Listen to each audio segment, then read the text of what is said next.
Here's Alzarri Joseph.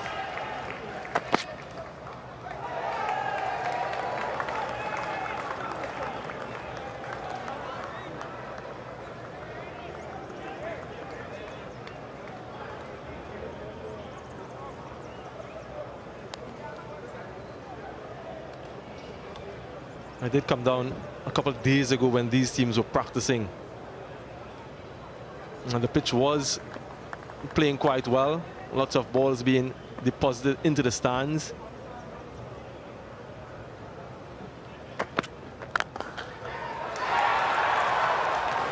Spectators catch. And the batsmen seem to enjoy themselves. Obviously, it's not the surface that we're playing on. It's one of the adjacent strips. This one is much better than those, so you expect some more runs clearly off the ground. Good bit of fielding. And that's something that the West Indies will want to continue. They've been good in the field in white ball cricket.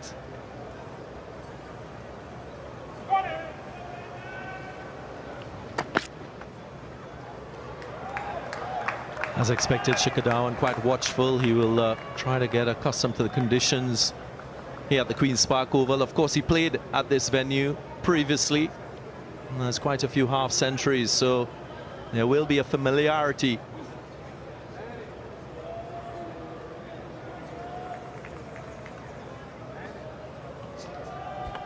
Yeah, Shikhar is the most experienced player on the field today. 153 one international matches for him. Through the gap, and that will be the first boundary of the innings. Didn't try to overhit it. It was more about timing, but an overpitch delivery from Alzarri Joseph looking for swing. A little bit too wide from Alzarri. I can understand the length. Looking to get wickets with the new ball. It's more the line than anything that allowed him to free his arms. A confident stroke.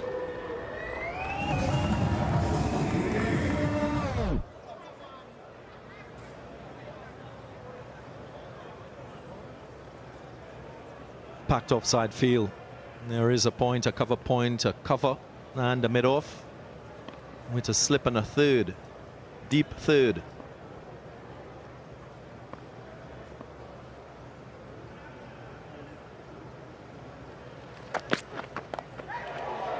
Skillful. A wonderful piece of execution from Shikhar Dhawan.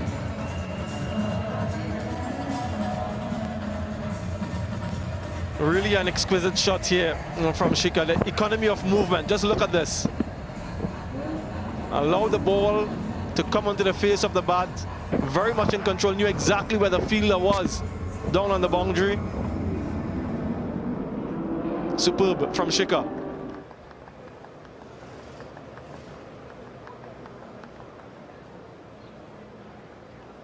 Slight adjustment to that deep third, getting a little bit finer.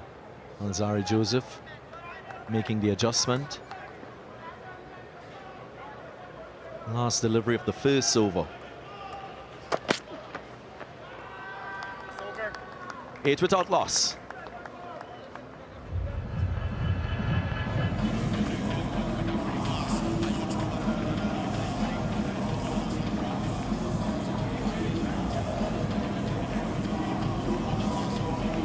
A look at what these two teams will go through on this multi-format tour. 3 one-day internationals right here at the Queen's Park Oval in Port of Spain.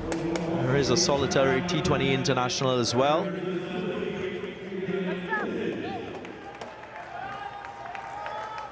Three ODIs, 5 T20 internationals.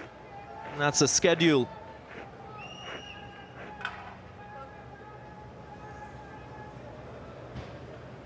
Shubman Gill.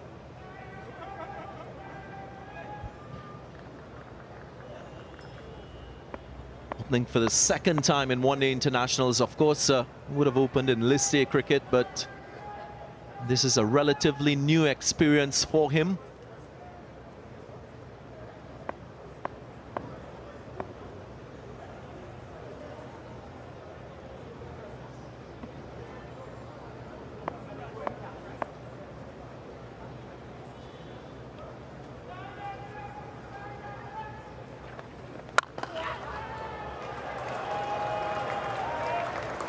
Beautifully played. Just lent on it. It was wide. There was a bit of swing, but he didn't miss out on this occasion. What a start for Shubman Gill. First delivery, and it was the control that was evident. Look at that. Playing away from his body, well away from his body, but very much in control of the shot nonetheless. That's some confidence. You mentioned it's only the second time he's opening in one-day international cricket.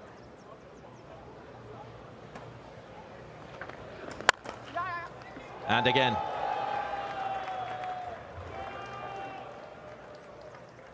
Couple runs. West Indian bowlers would recognize very soon that against India, their margins for error will be quite narrow. Batters in this Indian side, they wouldn't miss out on an opportunity to score. So you've got to start well and sustain pressure with your control of your lines and lengths.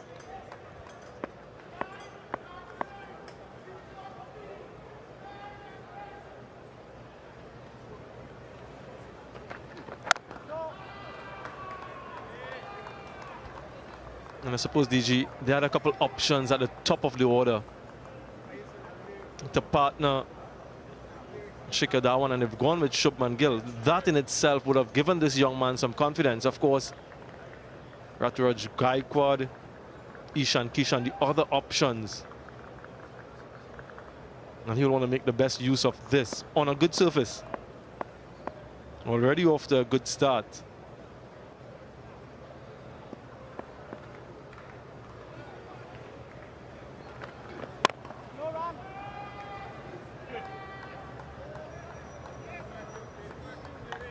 Really an elegant player, a classy player. One who likes to time the ball more than anything else, find the gaps. We've seen him score so many runs in the IPL over the course of the years. Came to the West Indies a couple of years ago with the Indian A team and scored heavily in that series as well. Shubman Gill. So he has some familiarity with the conditions here. One of those A team matches was played here.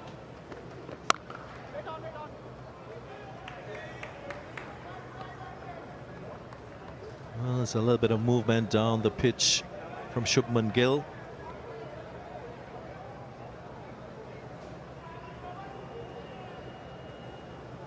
Again, just taking the initiative to put a little more pressure on the bowler.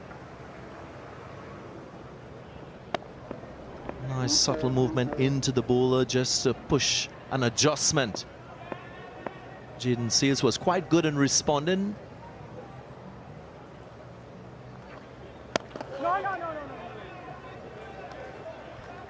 Six runs from the over, 14 without loss.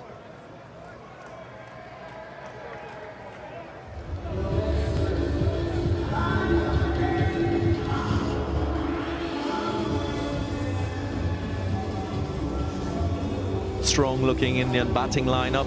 Of course, no Rohit Sharma. Shreyas Iyer, Surya Kumar Yadav, Sanju Samson, Deepak Hooda have all shown recent form.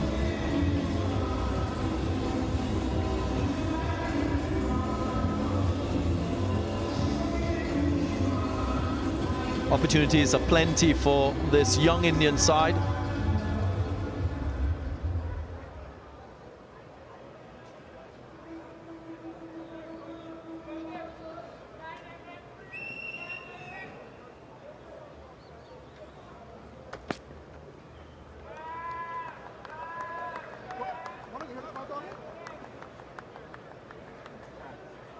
I guess for me, this series will show a lot of how this West Indian bowling unit develops. Of course, Azari Joseph in the last 12 to 18 months has been quite prolific with the ball. One of the leading wicket takers for the West Indies. Akil Hussain as well, the left-arm spinner. He's taken quite a few wickets in that period of time. But they will have to work on their ability to penetrate opposition teams, get early wickets in the power play and through the middle phase. And that is something that will allow this West Indian side to be more competitive as a bowling unit. These guys mightn't want that competitiveness from the West Indians. Local Indians, supporters for the Indian national team.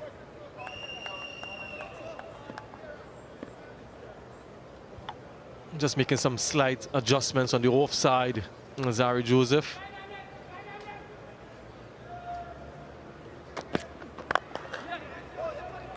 Quick single. Good running from Shikhar Dhawan.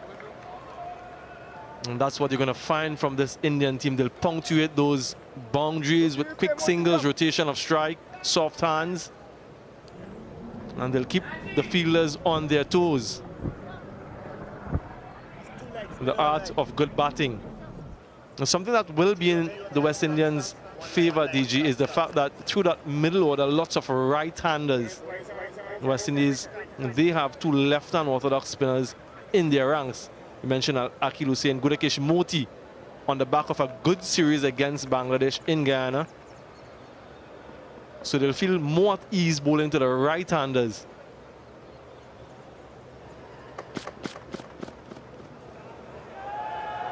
Tickle down the leg side. The signal is leg byes.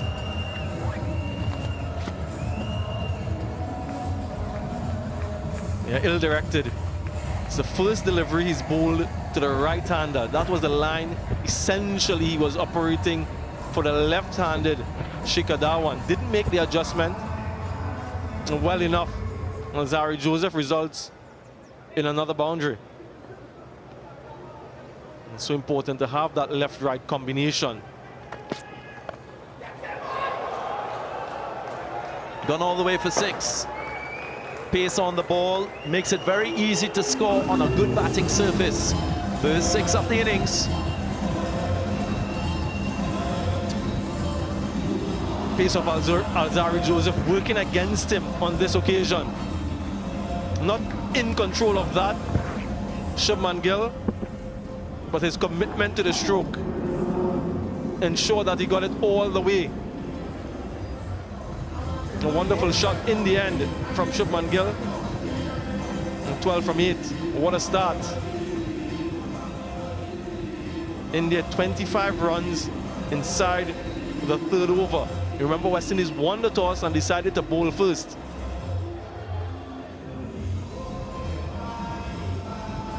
Some discussions early on in the plot.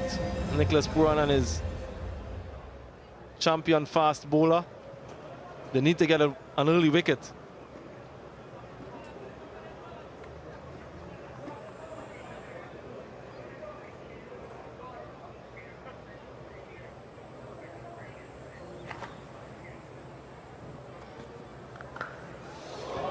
Beautifully played. What a magnificent shot to end the over. It was a punch off the back foot and it raced away. 3 overs gone, 29 without loss.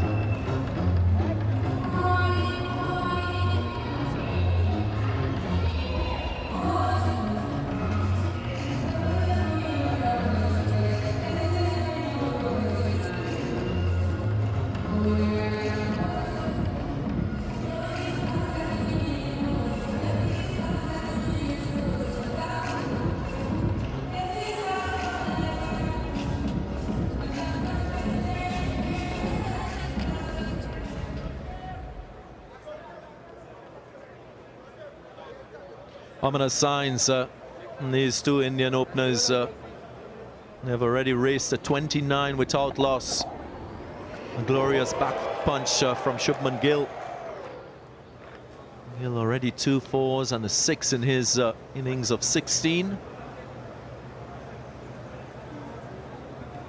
Underscores the point I was making that there will be more pressure on this West Indian bowling lineup. Time for Jaden Seals.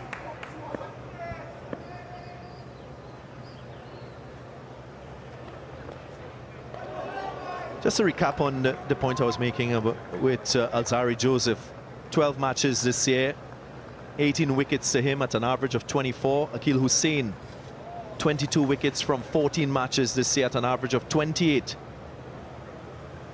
Here is Akil Hussain, also a member of this Queen's Park Cricket Club, so he is quite familiar with this venue.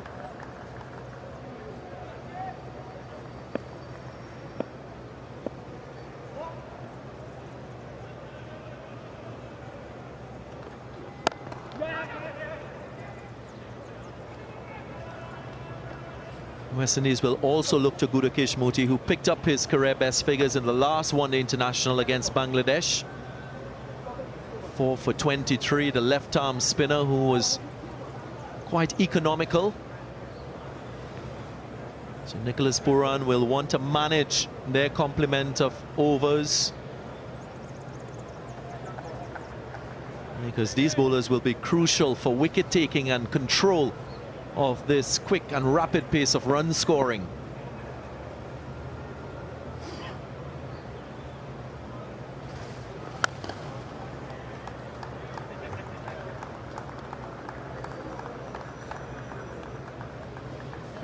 There he is, Gudakesh Moti, getting accustomed to international cricket. Will be high on confidence. His 6 wickets in the 3 matches against Bangladesh would prepare him properly for this India challenge.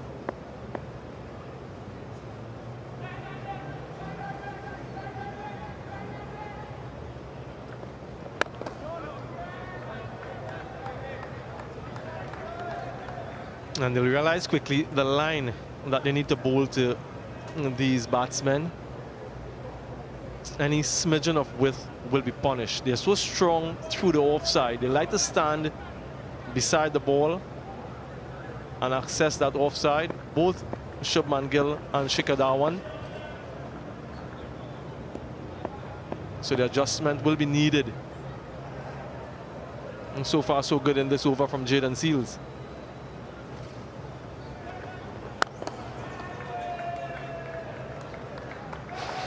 And that's the sort of line and length that they'll need to bowl consistently. He's a free-scoring batsman, free-flowing batsman, Shubman Gill, and if you can dot him up for a few, then an opportunity can present itself. They've got a strong but inexperienced middle order in this Indian team, so a couple early wickets and you're in this game, and that's what the West Indians should be thinking.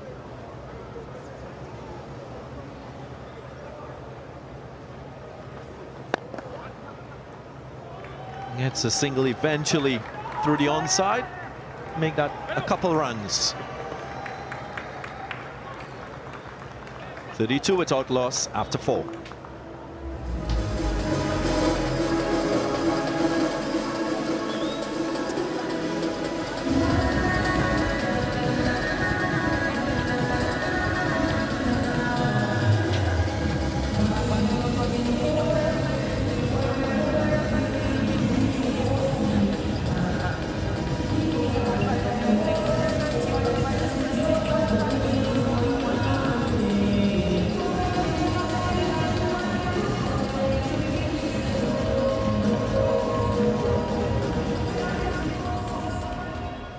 India batting first, 32 without loss, just following their success against England in the recent 3-match series. India, of course, winning 2-1 against England, and straight away in action against the West Indies here in the Caribbean.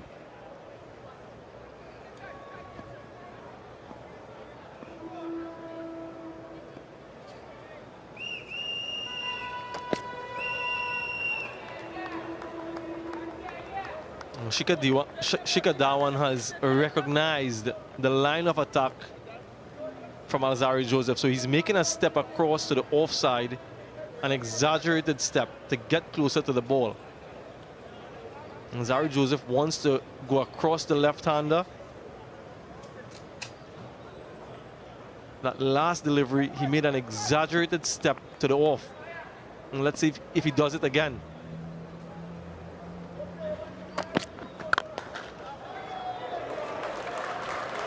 Sweetly timed, doesn't find the gap.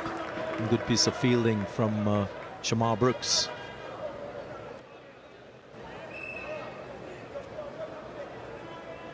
Talking about Shikhar Dhawan, he's been a symbol of consistency for India. Quite a prolific batsman. Would have played for India 2004 under-19 World Cup team. And that tournament was in Bangladesh. And he was the leading run scorer. So scoring truckloads of runs from a very young age.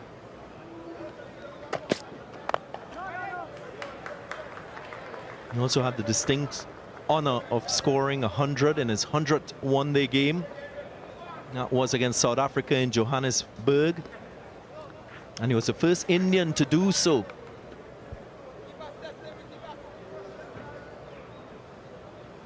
Of course, named captain for this three-match ODI series.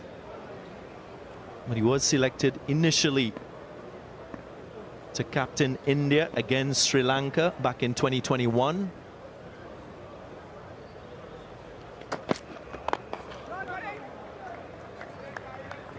So a different type of journey for him, balancing roles as a batsman, as a captain. Quite a difficult challenge for many at the international level.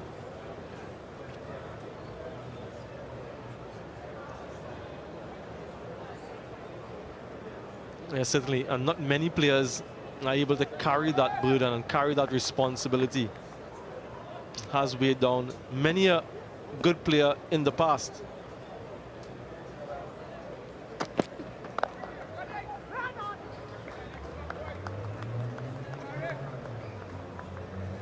Of course, he's had to function in the shadows of Sachin Tendulkar, Gautam Gambhir, Virender Sehwag throughout his career.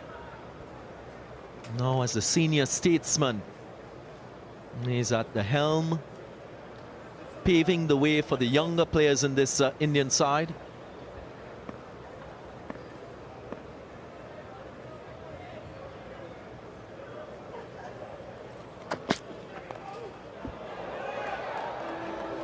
Hooked away. Again, using the pace and getting this one over the boundary line. Another 6 in the innings. End of the 5th, 38 without loss.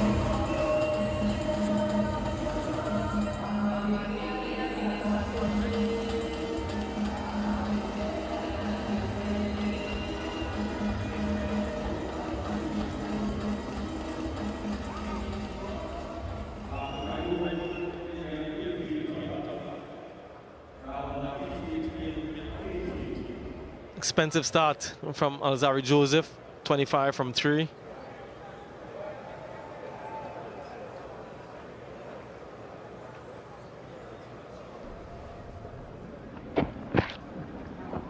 Joseph just paying the price for being too short and down the leg side.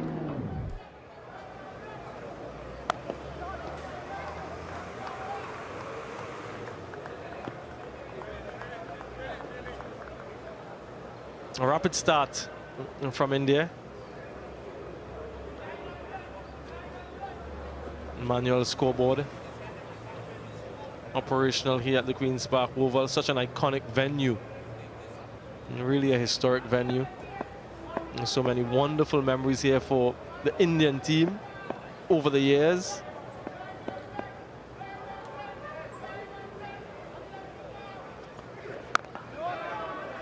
Always great to know a batsman's strength as a bowler, so you can make adjustments when necessary. When you're bowling to Shubman Gill, you've got to finish wicket to wicket, a very straight line. Strike rate of 50 on that off stump or thereabouts. And when you get into that wicket band, it doesn't really score.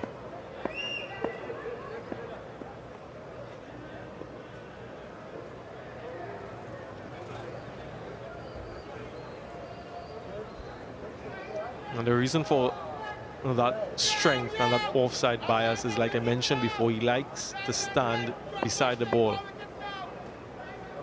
And good wrists as well. Quick single. Nice soft hands from Shubman Gill. A skill set that is necessary for one-day international cricket.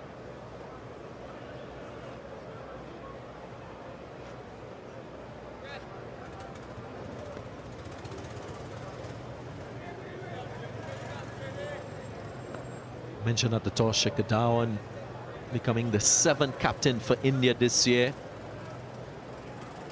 Of course, Rohit Sharma, another option. And he is the appointed captain for the Indian ODI team. Not a member of this Indian squad for this series.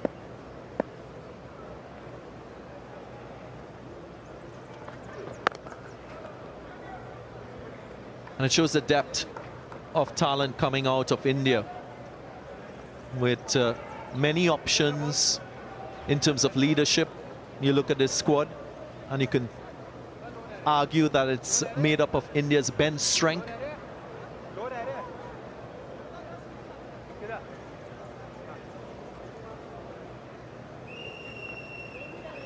Of course, Rohit Sharma not here. Ravindra Ashwin, Dinesh Karthik, Kuldeep Yadav, all players who will feature in the T20Is. KL Rahul recently contracted the COVID-19 virus, so he's doubtful to join this touring party. Hardik Pandya has been in very good form for India with bat and ball. Rishabh Pant is another one who will join the squad for the T20I series.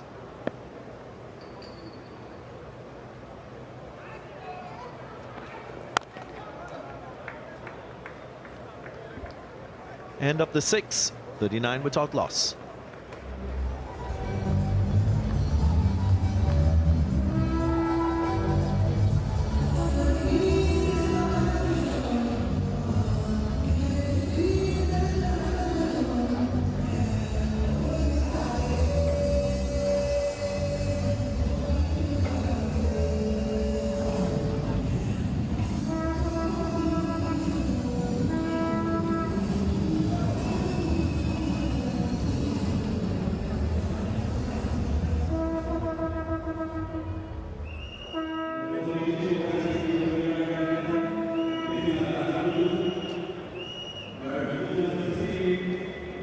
Puran will be thinking about his options.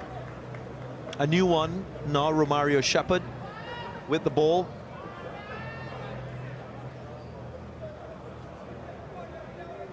Has a very strong action, hits the deck quite hard.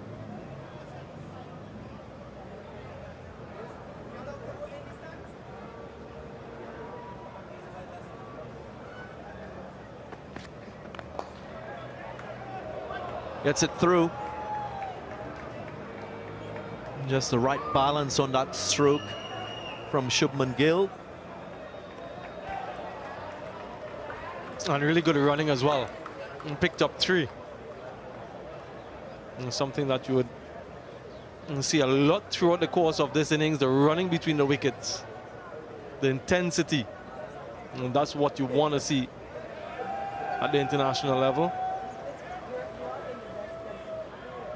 You mentioned the opportunity for some of these young guys. When you look at the international calendar and how packed it is, lots of teams are taking that approach of resting their all-format players and their senior players to keep them fresh, particularly with the World Cup on the horizon, the T20 World Cup, and next year there's that ODI World Cup. So you'll see this squad fortifying an already strong white ball Indian team.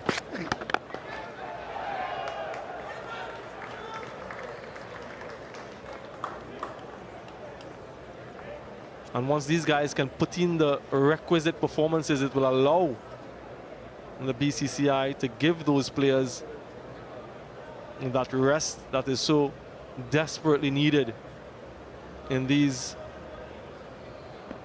times of a very packed international schedule.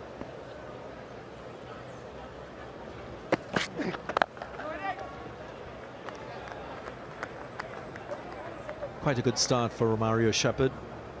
Just finding his rhythm. Usually used in power play 3 to close the innings out. Can get the old ball to reverse swing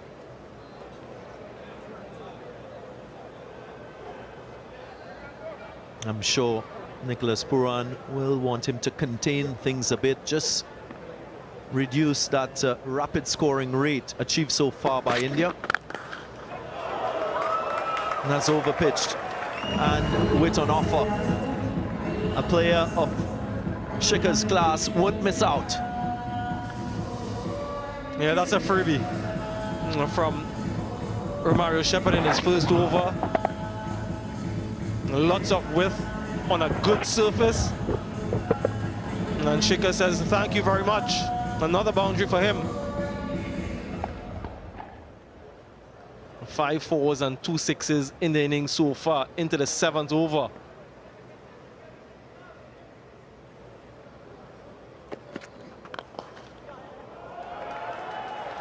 Onside, the option used. Same result. Consecutive 4s for Shikhar Dhawan. He is getting into overdrive. They're really showing his versatility on either side of the wicket. And again, the control quite evident. The timing. Not trying to bludgeon the ball. Waited on it. And 50 on the board for India.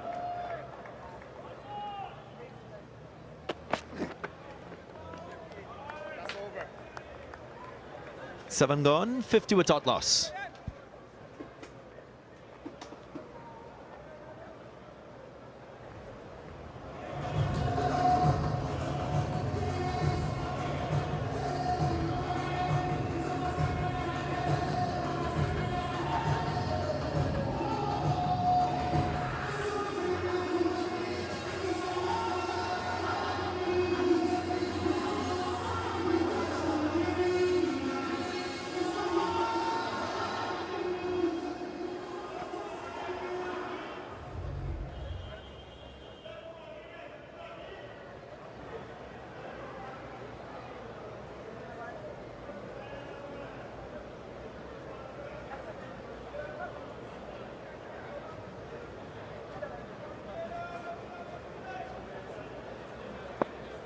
Ten for Jaden Seals.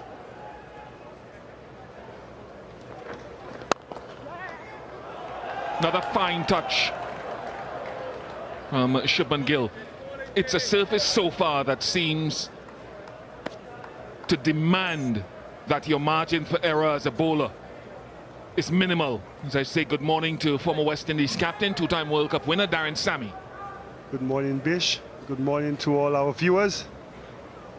Yes, it's going to be a tough task for the West Indies bowlers after they've seen so far. If you don't get your line and limb spot on this Queen's Park oval pitch, you have no margin for error. But so far, Jaden Seals seemed to have gotten the measure of the wicket.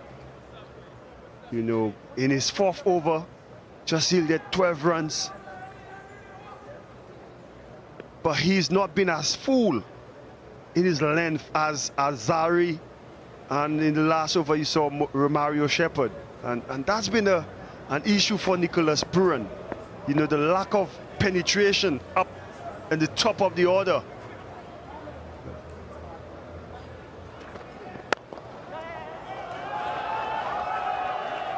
And there is another error. Gill comfortable through the offside and through the onside. Seemed like he had so much time to play this. His stroke play comes with so much ease and poise. It was the bad delivery. All he had to do is just work it on the onside. As we've seen this morning, he's been stroking the ball really, really well. But they've not been consistent, the West Indies opening bowlers. And so far, the openers, after being asked to bat first, India would be really happy with this start.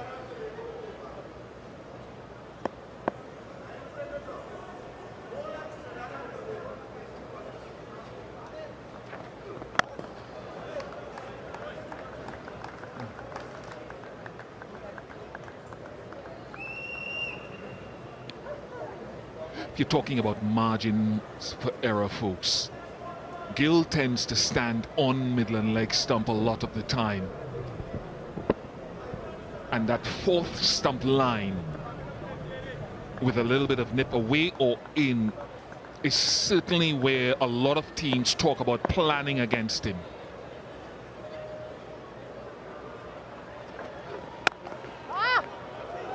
But if you give him that width and shortness of length, such a wonderful player.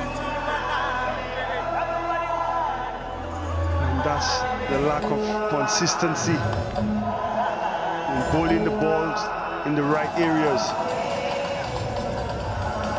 Player like Gill, you heard Ian Bishop talk about that fourth stump line. That was more like 6-7 stump, giving him room to freeze on.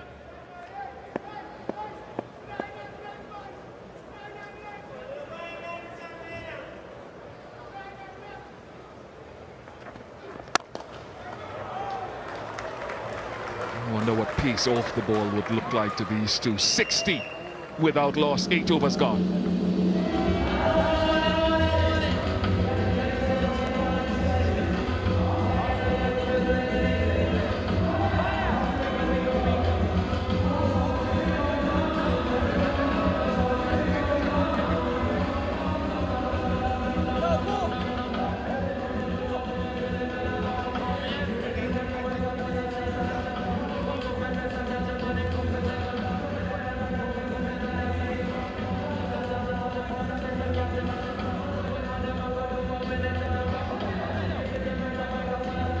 Tremendous start for India, having been put into bat by the West Indies. Sunshine at the Queen's Park Oval, and India flourishing in it so far. And we hope the sun remains with us for the duration of the contest.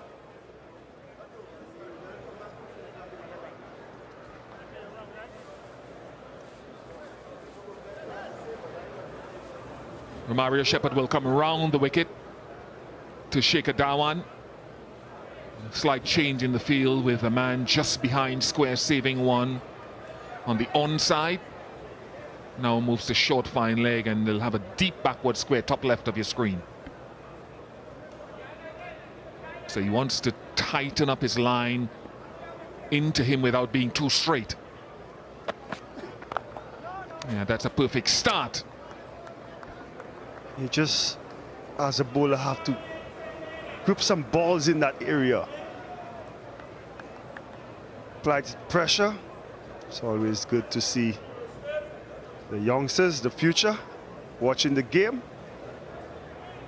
I wonder if they should know what sign is this. Yeah, what school?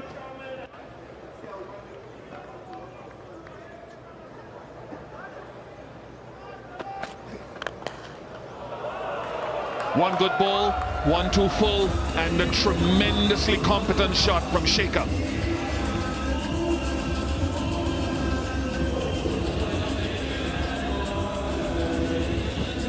Shekhar don't miss out on these.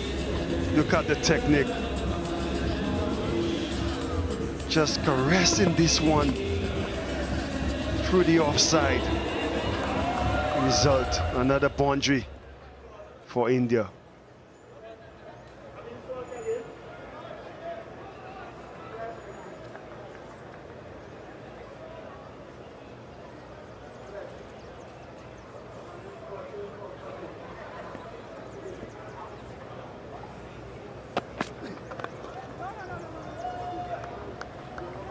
They've been very dominant, haven't they, in recent years against the West Indies.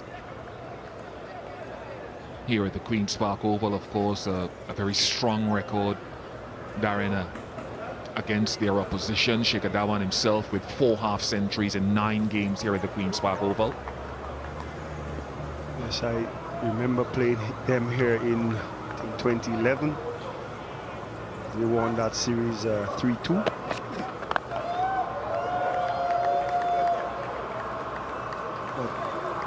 I think just playing here in general, it's been a long time since West Indies won a match here, I think, Bish.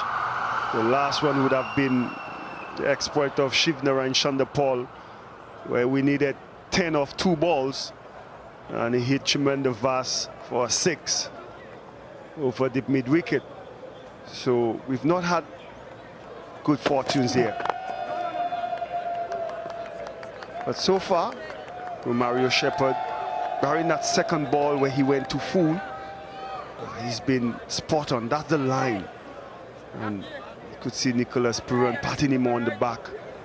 It's always difficult as a young captain when you sit in the team meetings and you would have planned how you want the power play to go the first couple of overs, and you go out and you get a start where you cannot contain both sides of the wicket.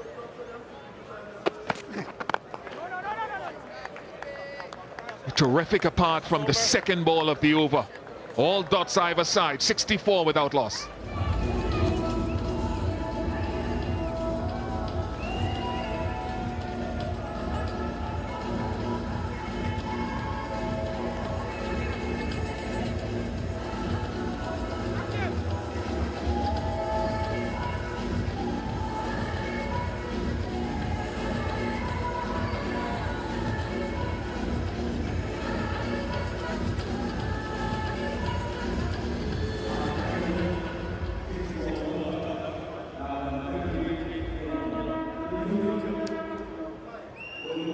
Viewers around the Caribbean getting a look at some of India's players who will carry them into the future, alongside one gentleman who's been there for a long time. Shubman Gill actually came out here in 2019, scored a double 100 against West Indies A. That was down in South Trinidad in Taruba. Kyle Mayers into the attack. So you've got the two left-arm spinners, Akil Hussain, Gudakesh Moti, Kyle Mayers, Shepherd Seals, Alzari Joseph, and perhaps Nicholas Puran if needed. Not sure what Robin Powell's status is. It should have been stopped. It's pretty ordinary from Shamar Brooks. What would have been a dot ball results in another boundary. Things just seem to be going wrong for West Indies at this moment. Brooks would be very disappointed with himself. And what that does, it puts Kyle Mayers under pressure. First ball of the over. Now, we've seen Kyle Mayers in the Test arena, where he normally gets wickets. He's this nagging bowler who, you know, keeps the batsman honest. Not a lively place, similar to what I used to do in Test cricket. But he seems to have the knack of getting wickets. Puran probably brought him on.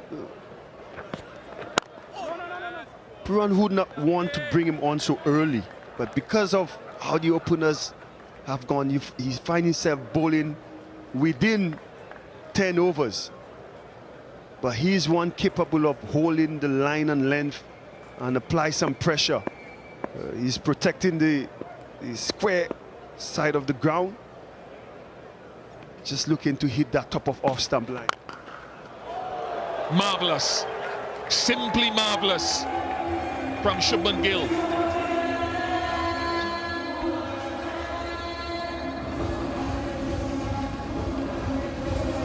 Talk about not letting the bowler settle. Coming down the track and dispatching this one. Like saying Mayers have no right to be bowling in the power play. Yeah, something we see him do quite often in white ball cricket. We've seen him do it in T20, where in the very first over, he'll use his feet to seam us down the track, generate his own power and pace on the ball.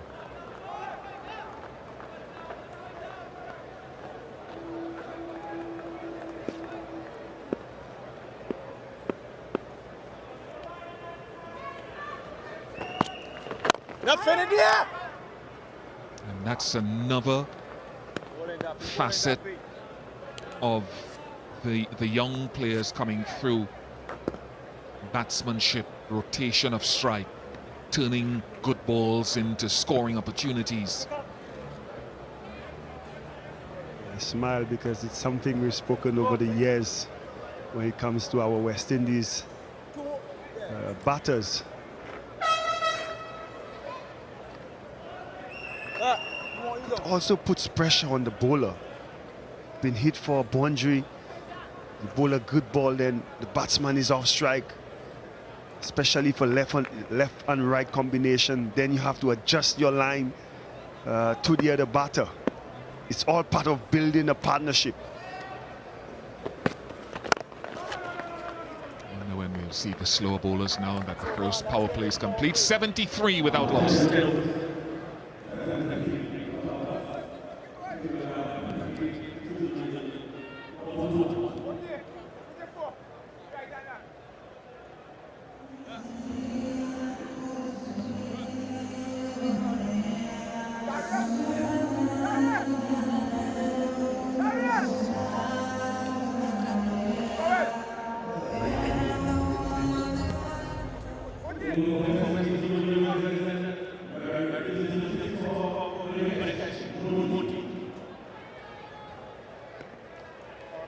.73 without loss, first power play complete, and I think it's an indication pitches have come under the scanner this year and quite recently.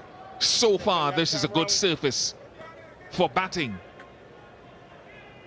Ball coming through nicely, batters can trust the bounce, and Gudakesh Moti, who was superb 2 minutes down, Nick. 2 minutes down. in different conditions against Bangladesh and Guyana in that previous one-day game. ODI best figures for him. A young career. And he'll need to do the job right away. For Nicholas Puran, it's important that he starts well. Knowing these Indian batsmen, they don't like to let spinners settle and get a rhythm. We've seen Gill use his feet to the pacers.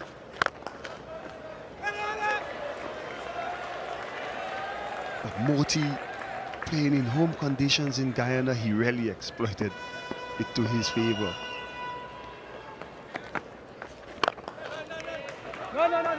He started well, 4 for 23 in that final game, and Tamim Iqbal was the one that said post the series, he said, look, Bangladesh couldn't afford to get too high because the conditions there were even more difficult than when Bangladesh play at home.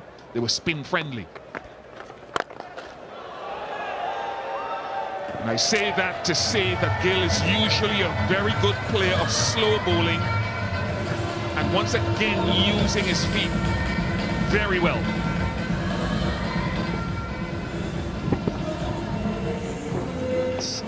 It's as if he had a look at the first two balls, got a measure of Moti, and decided he's gonna use his feet, and he's done it superbly. Change in field, the deep square leg comes in, and long on goes on to the boundary. Bowling, boy. Bowling, boys.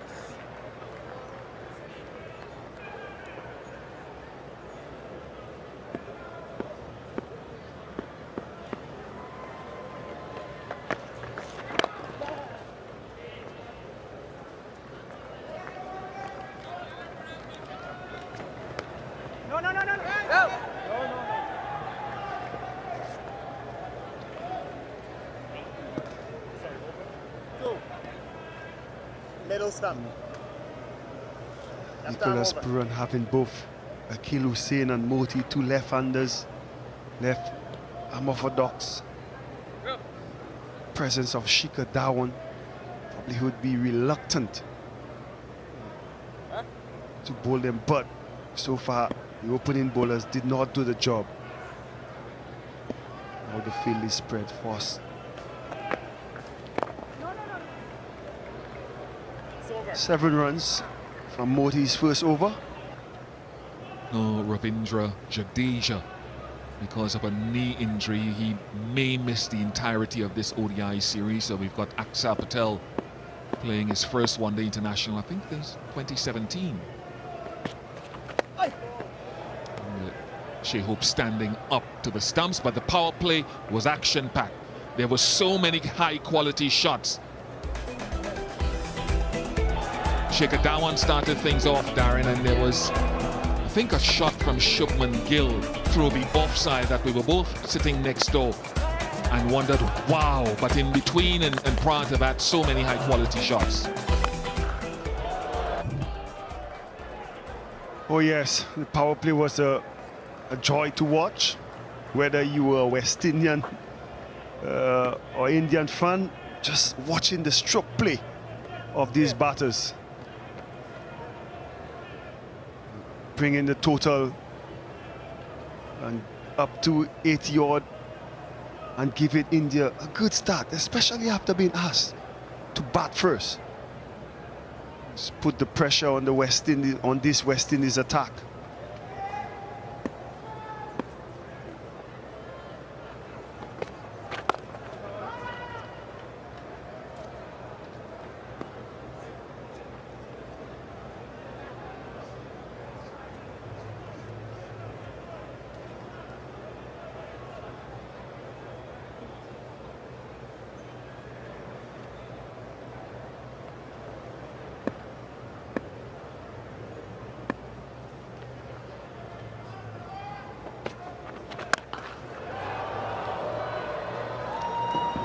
Just asking myself before that delivery whether we've seen a lot of pace off the ball from the seamer so far. I couldn't remember too many. I think that was an attempt from Kyle Mayers, way too short. Yeah, and the field was not right for it as well. You know, with Mayers not having the pace of Alzari, if you're gonna use the change-ups, it's wise to bring up the shot, the deep fine leg, and drop the deep mid-wicket out. Because chances are you're going to bowl it into the pitch. That's where the ball's going to go.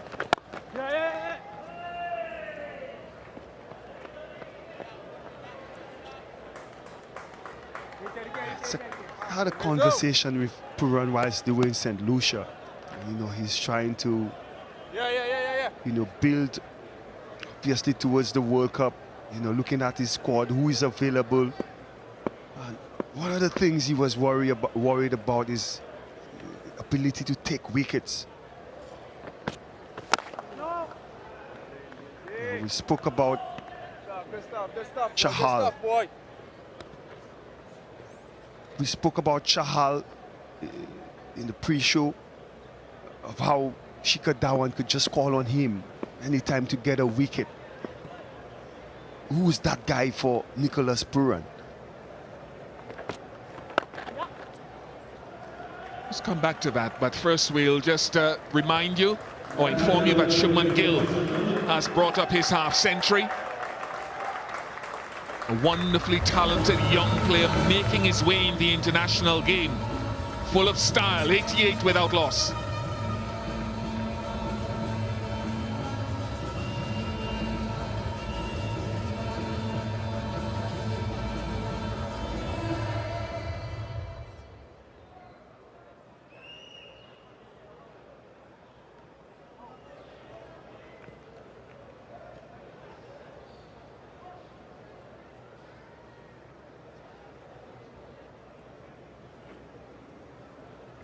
First ODI half-century for Shubman Gill.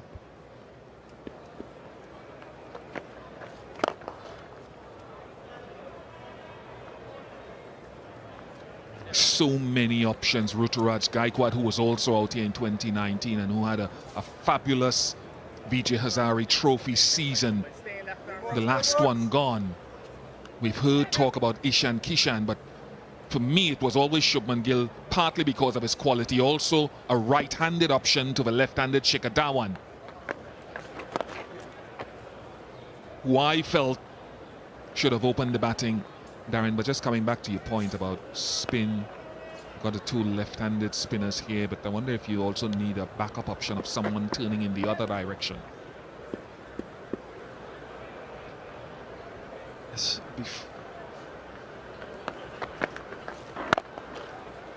ideally, when you balance your team, you would want one ball spinning away from the right-hander and also another ball spinning into the right-hander. So which if you have a right or left-hander at the crease, you got options. You can match up better. Yes. Nice and straight. Nice and effective from Dhawan.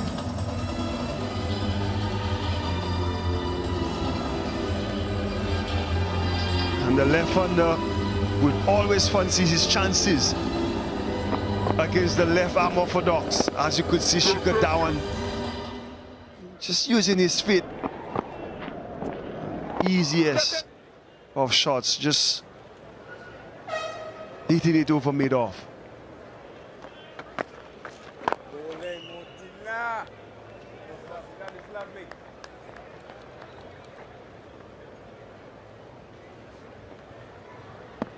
Maybe Nicholas Puran will bring himself on. I think at the moment he considers himself that guy. Still learning his trade, but time will tell. 96 without loss.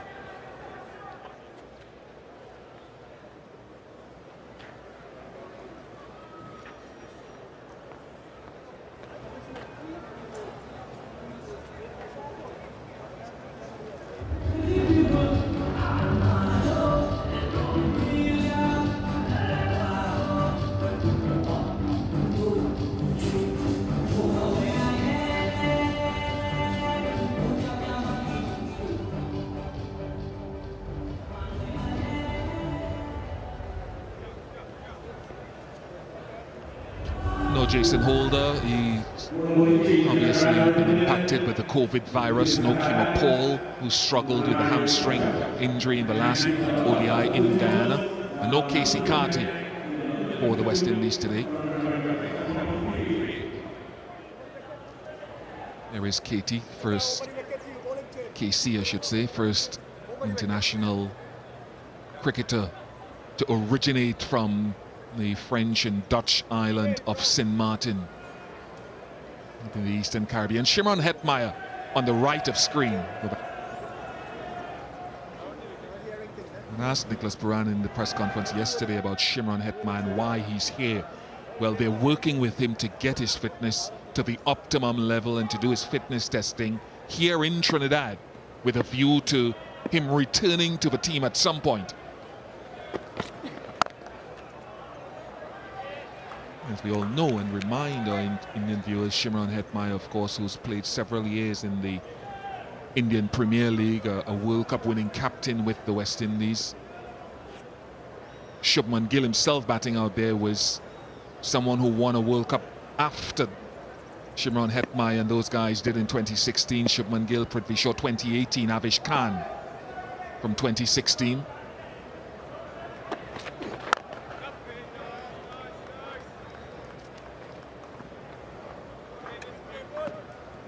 And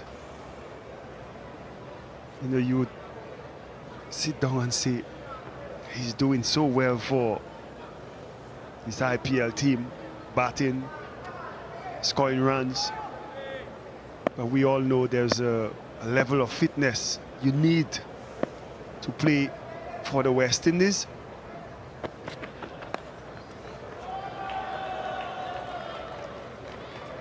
And it's a tricky situation because you have guys who have established themselves. You are match ready. You might not be able to run 12 and 13 on a yo-yo test, but you could endure playing cricket. Perfect example, year in after year in, Rakim Cornwall bowls probably the most overs in 4-day cricket here. But you look at him and you say, is he fit? I think he's match ready. And I think someone like Hetmeyer, you don't want to send double standard messages, but someone like Hetmeyer, watching him perform in the IPL, you would say he's match ready. Just have a great talent, especially now with all the youngsters. You know, the experience he's gained, you know, playing in the IPL, you know, could be beneficial, as you've seen it happening for the Indian team. These guys coming into international cricket after playing under the pressures of the IPL, match ready. And I think the testing period or strategy. You need to think of game readiness.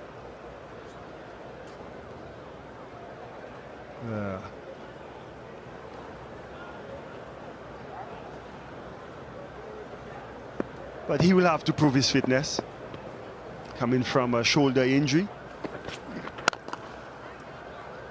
And hopefully we see him soon.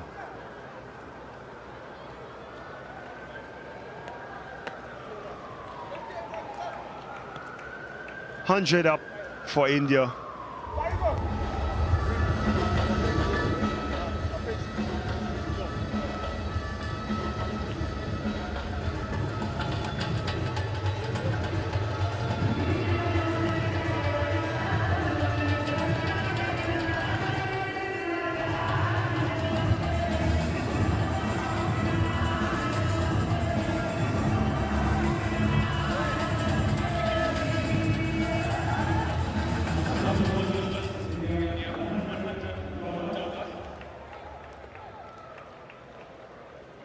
Wonderful start by India in this first CG Insurance One-Day International.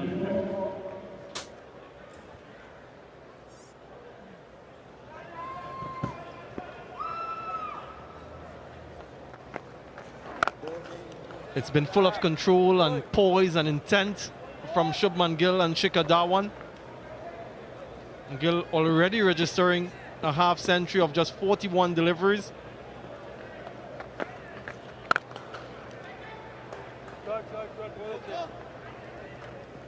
And you can sense that they're in for a huge chase later on, the West Indies.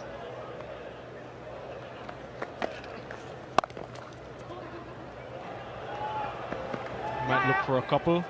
And good running once again. A little bit surprised, Darren, that Gudakesh Moti was chosen ahead of Akil Hussain into the attack, given how prolific Akil Hussain has been and the inexperience of Gudakesh Moti looking for a wicket against two well-set batsmen who play spin well.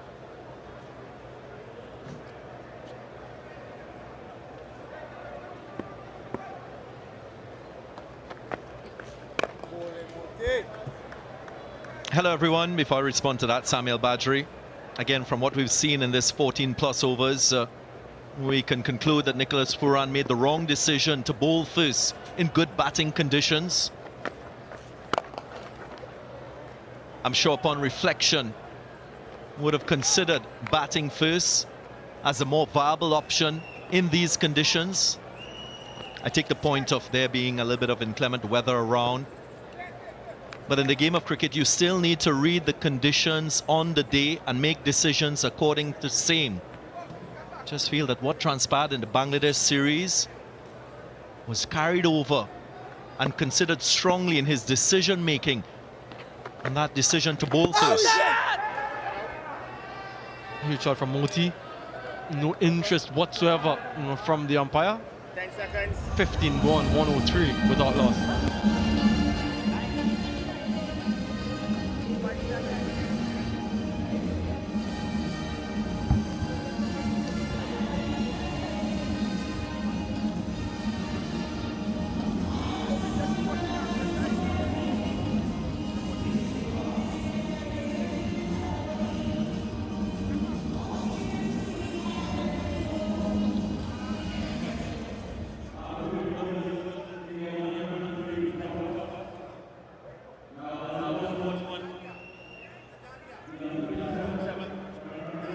Healthy run rate 6.87.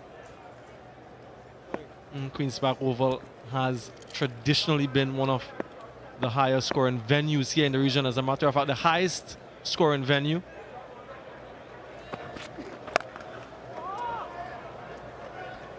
And just to elaborate more on the reason why I say Nicholas Puran called wrong, and it's always 50-50 at the toss.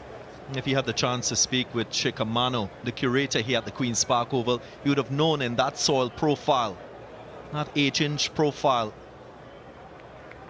you would have known that it was quite dry. And there's very little moisture on this pitch number 5. And the better part for batting would have been first up.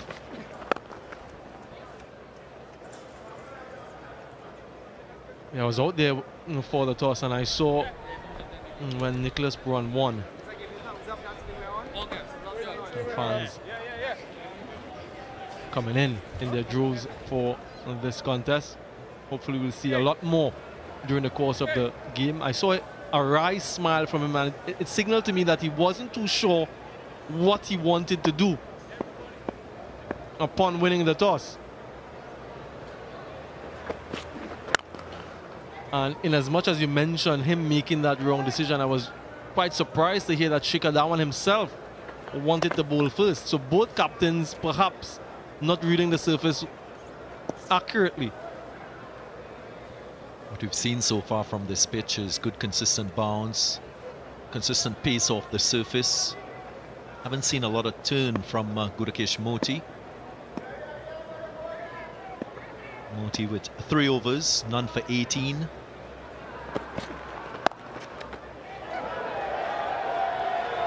Goes for a 4, another misfield. We've seen quite a lot in this innings already. Brandon King at backward point, got a hand hit, but not enough. Offering the room to Shikhar Dhawan. He's a very strong square of the wicket. Although that delivery was angling in, as a batsman, he doesn't move across the stump, so there's always that freedom to access the ball through the offside.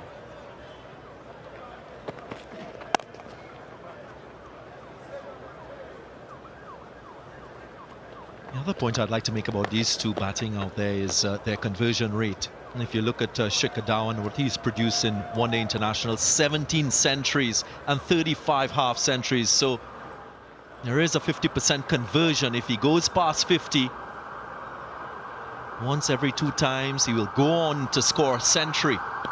Very similar record from Shubman Gill in first-class cricket. 7 centuries, 15 half centuries. In Liste, 6 centuries, 11 half centuries.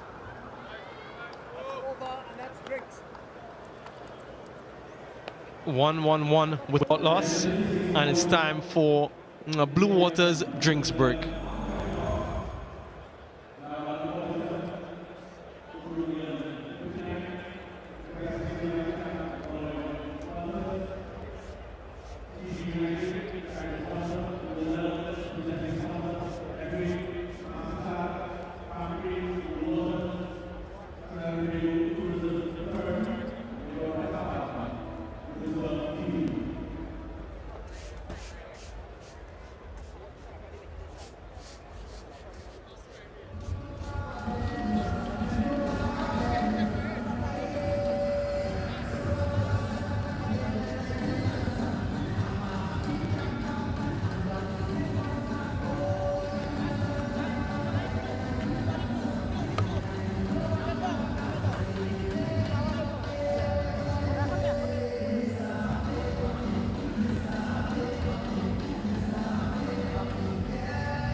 Healthy opening partnership between Dhawan and Shubman Gill.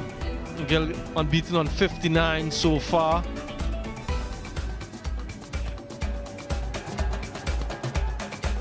Has looked really elegant and classy at the crease, off the mark, straight away with the 4. And he's shown his elegance and his versatility on either side of the wicket. Shubman Gill advancing down the track, has scored 6 fours and 2 sixes in that innings so far.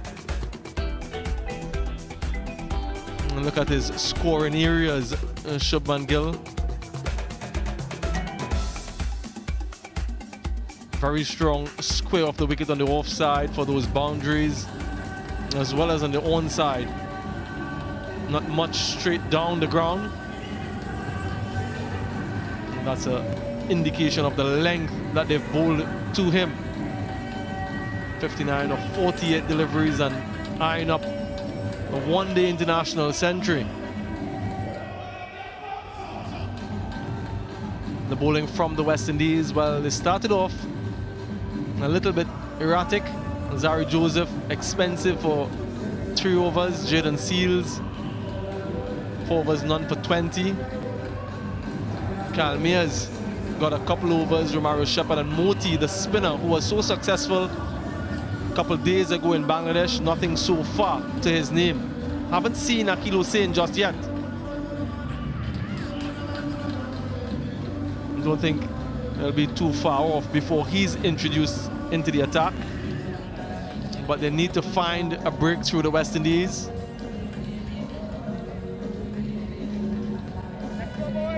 And get into that middle order. So far it has been all India. Action-packed, 16 overs. Boundary filled. 14 fours and 3 sixes so far.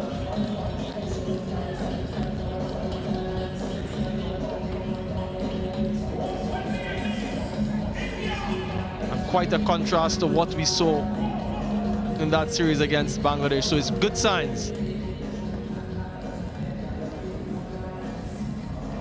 Shikhar Dhawan leading this Indian team for this series here at the Queen's Park Oval. Off to a good start. Okay, gentlemen, left arm round. It will be Gudakesh Moti to continue.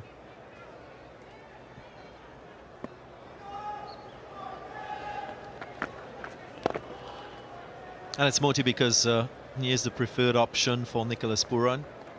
Having taken 6 wickets in the last series against Bangladesh. The more informed left-arm spinner in this West Indian 11 today. Has to do with the desperation that Nicholas Puran is in. Hasn't prized a wicket yet, so he's gone for his more prolific spinner in terms of form.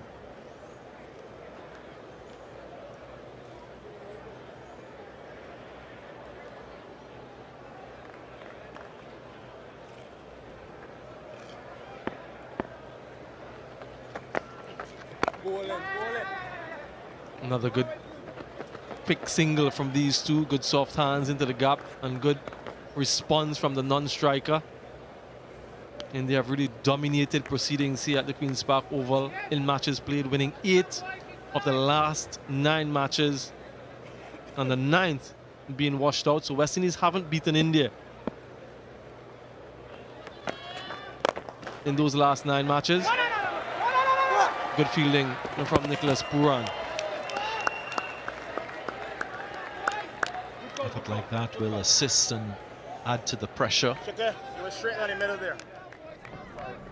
Something that the West Indians will rely upon, especially when it's batting friendly conditions.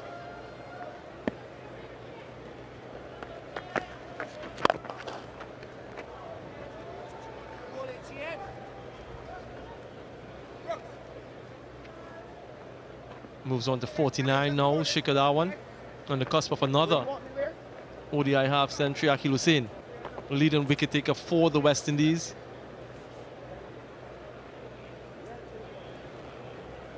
In 2022.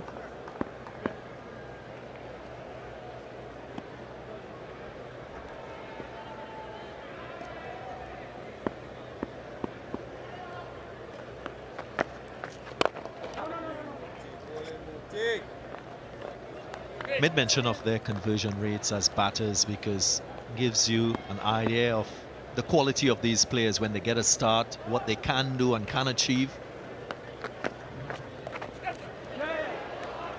Both players well set and will know how to transition their innings into three figures.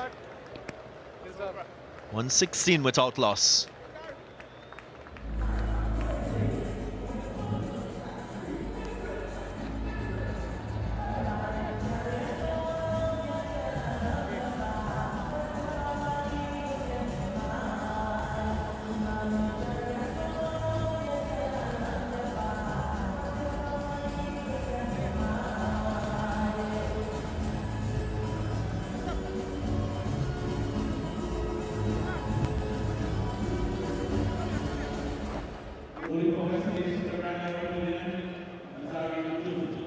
It's a daunting projection for the West Indies. Current rate will see India amass 341.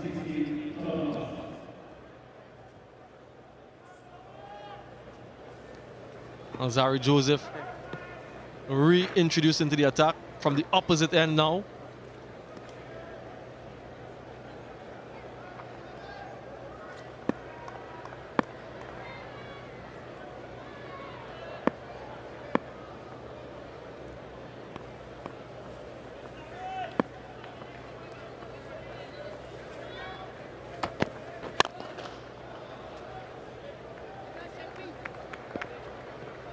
Straight to the fielder.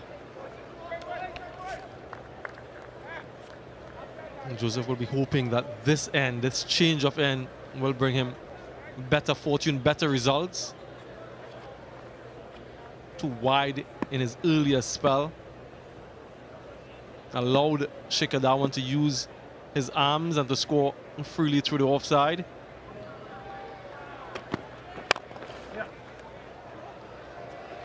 Another 50, 36th one-day international half-century for Shikhar Dhawan, captaining this Indian team, and receives the applause from his teammates. Very well controlled innings from the captain. Indeed, very mature. At the top of the innings, he took some time to get himself in, to get accustomed to the conditions. Was watchful, as you would expect, with the experience that he has. Start of the innings, most vulnerable period, but since then he has blossomed. Strike rate of 94, that's fluency.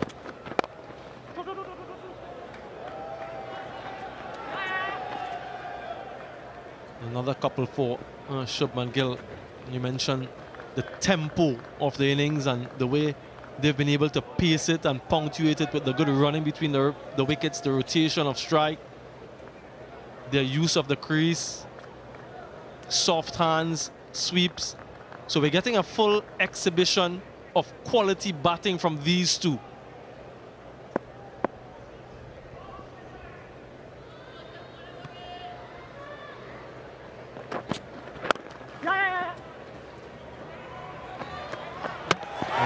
Direct hit. Nicholas Puran against the run of play.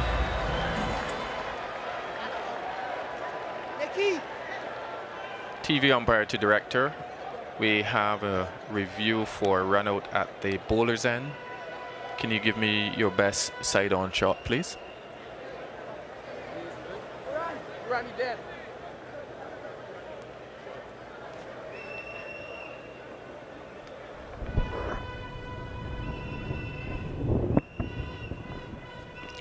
Awaiting side-on shot, gents.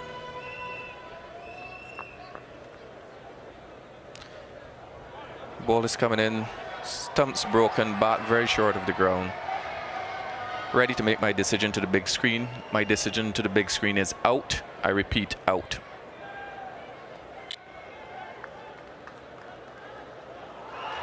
Wonderful fielding from the West Indian captain. The first wicket goes for India. Shubman Gill goes via the run-out route.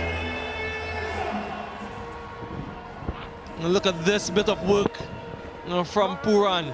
Away to his right, and he was just not expecting Nicholas Puran to pick up and throw to his end.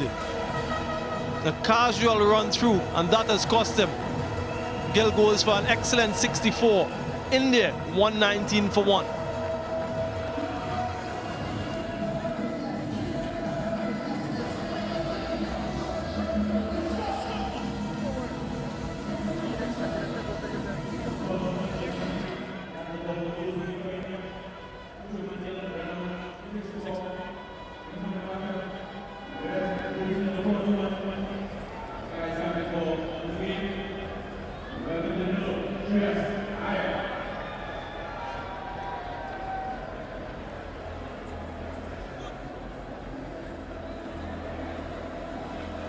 A new batsman for India, Shreyas Iyer.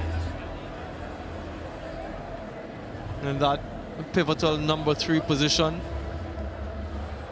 950s and a century for Shreyas Iyer into his 28th one-day international match. Good average, above 40.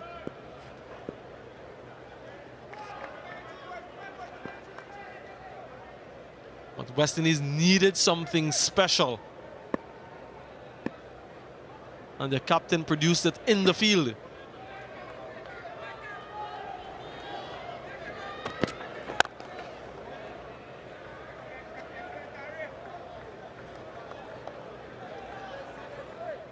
We underscored the significance of fielding on batting friendly surfaces. Nicholas Puran showing the strength of his peripheral vision. Didn't have a chance to turn his head. It was just the awareness as to where the non-striker's stumps were. Bang, he hit the target.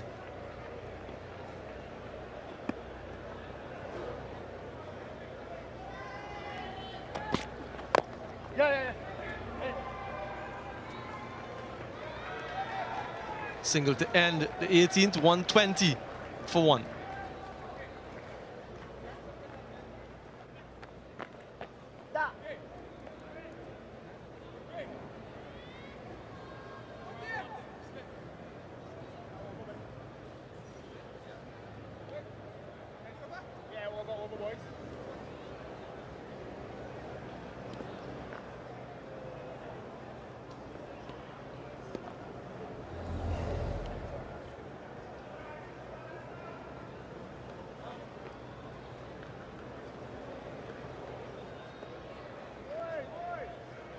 Surya Kumar Yadav, Sanju Samson, Deepak Huda, Aksha Patel, Thakur all can bat.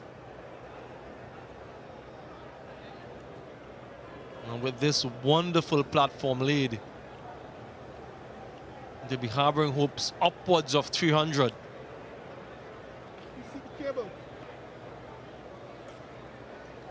Of course, Shikhar Dhawan, quite decorated a batsman in T20 cricket. And of course, that skill set serving him well in 50-over cricket. Strike rate of just about 100 at the moment.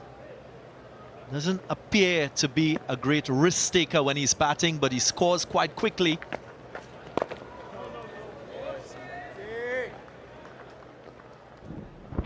Let's look at Shubman Gill. After he played the shot, he took off quite quickly and then he relaxed.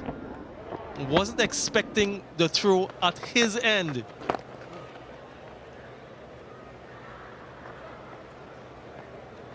So just a note for all you young players looking on. Always run as if your life depends on it or your wicket depends on it. That's leg stump. Away No from room you. for relaxation, 2 legs. particularly in international cricket. Left arm round. Score the cup.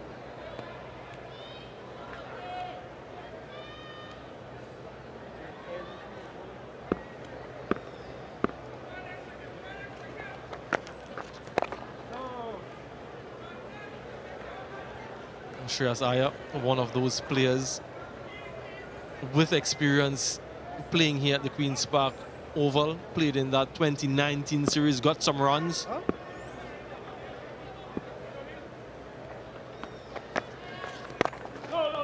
And Darren, that helps, doesn't it? Having scored runs at a particular venue.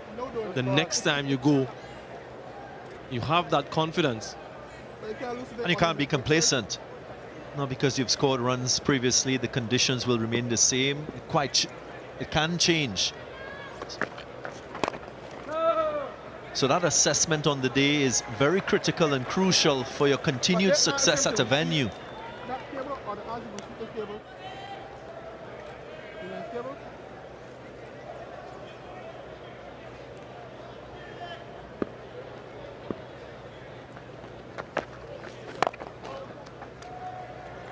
A good over from Moti, just a single.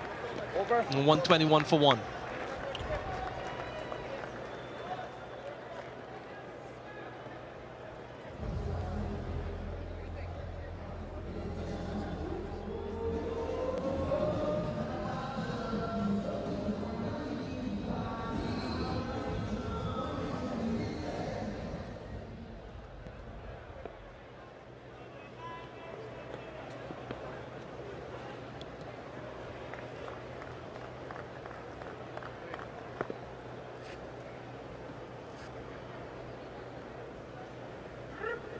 And that graphic just reinforces the strong start that India has had.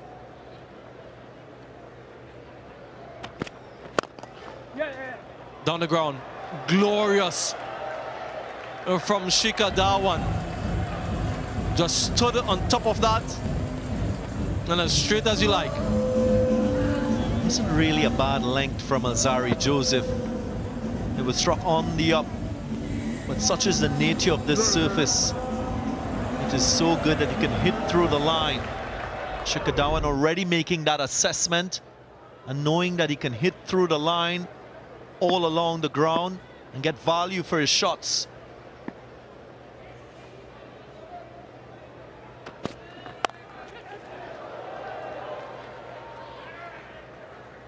In the air for a little bit, but away from the fielder.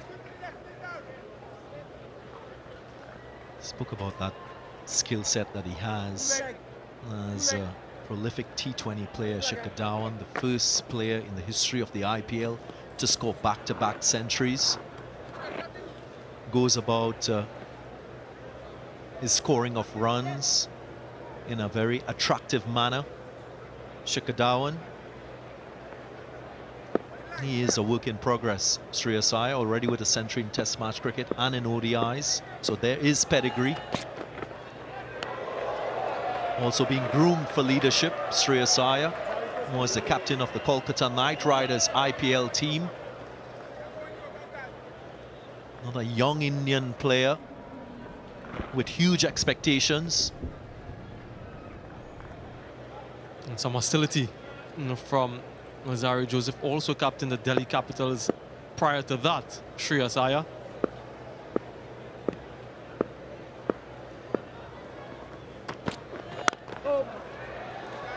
But teams have identified the short ball as one of the areas of weakness for him.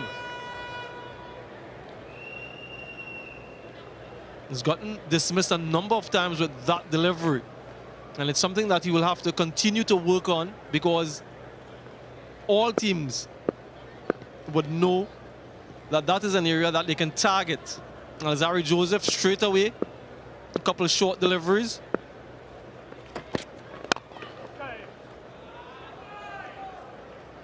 He's off the mark. Shikhar Dhawan against the West Indies has 2 one-day international centuries and 6 half-centuries. And that's overall in the West Indies. He has 5 half-centuries, but he hasn't yet registered a century.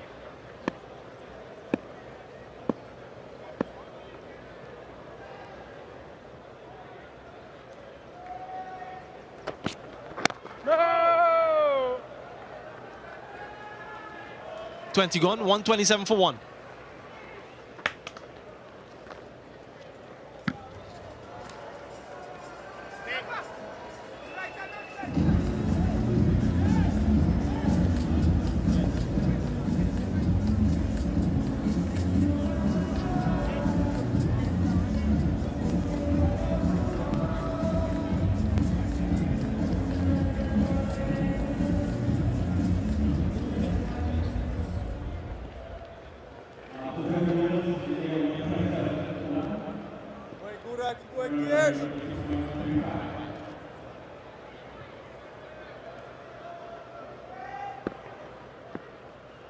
Moti.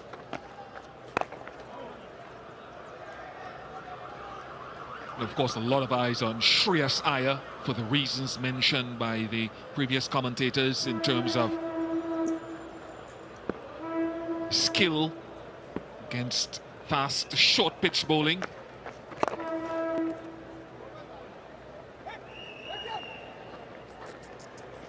India going along wonderfully well.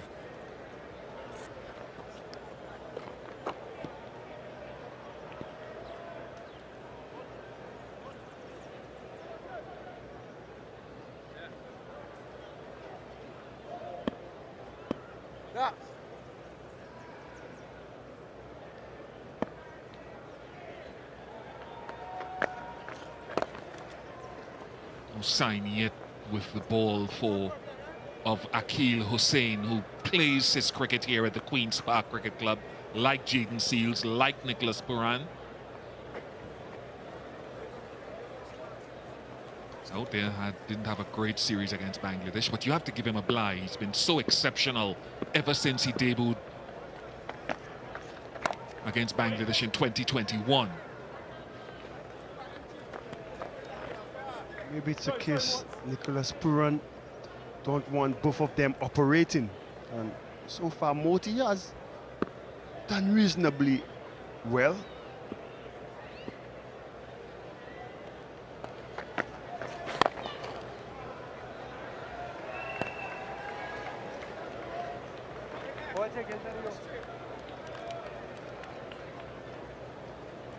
Captain looks relaxed out there despite of the situation.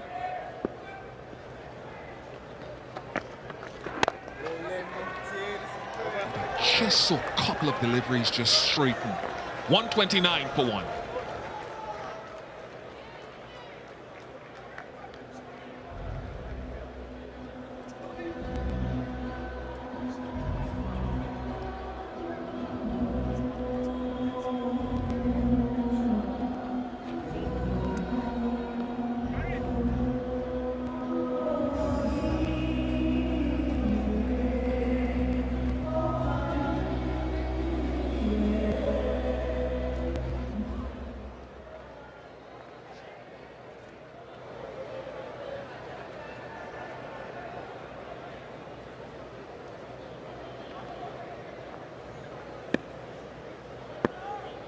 A sixth over for Alzari Joseph, none for 35.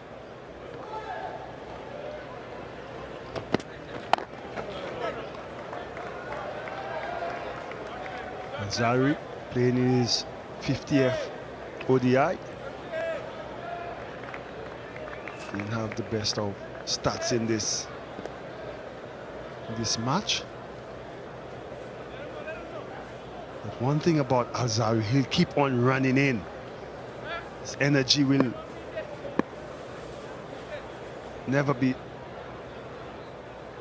short. He keeps running at the batter. And he will bowl. He's one of the seamers that will always use his bouncer. Found the gap. And it's a valiant attempt by Akil Hussain, but I think it's dribbled into the boundary. Dhawan very strong square and behind square on the offside. Cannot afford to give him any room. This is bread and butter for him. Akil Hussain, brilliant effort. But another short and wide delivery being punished.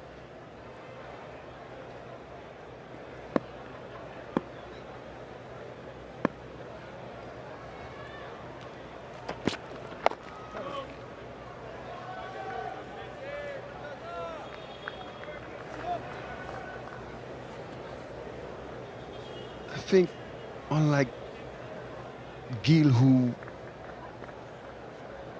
batted on middle and off, Shikhar Dhawan, he makes room for himself.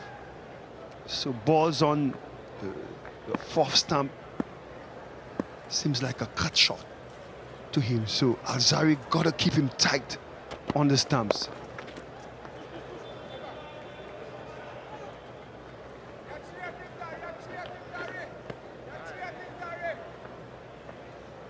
Then occasionally, you're right, it's a very strong square, so you find that in certain conditions teams will have a couple of men at that point or gully position.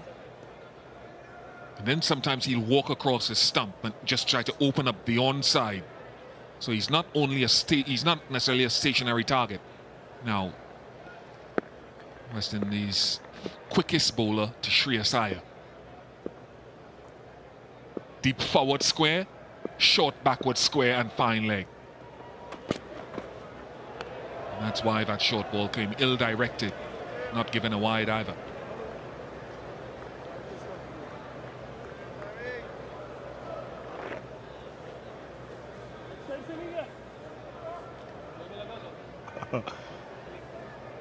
Yes, that was a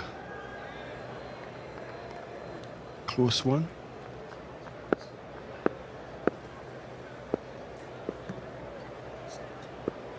I expect another bounce up. This delivery from Alzari. 134 for one.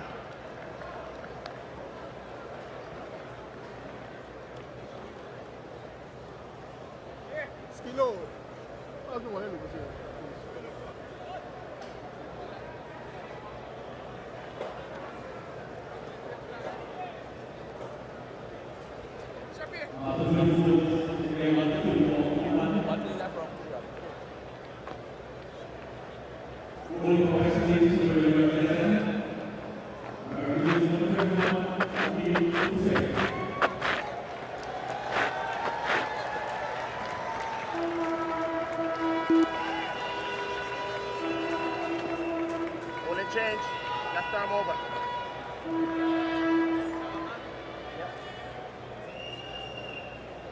Just a solitary wicket in the 3 ODIs against Bangladesh. He struggled. I think the point has been well made. A member of the Queen's Park Cricket Club. Captains them as well at times. And the leading wicket taker in ODIs for the full member nations in 2022.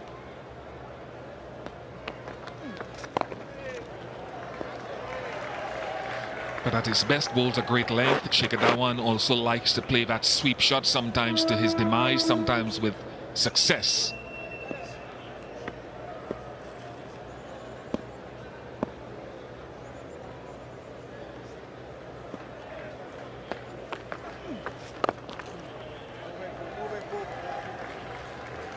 Unlike Moti, because he's slightly taller, he should extract whatever bounce there is in this wicket.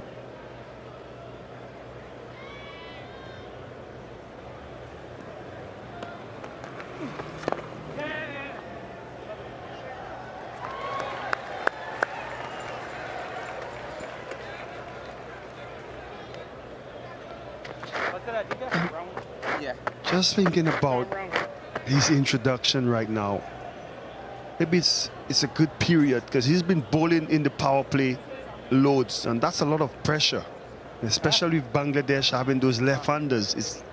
It's difficult to contain them in the power play. So maybe Puran is using this opportunity as the field is spread. How is that? That was Darren Sammy appealing from the commentary box. That'll go to the television umpire. Thanks, Leslie. TV umpire to director. We have an umpire's review for run out at the bowler's end. Can you give me your best side on shot, please?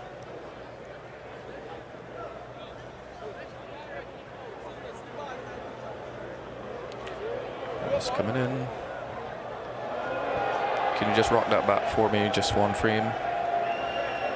Yeah, the bat is grounded beyond the crease when the stump is broken. Satisfied, ready to make my decision to the big screen. My decision is not out. I repeat, not out.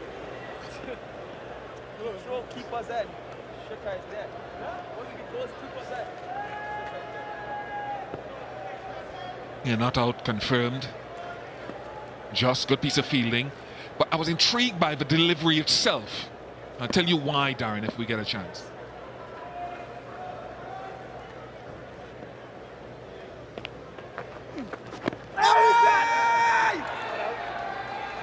Just sense that the ball is gripping a little bit more. I don't know if it's out of the slight foot marks or just natural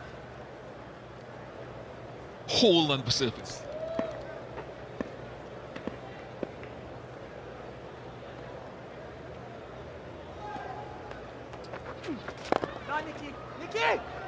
A wrong-footed Puran, who was going to his right initially, beaten to his left, just one.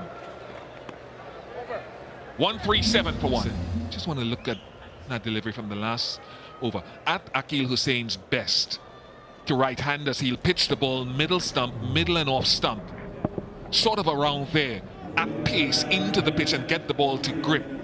And that was very close to what his usual best delivery is. Surprisingly, in Guyana, where the ball gripped more, he was out of rhythm and out of sync. But that's what you see more often from him. Seals into the attack.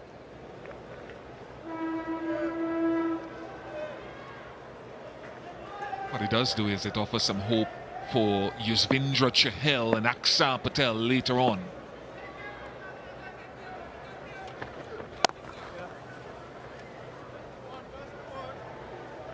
Yes, and I've watched Akhil Hussain over the years. The ability to turn the ball and make it grip off the surface with pace.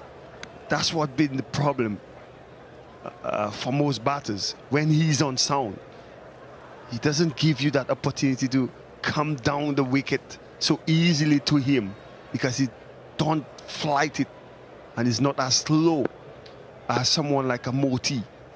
And immediately you could see him extracting some bounce and turn off the surface. And he was asking questions of the batter in his first over. It's that pull shot from Shreyas Iyer, gets it away for 4. Not as high as Jaden Seals would have hoped for, and well controlled.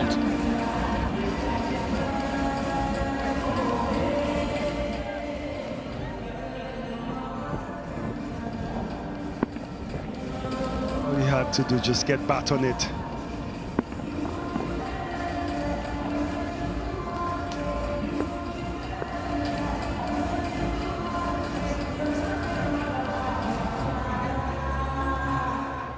He's gonna be attacking him with the short balls.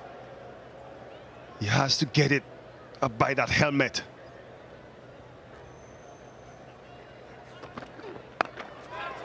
That's a better height and also a better line, because I think that was over middle and off stump, or certainly off stump, and the height was better.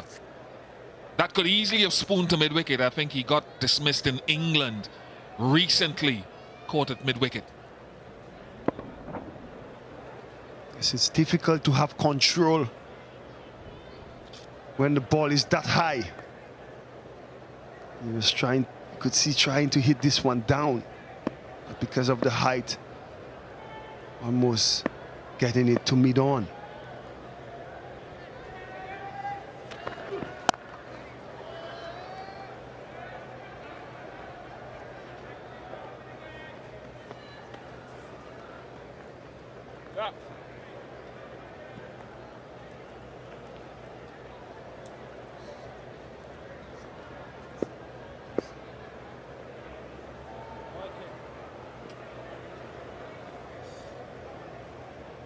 I would like to see that square leg, probably somewhere mid-wicketish, because you want that ball just in front of his eye.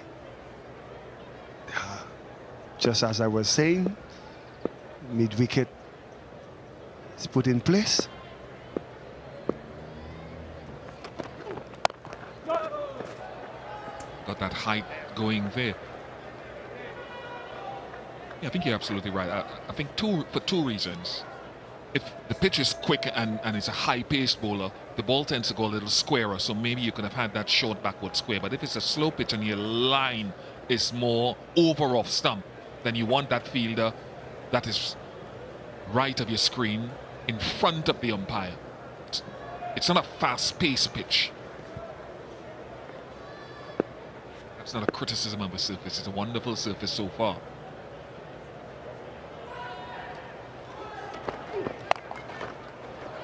Past that man at that mid-wicket position, but only a couple.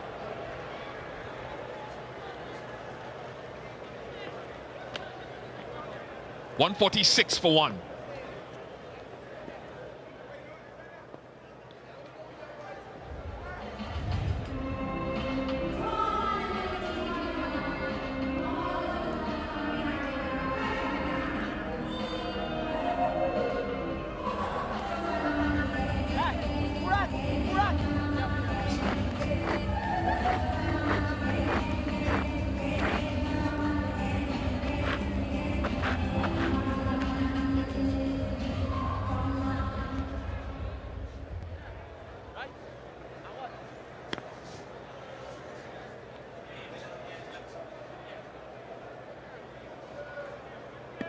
India going well, started well.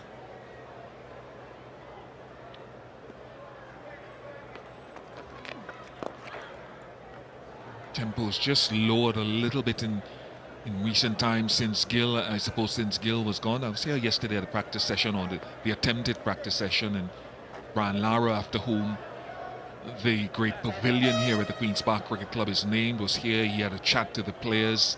Dwayne Bravo, your former teammate, also a Queen's Park Cricket Club member, like Lara and Akil Hussain, was here as well with the team. It's the line right there. Now Shreyas may attempt to sweep or use his feet later, but just try, those guys, Darren, as you do so well, trying to give something and information back to the West Indian players. You could sense Aya trying to dominate the spin because the pacers have had the better of him. That's well played, using the pace of Hussain. Good fielding by Mayers. Batsman come back for 3. But you could see the line that he's bowling. He's asking questions of the batter.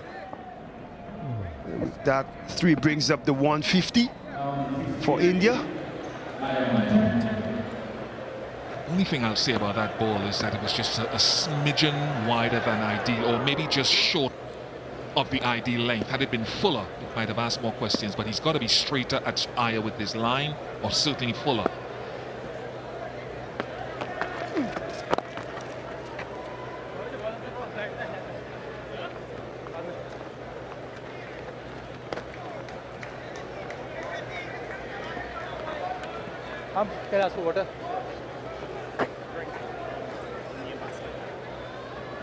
With him hitting that line in length consistently, he could almost be asking for a slip from the captain.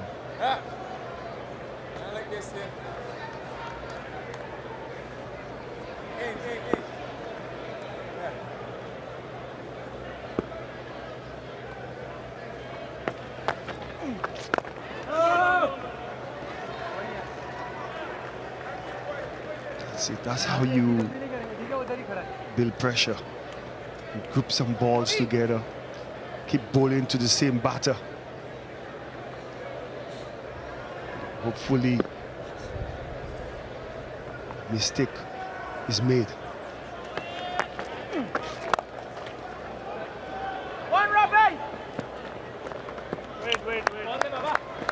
Good from Robin Powell, sweeping on that offside. Halfway mark of the innings, 1-5-2 for 1.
Gudakesh Moti. So spin from both ends. Where Moss can start, Moss?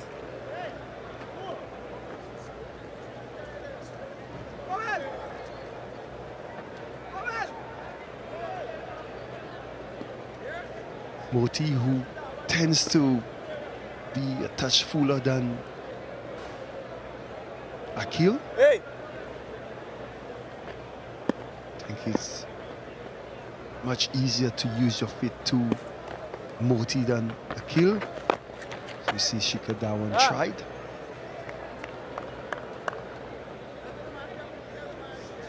Listen. And then when he comes there, the man hit the ball to me like before.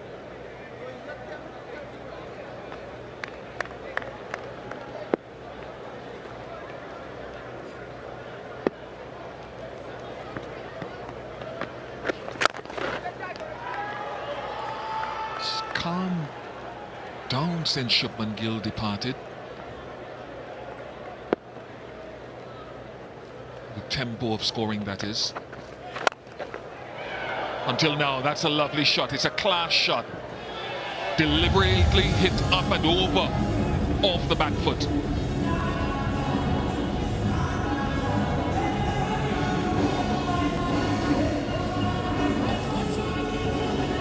Got it. Make room, pick your spot, hit it over there.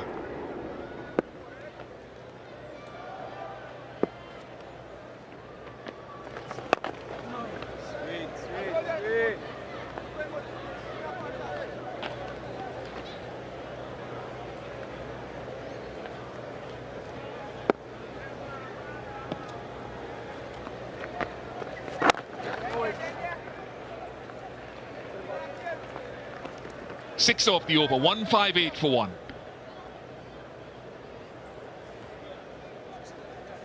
You keep going, you keep going, you keep going.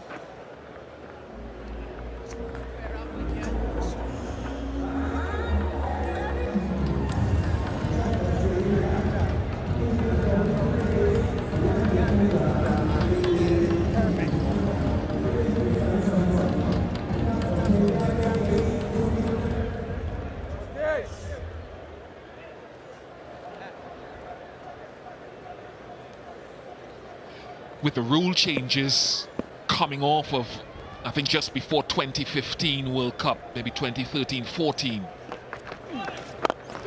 So often on good pitches, 300 plus has been par for the course. Heading into that next World Cup,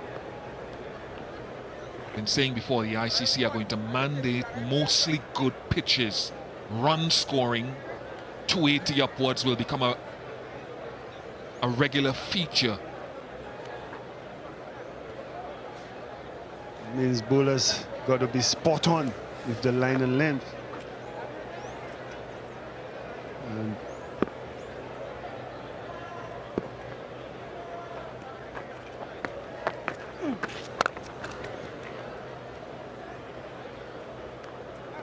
if you look at the teams who well rounded, you look at England,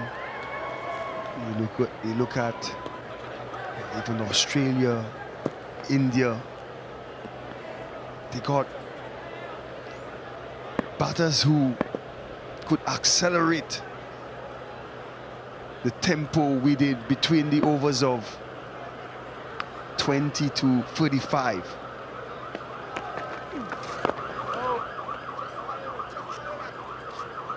But also the teams who have the bowling, Pakistan, who could get wickets during that period. It kind of slow you down when it comes to the back end of the inning.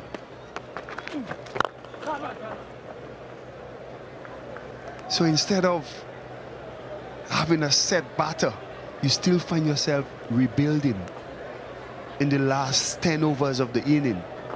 And that is something we've seen with the West Indies team. Whereas India is 161 for one, the Sky to come and Samson, they're coming in to up the tempo. Whereas the teams who don't do that, the batters coming in always under pressure, they got to bat and build the partnership. India have that power when Bumrah and Shami and those guys are fit as well. Run rate since Gill has been dismissed just under 5. Hussain going decently so far.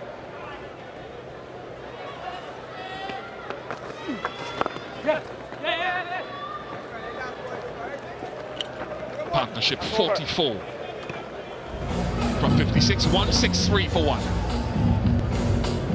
Right now, just leave the ladder. Just like when you see the for Dhawan. When I'm going to look for it,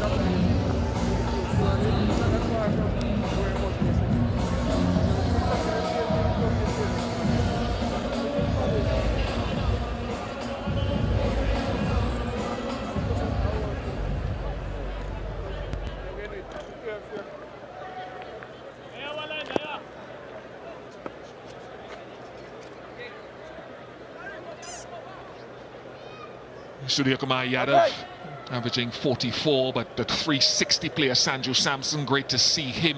Hope he makes, from India's perspective, best use of his opportunity. Just one ODI, and Deepak Hooda making a name for himself, striking the ball well. It's a good lineup, good batting depth. Moti's coming round the wicket. It's been 22 matches, I think, since Shikhar Dhawan has scored an ODI 100. There's that sweep. Very effectively. All the way for 6.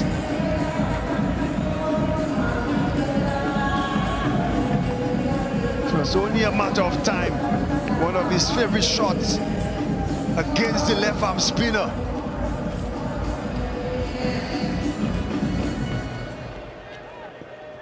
I think with the angle, the change of angle, it was easier for Shikhar to play that shot with the ball coming into him.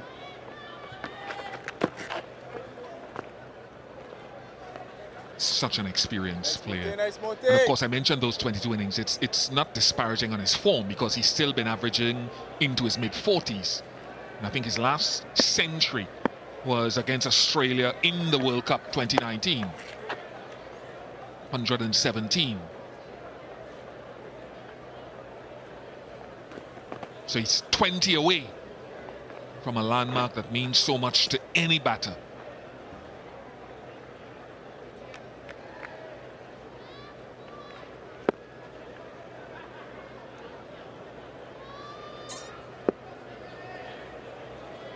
Puran.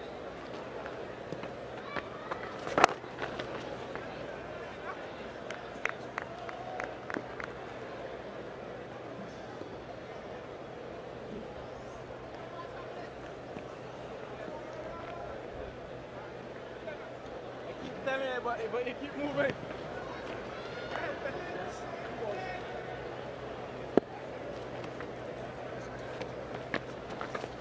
Right. How's the angle be? Boy, Kish.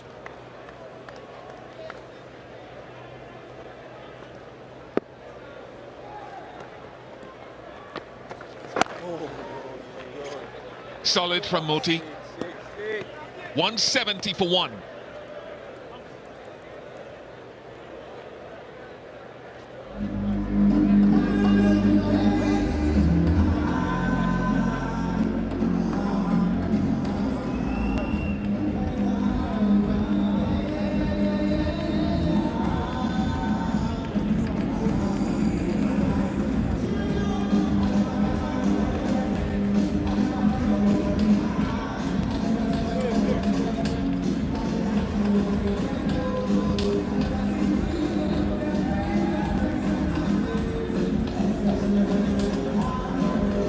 Shikhar Dhawan 20 runs away from another one international century. Untroubled at the moment by the West Indian bowlers. He's in full control of the situation out in the middle. Just hydrating a bit. And it's the ideal captain's inning in the circumstances.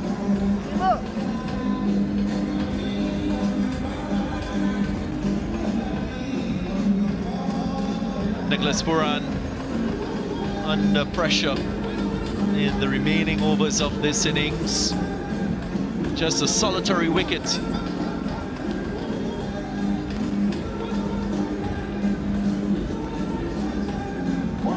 India at the moment projected to go beyond what is considered par score, batting first here at the Queen's Park Oval in ODIs.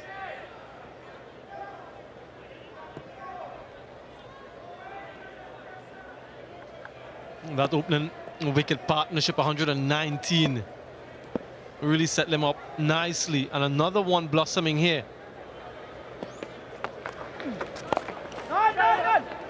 Quick single. The only wicket to fall today has been a run out. The bowlers have not been able to prize out anything. Really good batting conditions, we must keep mentioning that.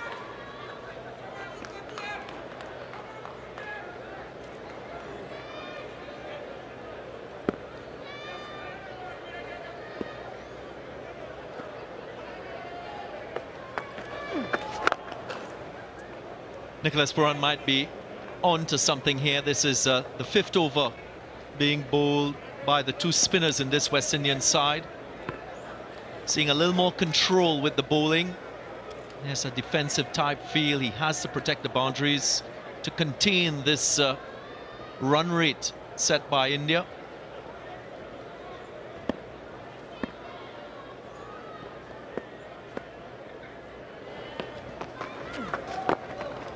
In the situation, it doesn't allow both Akil Hussain and Gurukesh Moti to be attacking with their bowling. That is something that bowlers will need to have in their armory playing one-day cricket, knowing exactly when to be defensive, when to go on the attack with the appropriate fields. At the moment, it's really dancing to the tunes of the Indian batters.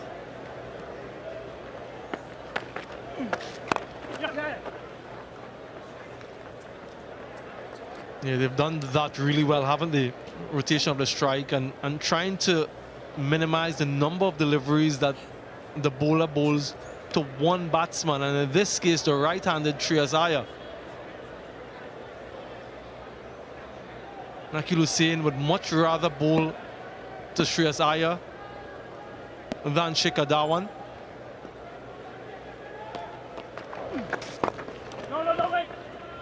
And what India has managed here is to maintain that right-left. It's so important that Shikhar Dhawan bats as deep as possible to negate the 2 left-hand orthodox that West Indies have. Lots of support in for the West Indies here.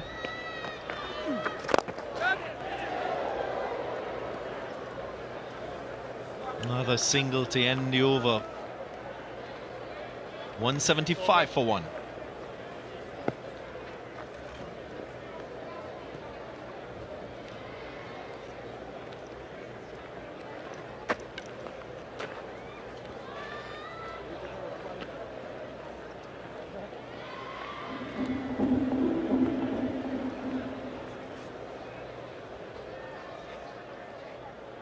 Let's go. Let's go.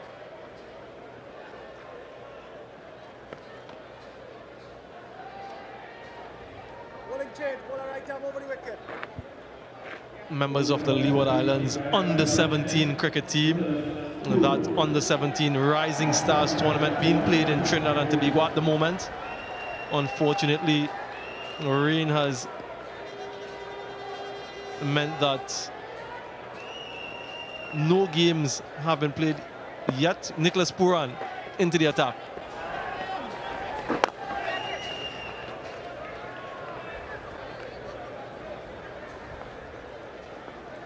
Nicholas Puran now being used as a viable option for the West Indies with the ball.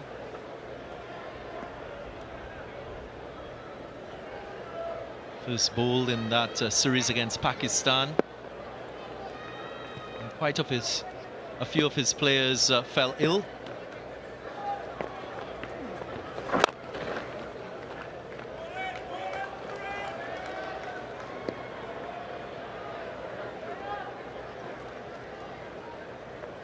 Some more rising stars, members of the Jamaican under-17 contingent. Massive hit from Shreyas Iyer. Just a shimmy down the wicket to the pitch of it, and that has disappeared.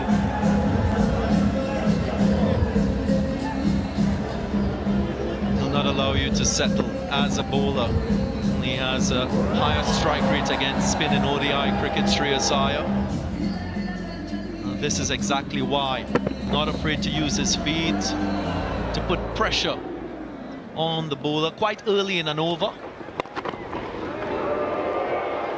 And his execution was brilliant.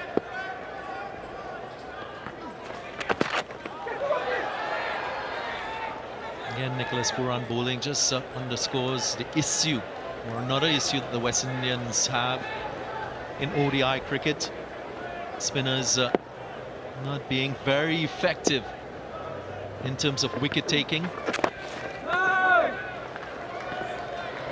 West Indies would have used quite a number of options over the years. Hayden Walsh Jr., 19 innings, just 27 wickets. Ashley Nurse, Roston Chase, Fabian Allen.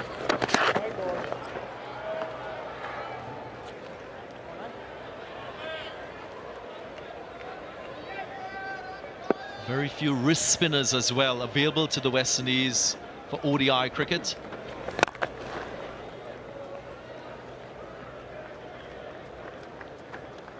.184 for one.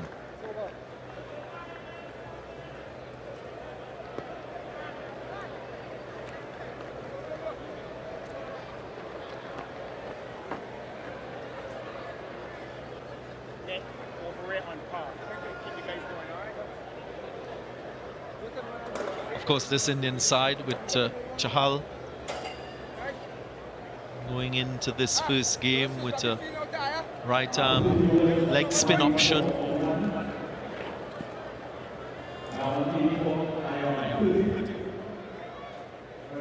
Spin variety in this 11. Aksa Patel, the left arm spinner, matched with Chahal, the right arm wrist spinner.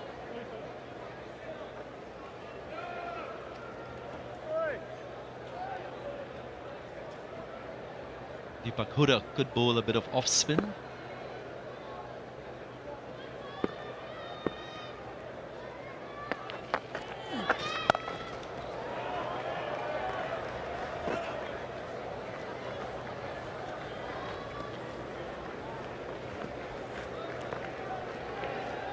Shreyas Iyer started off slowly, getting into rhythm now. 31 of 41. Strike rate of just above 75.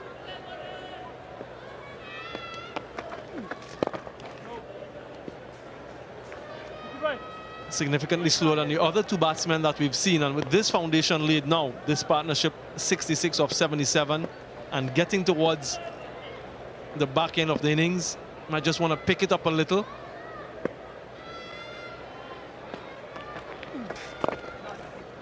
Well, if you've been following the innings, you would notice that India has a template in terms of how they impose themselves on the West Indian bowlers. 27% of their boundaries coming off the first two deliveries of every over. Every over that boundaries were scored off.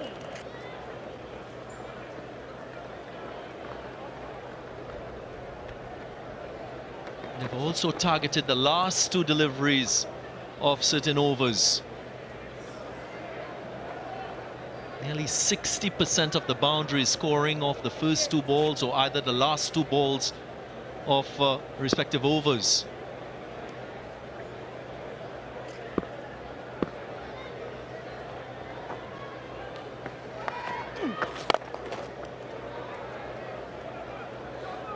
That says something about the West Indian bowlers and their discipline early, and as they finish the overs off, an area that they can improve on in these remaining overs.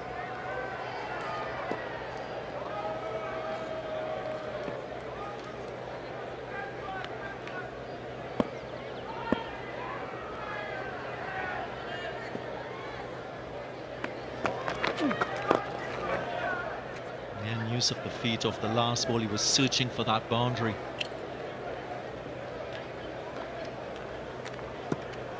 .188 for one. Over.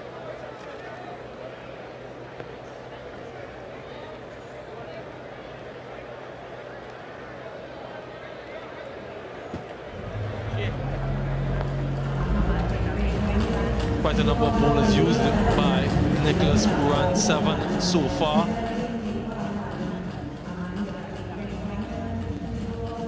Gudakesh Moti bowling the most, 8 for 39. Jaden Seals, the most economical of all the fast bowlers in this West Indian side. His first 4 overs were quite disciplined, bowled with good control.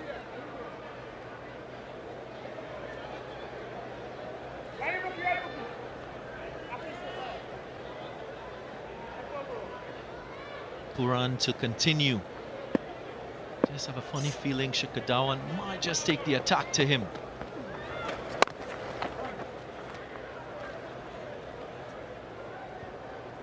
I made the point in the last series, when you're not used to bowling,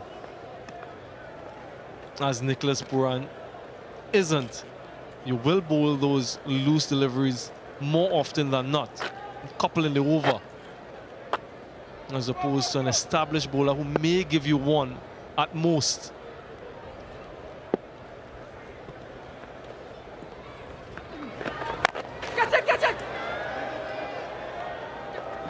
Good gut finding.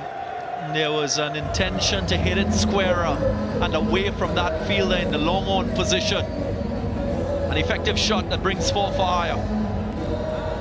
Yeah, and if you put him under pressure early in the over, he isn't too sure how to respond because of that lack of experience.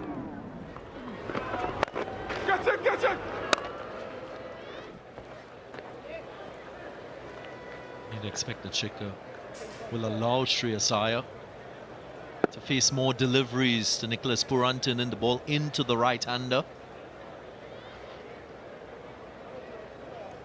That's the type of smarts you expect in a partnership.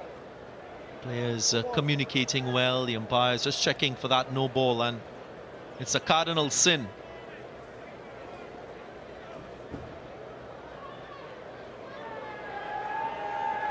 Adding salt to the wound here, Nicholas Puran conceding a no ball, and it will be a free hit.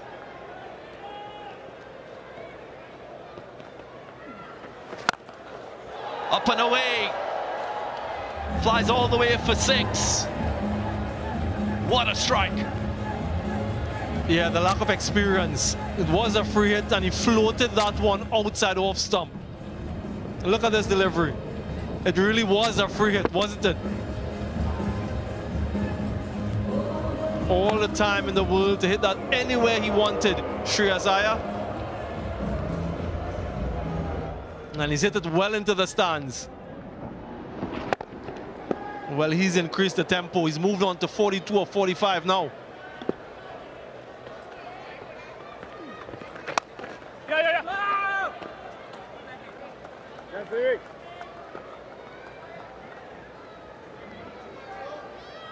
Yeah, very expensive. It is the second over, none for 21, Puran.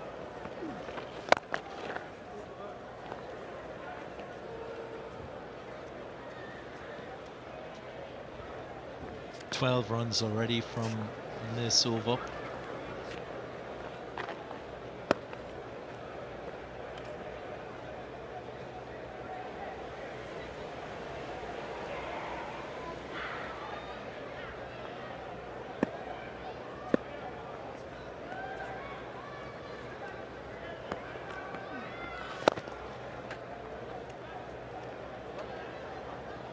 No fuss at all from Shikhar Dhawan, a single to end to a 2 for 1.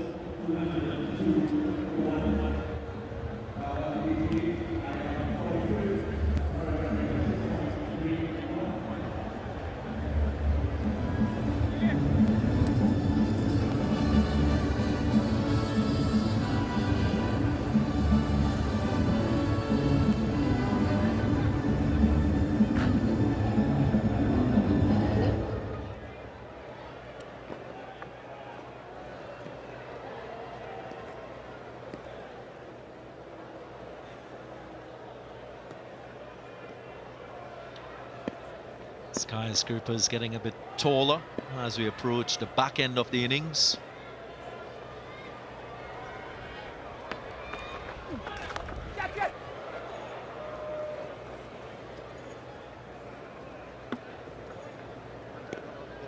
Well, these two against spin.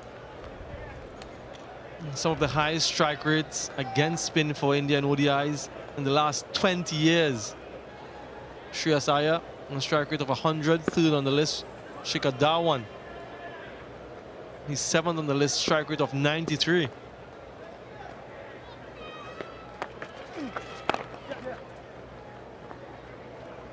And this is what they do so well. In and amongst the boundary, Hardik Pandya tops the list, strike rate of 136. Sehwag, Virender Sehwag, 123. And Sachin Tendulkar, Rohit Sharma, Virat Kohli, all in that list of highest strike rate against spinners.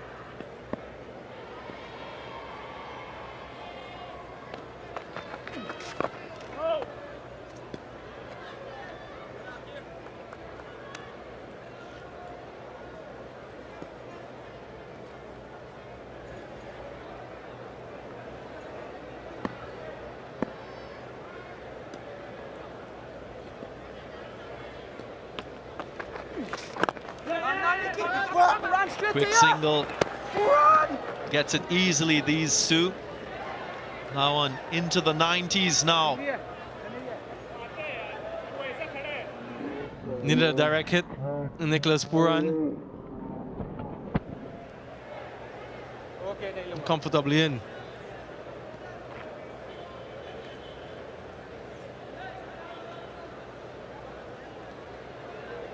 Partnership 86, following up the 119 for the first wicket.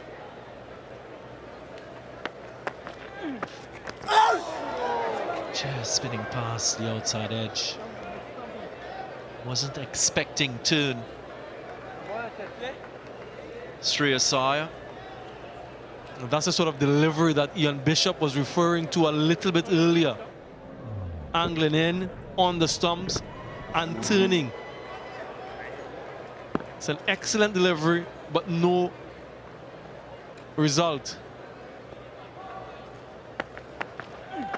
And again.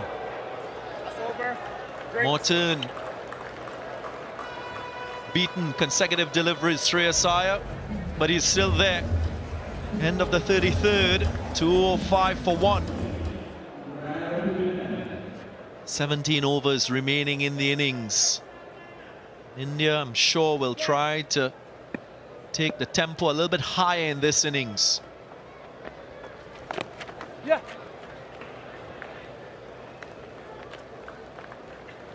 Gudakesh Moti in for his 9th over, replacing Nicholas Puran.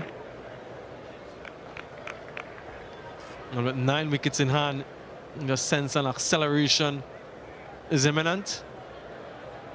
Well, even more of an acceleration. Current run rate 6.2.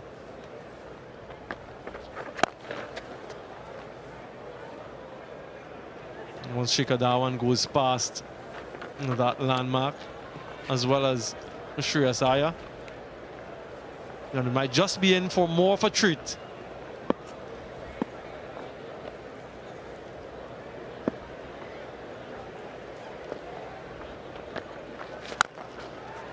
Went for the big shot in the gap, in front of square. The 7th 6 in the innings, 3rd for Shikhar Dhawan. There's been a good balance with hitting the ball on the ground and hitting it out the park. Yeah, moves on to 97. It seems as though he's just toying with Gudakesh Moti.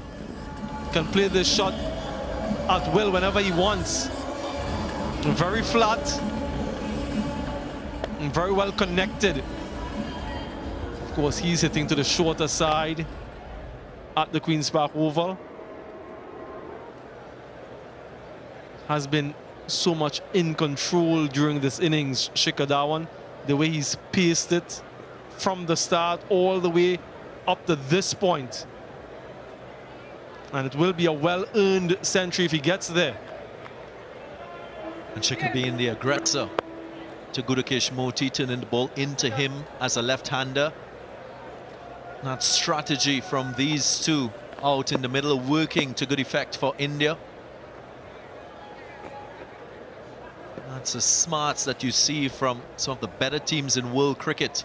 when they go about their process of scoring runs.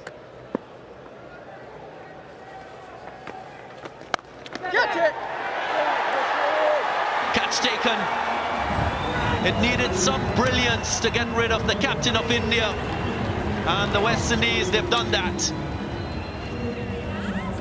Well, disappointed, that's for sure, for Shikhar Dhawan.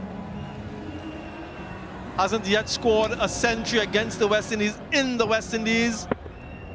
And that trend will continue. A good catch. And that plan worked. Nicholas Puran was in discussion with Gunakesh Modi prior to that delivery. The captain goes for 97, 213 for 2.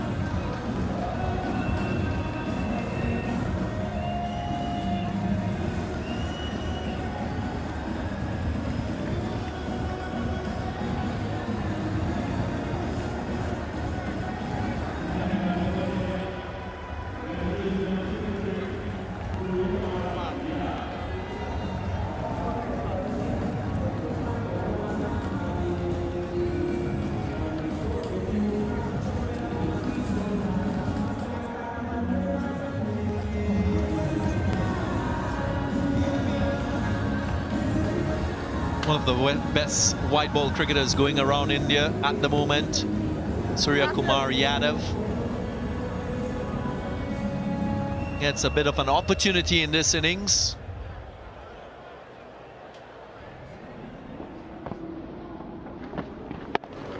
Shikhar Dhawan chasing a wide-ish delivery.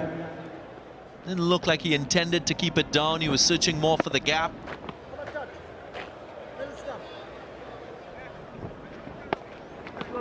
Shamar Brooks producing a fine effort behind point.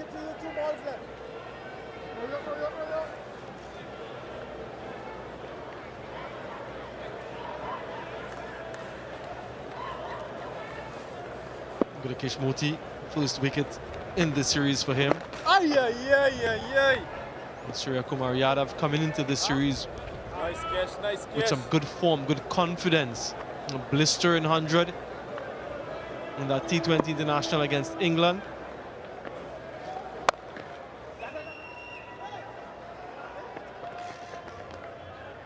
It's off the mark straight away.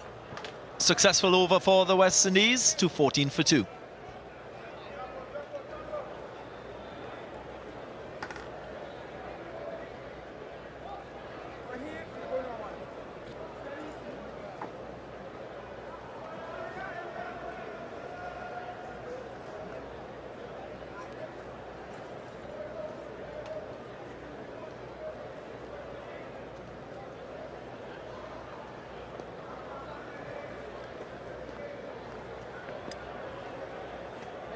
Center.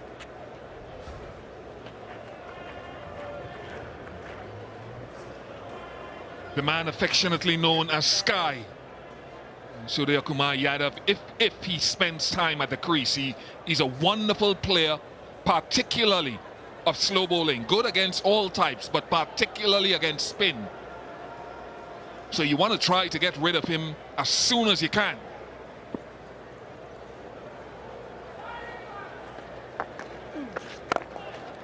Good from Akil.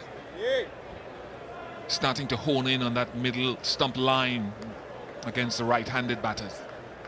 It looks like he's back to his customary performance. We saw a lot of that in the series against Bangladesh earlier, Ireland earlier this year. I think it was in his last over he bowled a couple deliveries. Both you and myself were holding our heads how it did not hit the wicket. But it's good. He's been bowling good all year.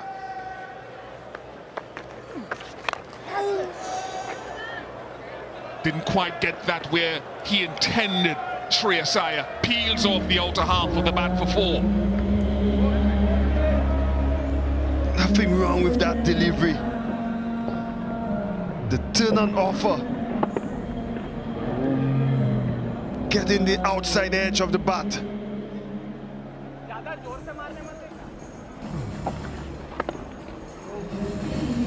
Could see as if after the drinks break there was a discussion to pick up the pace of scoring from the Indian batters.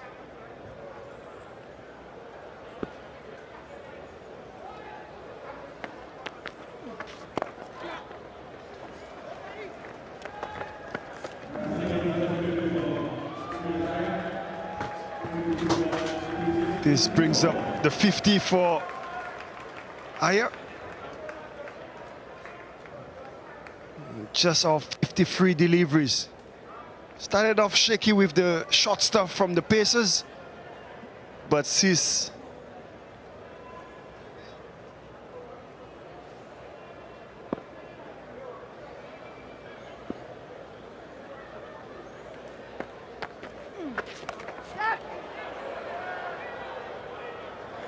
two boundaries in the over.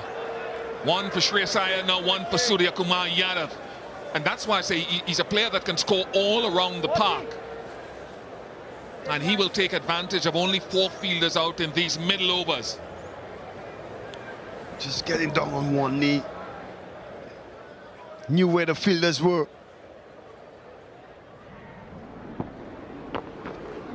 Caleb saying that line he was bowling to Iyer, Sky will manipulate it. Such a classy player. It's 2-5 for 2.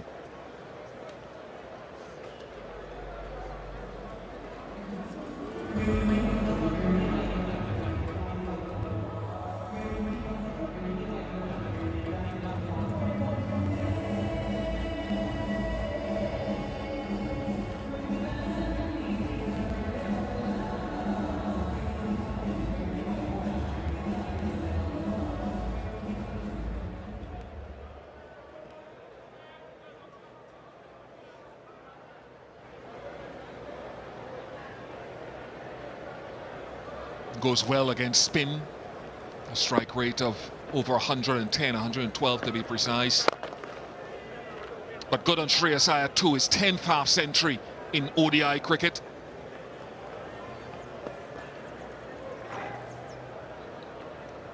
And he would have known that it wasn't desperation time, and this tour is not desperate for him, but he can cement things with runs on this tour, if there were any questions.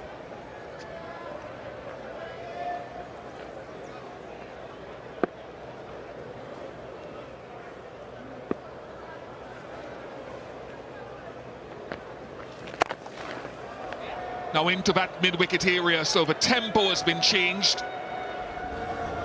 and shifted, as you mentioned. If they're eyeing that 300 plus, even 350 would be in their minds. I haven't gotten his 50. He'll be a touch more relaxed to play his shots.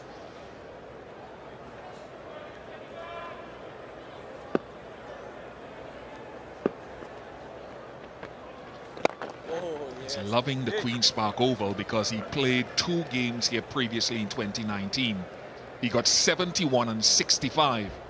He's returned in 2022 and he's gone to 54. Catch it! Got it!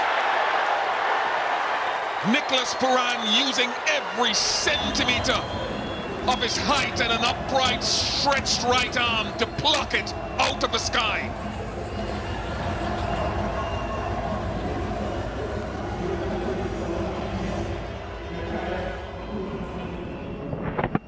Trying to go over extra cover. What a grab by the captain. Shreyas Iyer goes for 54. It's 240 for 3.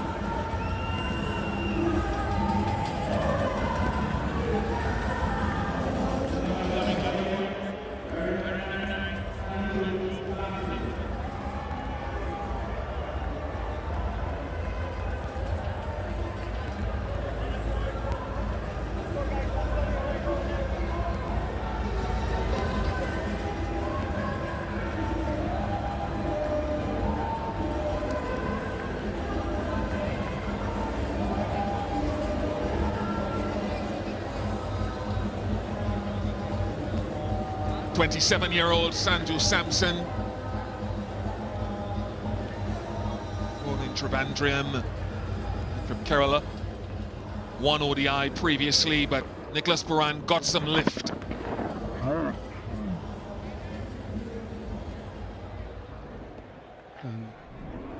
So far, it brings 2 new batters to the crease. And maybe small opening for the West Indies team. Whereas India looking to press on after the drinks break. West Indies has responded by getting both Shikhar Dhawan and Suresh Iyer out. These two need to build a partnership. Samson off the mark, and a good day's work with the ball for Gudakesh Moti again. 2 for 54 off his 10 overs against a talented lineup.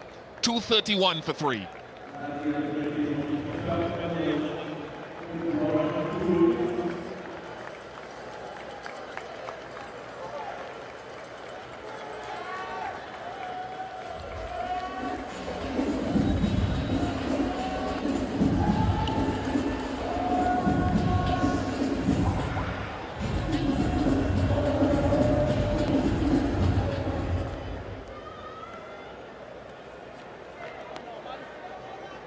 Leg stump.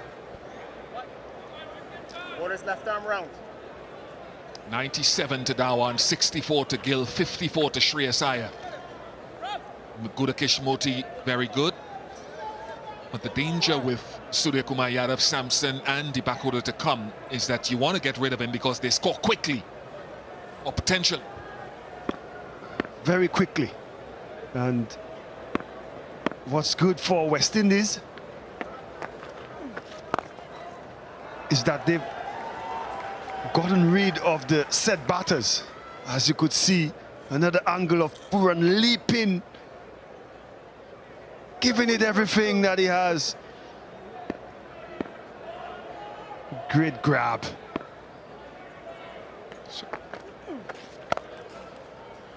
Who jumped higher, Gudakesh Moti or Nicholas Puran? Look at Moti.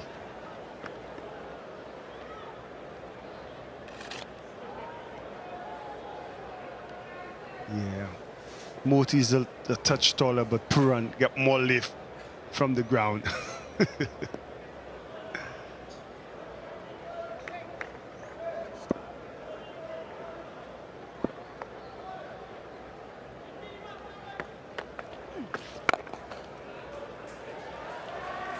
That's good from Akil Hussain. As we've seen Sky, he will open up the offside. Look to go over extra cover in the air or along the ground. So Hussain keeping it dead on the stumps. He would have to make room for himself to go open up the offside. I could understand that wide. He doesn't want to bowl that ball outside the off stump. Just keeping it on middle and leg.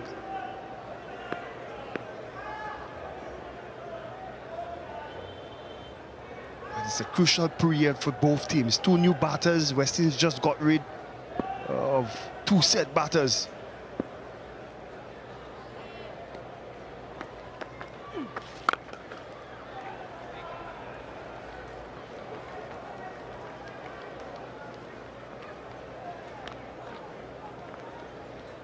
Ever so talented as well, Sanju Samson, for those that know him around his homeland and beyond. Some would argue that he needs a run. Some would argue he's not making best use of his chances, opportunities.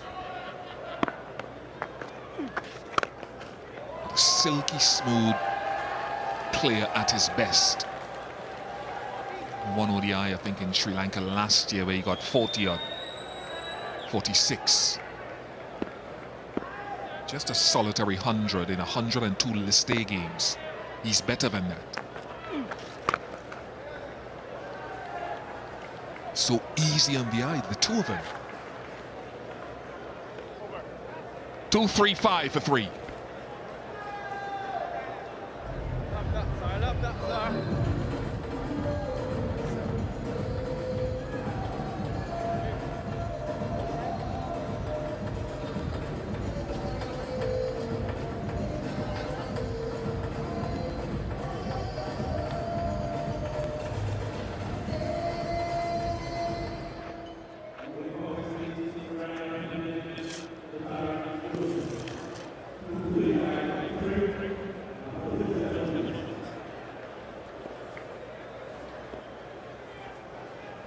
Many scribes, like the former Indian captain, former India coach Ravi Shastri, feel that Sanju Samson has to be one they need to focus on for the T20 World Cup because of his back foot game. Alzari Joseph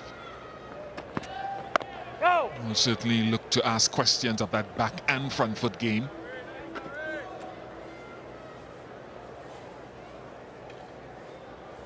And it's right time to look to get wickets as well. How do you go about getting that? I think Alzari for deep square leg, fine leg.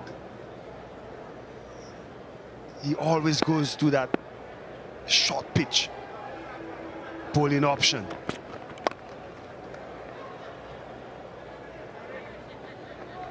Like that, and ask that question of that back foot game we mentioned about with Sanju Samson. Surya Kumar, you had to play some pickup shots and stuff that are out of this world. So, yeah, hello to you too. Hello from Darren. Good, nice t-shirts. She might need an upgrade. This was when I used to play. It's changed a bit of late. Alzari has to be spot on with Sky.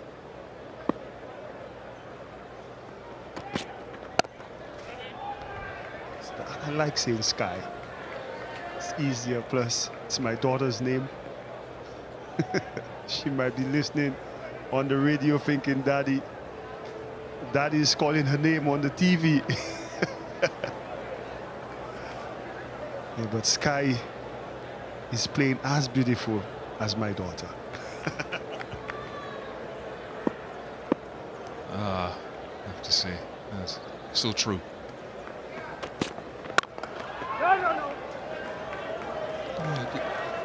I think many of Surya Kumar's supporters and have been an admirer of his work.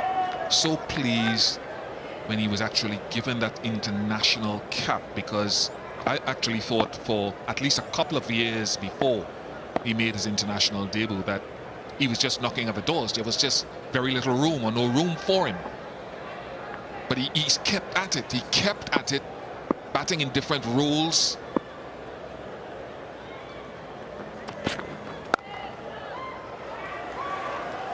And has now assumed that position.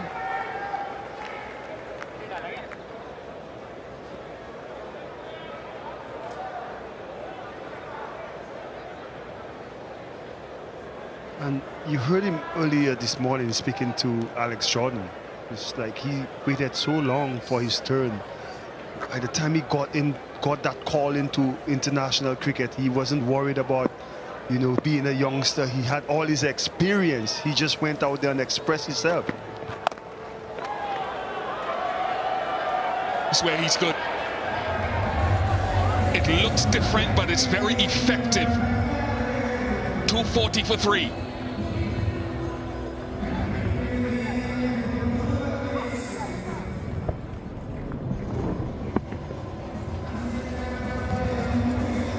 Might say it's a difficult position he got himself, but you could see his eye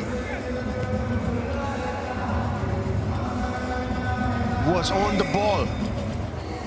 Just managed to keep it down, and the placement was superb.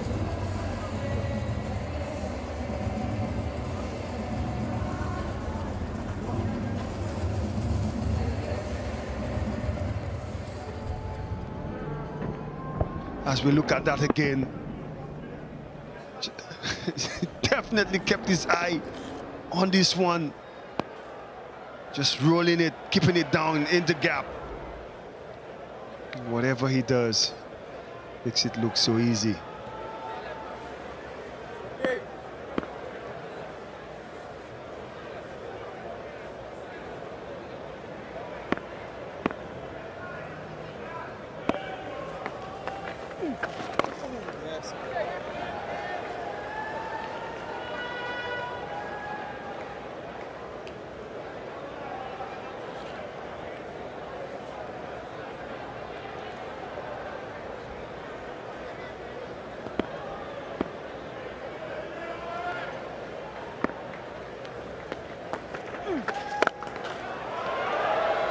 Too easy for Sanju Samson. Deceptive power in his back swing, all the way for 6. The way he picked up the length. Fraction shot from Akil Hussain. And he was quickly in position, dispatching this one over mid-wicket for 6.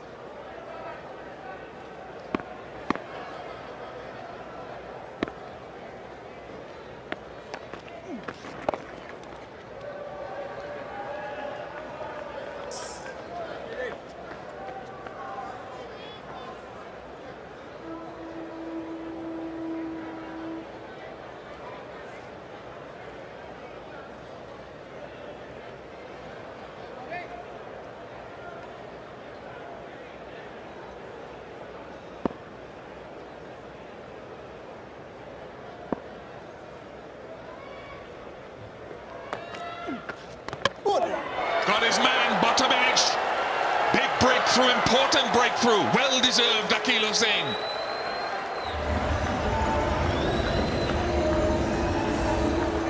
Error in judgment there from Sky.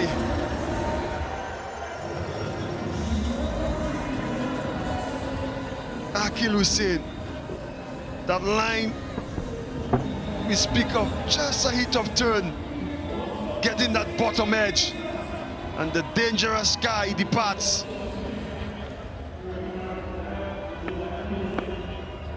He goes for 13. It's 247 for 4.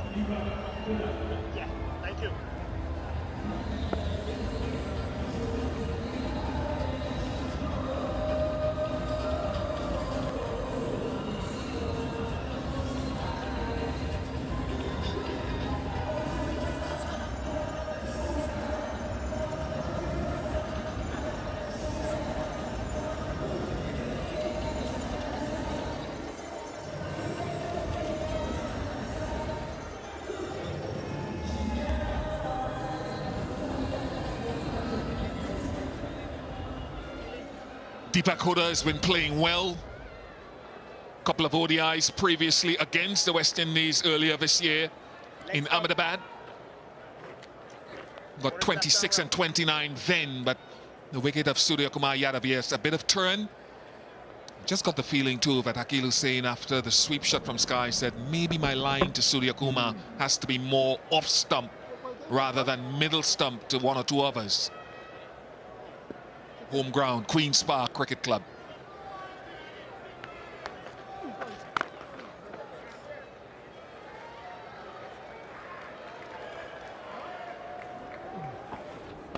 Could see that ball just creeping in the surface. Maybe that could be what caused that error in judgment. Dropped it. Should have been taken. Gudakesh Moti, fellow left arm spinner, grasses it. 248 for 4.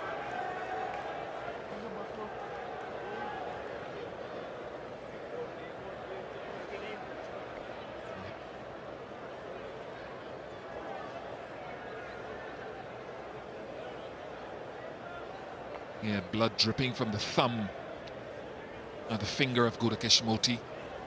Obviously the ball jarred that right thumb.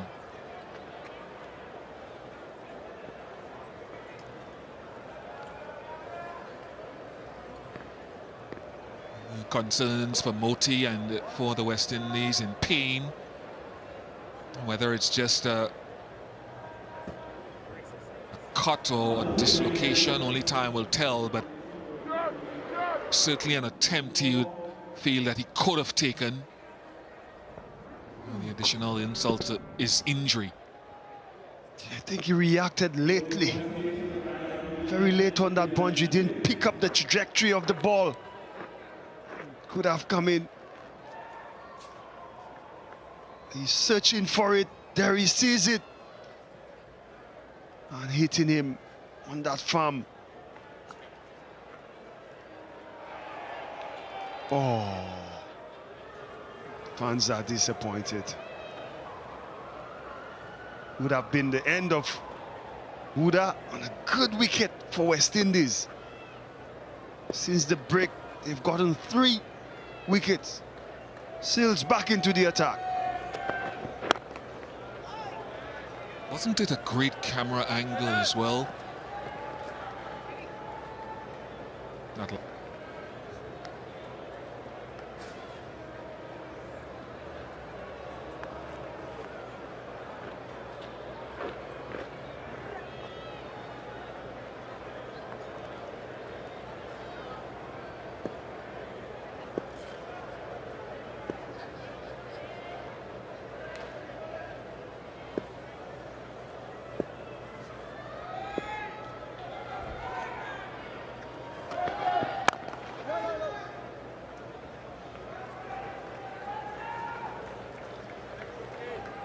There's that beautiful camera angle. You could see he's wrong-footed. He's searching for the ball. Oh, just closing the hand. Second too early. It would have been a good wicket for Akil Hussain and the West Indies team.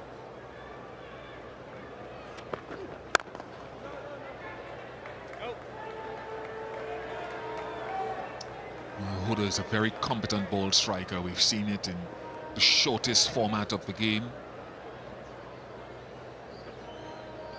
Both himself and Sanju Samson actually played in the 2014 Under-19 World Cup in the UAE. Sanju Samson was the leading run scorer in that tournament, and guess who was the second? Deepak Huda. Both of them at the crease now, looking to seal a position. Very good from Jaden Seals. Nothing different for the next one if you can follow it up. I think probably that's the first ball that bit the bat of the Indian batters from the seamers.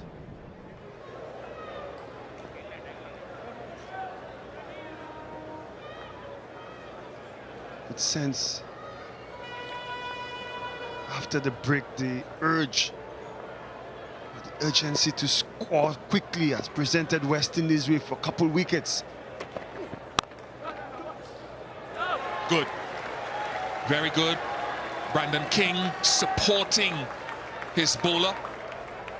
A good over so far, 5 dots.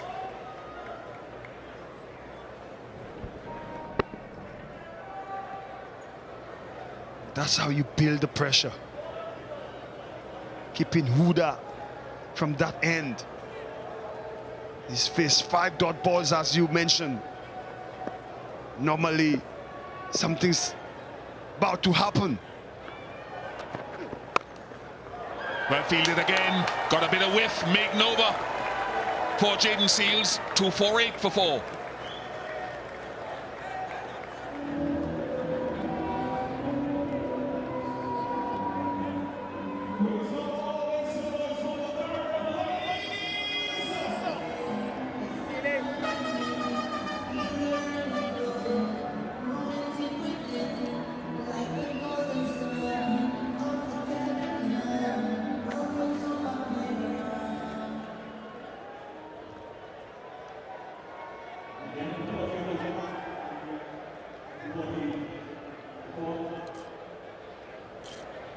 Wickets for Moti, a couple of them. One for Hussain. He perhaps deserved another or 2.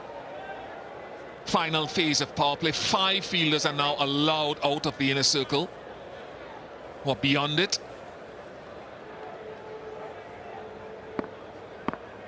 Hussain's final over.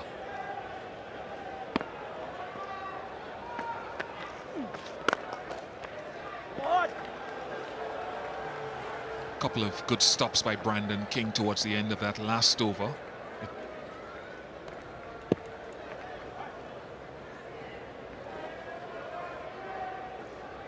And as West Indian fans know, that number 53 on his back was worn by someone he idolized, former West Indies batsman Ramnaresh Sawan, who was a selector for a small period of time earlier this year.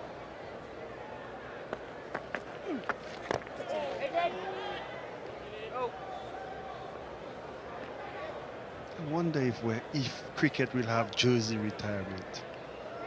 What's your view on that? Somebody like a Dhawan who played over 100 ODIs, did well. You see it in the NBA. Is there a case where you could retire a jersey?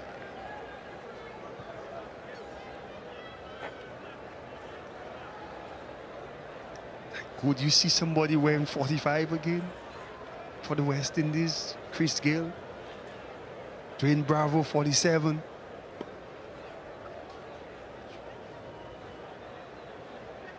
Gayle's 3-3-3. Yeah.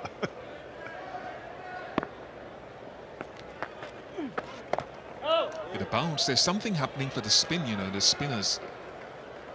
Mentioned before, Akhil Hussain, Gurukeshmurti will appreciate that. The Indian spinners will also look at that, Chahal and Akshar Patel in particular.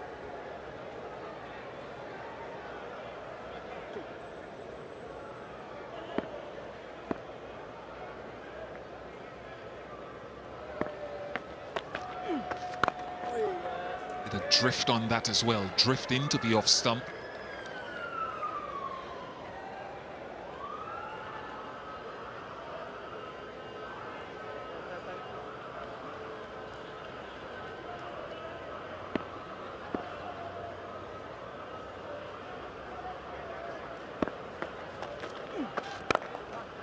Solid work with the ball from Akhil Hussain. He kicks the ground at the end of the over. He wanted 2. He's finished with 1 for 51 from his 10. 250 for 4.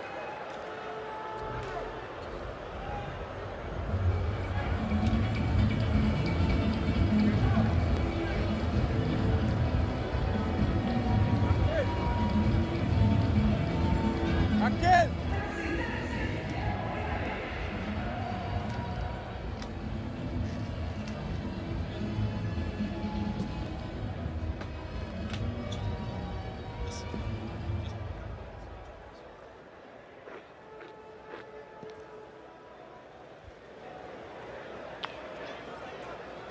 250 up for India, 250 for 4, 9 overs remaining.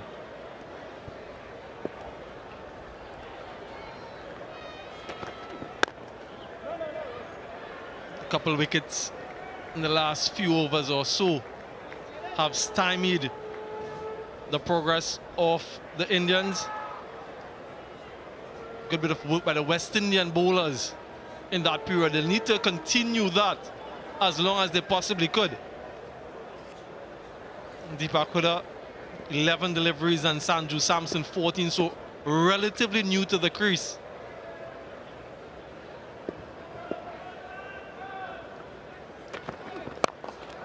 Straight back at the bowler. More self-preservation than anything else, but he seems to be okay. Jayden Seales firmly struck. What's noticeable is the older ball is making it more difficult for run scoring. Maybe a bit of pace coming off the surface.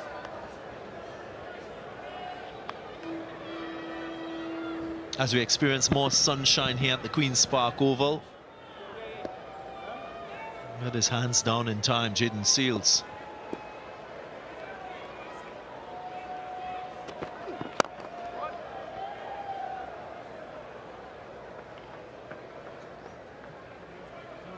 That greater challenge with the older ball will be something that the West Indies will have to consider when they get their chance to bat on this surface. Of course, we saw more fluency from the Indian batters in power play 1, in power play 2. But from a West Indian perspective, they'll be happy with the 4 wickets that they've taken in that second power play. Maybe a touch too expensive in terms of runs conceded.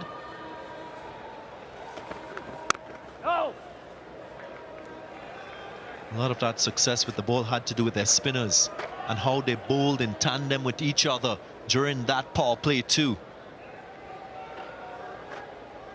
Rest assured, Shikhar Dhawan will be taking note of that phase of the innings when India has its opportunity to bowl. He did very well, Keel Hussain. And both spinners, 3 wickets for 105 runs from their 20 overs.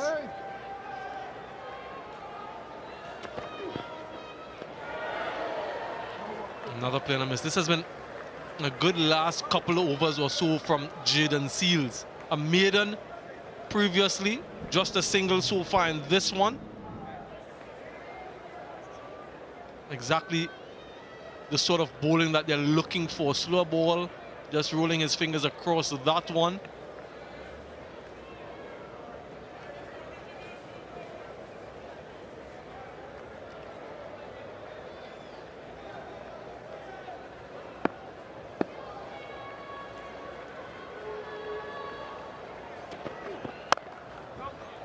Just a single. Another really good over from Jaden Seals. 2-5-1 for 4.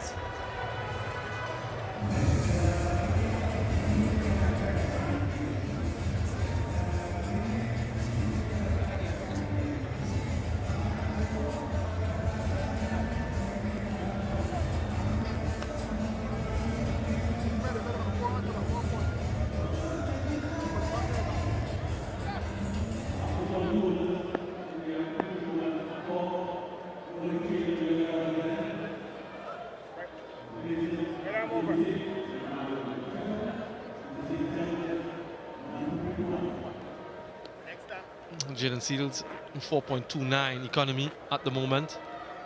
The best of all bowlers used so far. Romario Shepherd reintroduced into the attack. 4 overs, none for 27. And for him, 11 dots. They'll need a strong finish. A very open stance for Deepak Hooda.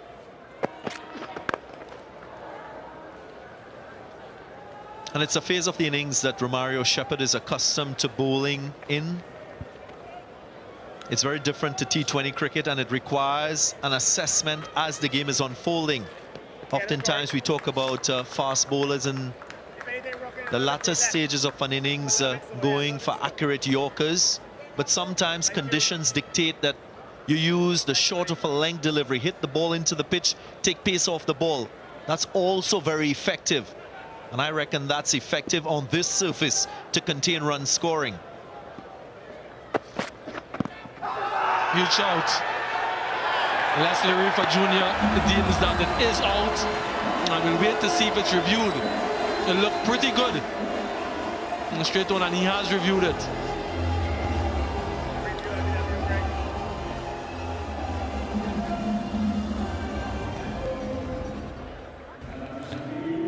TV umpire to director. We have a player's review for LBW. The original decision given is out. Front foot has been checked. Fair delivery established. Can we move on to front on, please?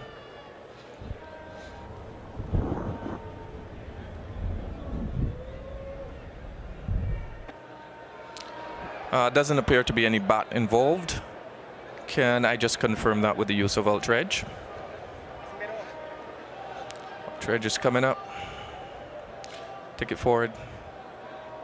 Yep. It's a gap between the bat and ball. Satisfied there's no bat involved. Can we move on to ball tracking when ready?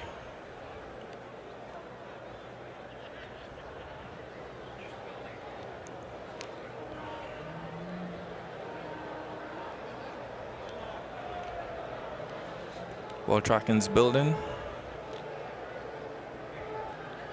Ball tracking's coming up. It's pitching outside off. Impacts in line. Wickets, umpire's call. I'm going to go back to Leslie on field. Leslie, stay with your original decision. I'll let you know when you're on screen. You're on screen now. Make your signal. Upheld. Umpire's call on impact, clipping. Another wicket for the West Indians, and something to celebrate before the home fans. Sanju Samson goes for 12. India now 252 for 5.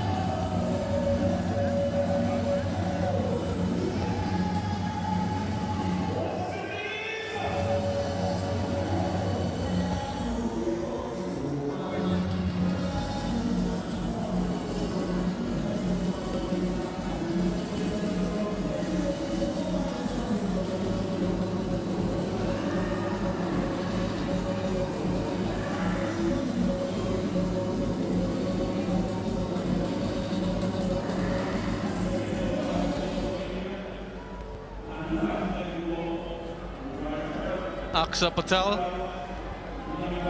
the new batsman for India. A useful lower order batsman, can manipulate the strike, can find the boundaries.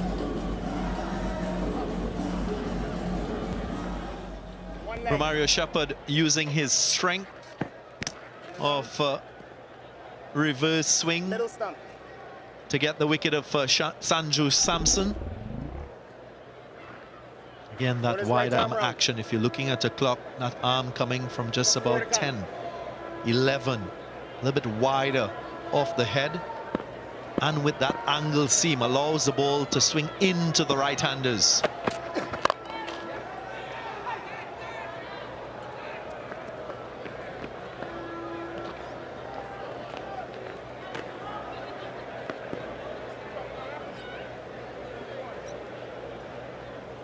West Indies have continued to pick wickets and bowl quite tight lines. That has brought them back into this contest. At one stage, India were looking at possibly 350.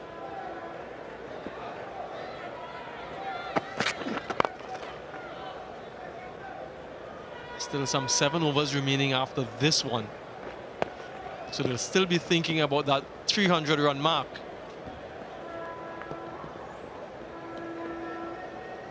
But at 230 for 2 in the 35th over, 36th over, that projected score was looking much different.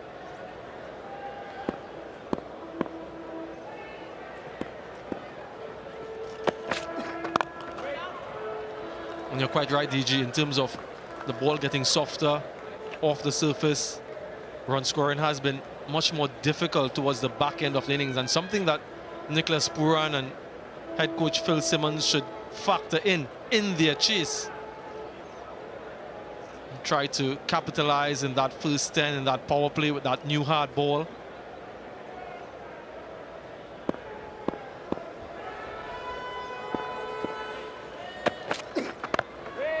So important to glean anything from that first innings to make decisions for the second. 43 gone, 254 for 5.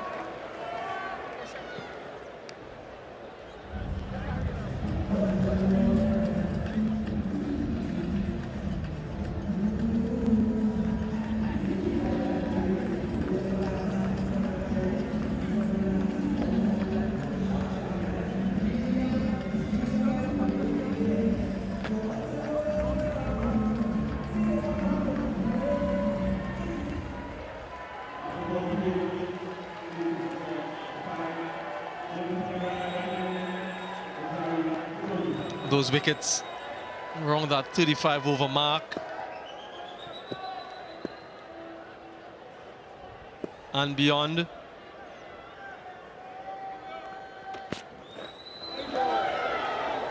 Zari Joseph returns with a wide. Need to follow up on the good work that Jaden Seals did. Gudakesh Moti still off the field. And that right thumb of his, remember that he was going for a catch. We have just jarred the surface. It's his right hand. And he bowls with his left, so that's the only bit of solace for Gudakesh Moti.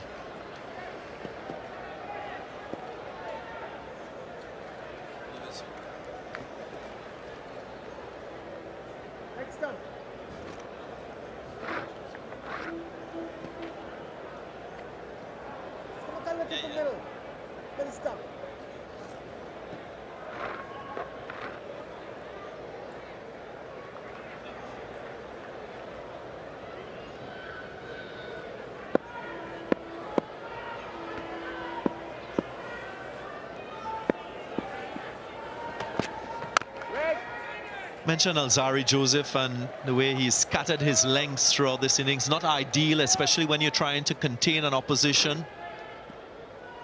A look at his areas, of course, Alzari Joseph in blue. That's his length, scattered from that full length all the way to very short. Jaden Seals red more clustered in that short of a good length, which is ideal in conditions here at the Queen's Park Oval. That's why his economy is just about 4.5.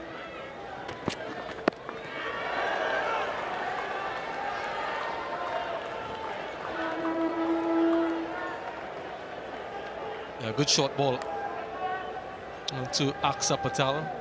Also factor in that Alzari Joseph bowled quite a few short deliveries to Shreyas Iyer as part of a strategic plan. The quickest off the bowlers on show. That direction was good. I just want to get it up a little bit higher. Alzari Joseph.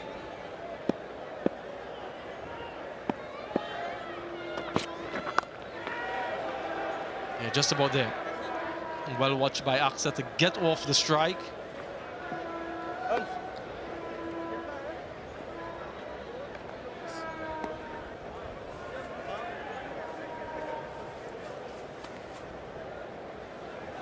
Deepak Hooda, nicknamed the Hurricane, and that's because of his aggressive batting.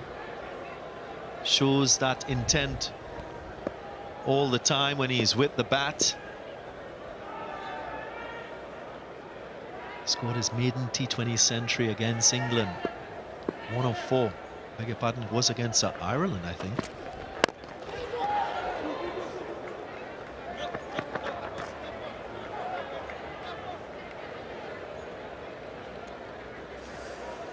And they'll want him to be out there to the very end. To use all of the deliveries firstly. And once he's there, they know that he can find the boundaries with some regularity. Aksa Patel could complement that strategy, that effort. But commendations must go to the West Indian bowlers. They were down and out, but they found a way to stay in this contest.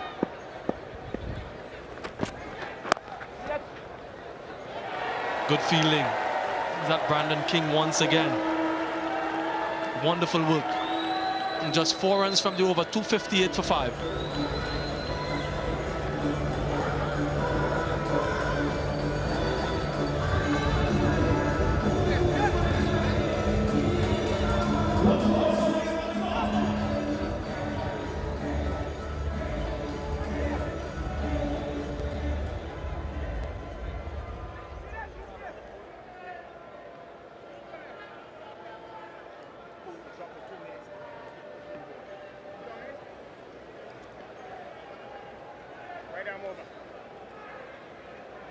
Top 3, all getting half centuries in good time as well.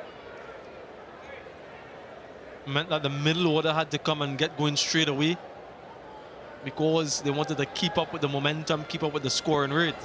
It didn't materialize. Mario Shepherd will continue.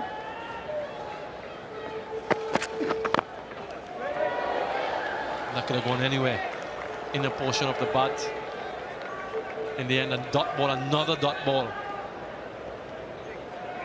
And a tight line being bowled by Romario Shepherd.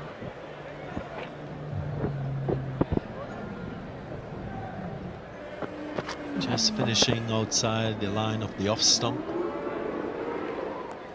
Hint of inward movement. Just not allowing the right-handers to free their arms through the offside.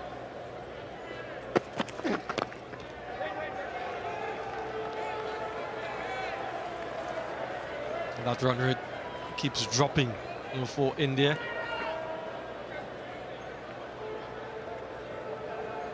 Mario Shepherd using his smarts, his cricketing smarts, assess the conditions quite well. Slower deliveries into the surface, full deliveries, pacey deliveries, just mixing up his lines and his lengths.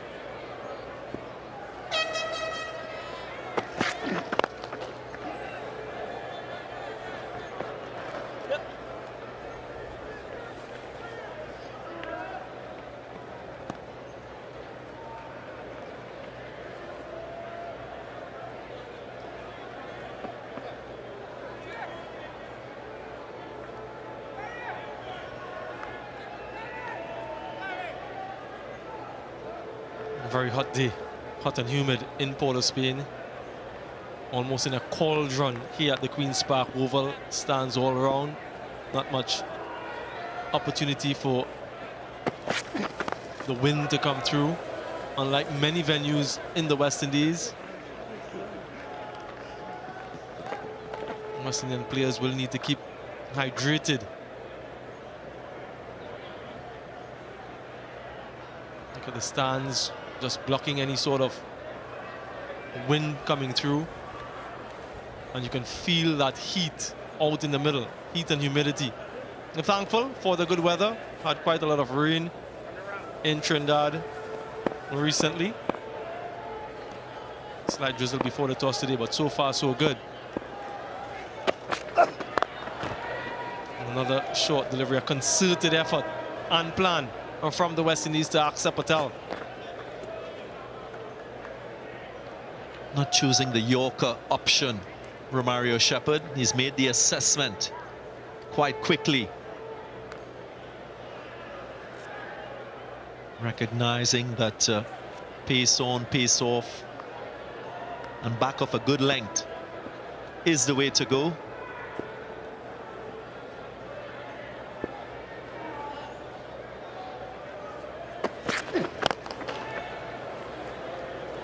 Attempted Yorker, just a single, another good over. 5 runs from it. And 263 for 5.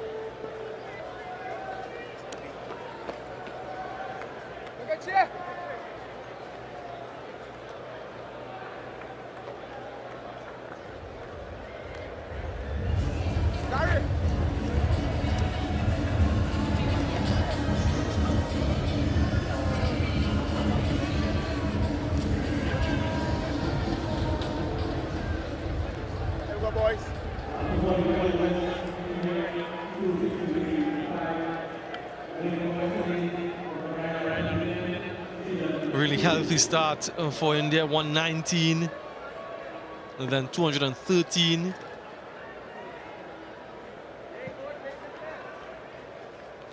Since then, West Indians have come quite good. Jaden Seals in particular, wicketless, but his economy rate in this contest has been quite good. And again, that line not allowing any bit of room for the freeing of the arms. And you can sense that Deepak Hooda wants to get a boundary. 41 balls since the last boundary. Excellent work, especially given the platform that was laid. So the pressure is on these two.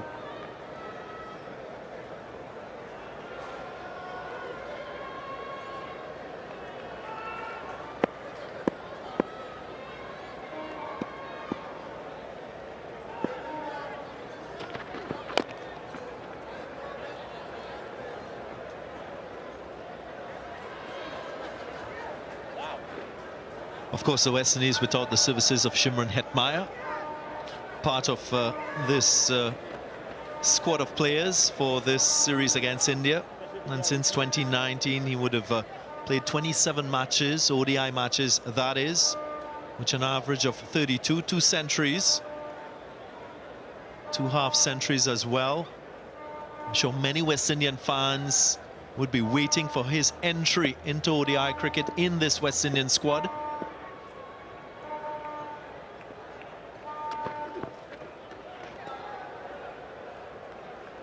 Real match winner he is, Shimron Hetmyer.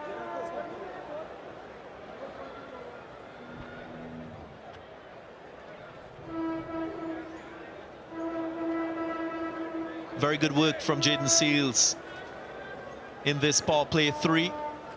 He's worked really hard on this aspect of his game. Still very much a work in progress. Gave himself the opportunity of playing in Sri Lanka in a T20 league to develop his white ball skills as a bowler.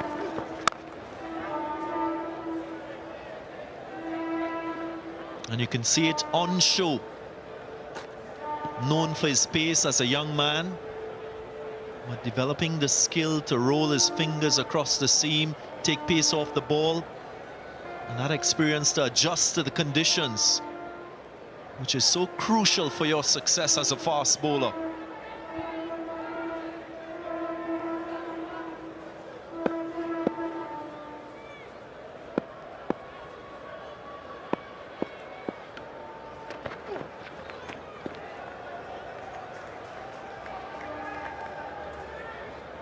They burst onto the scene in international cricket in test matches. Jaden Seals is a little bit perplexed.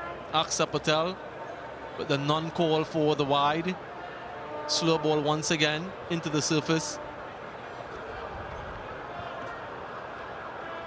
Not entirely sure if he touched it or not. That might be the only reason why that wasn't called.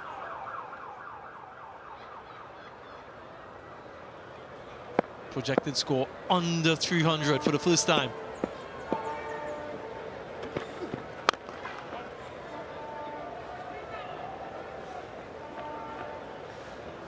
Another good over. 267 for 5.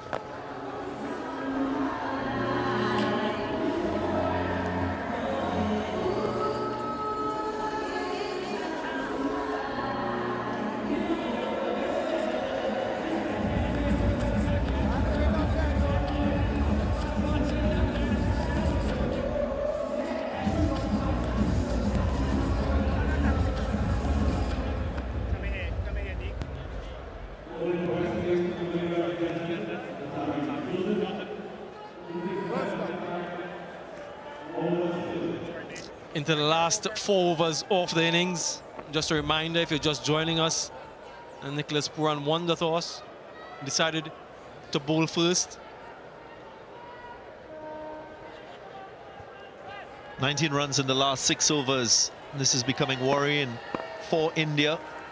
They're still trying to strike boundaries, but there are many singles within that 30-yard circle that they can capitalize on.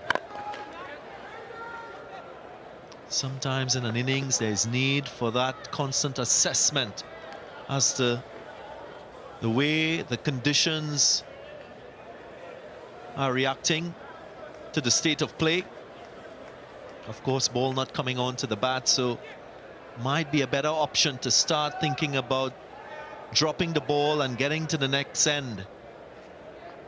Haven't been able to achieve run a ball after building such a good platform with the bat early on, India.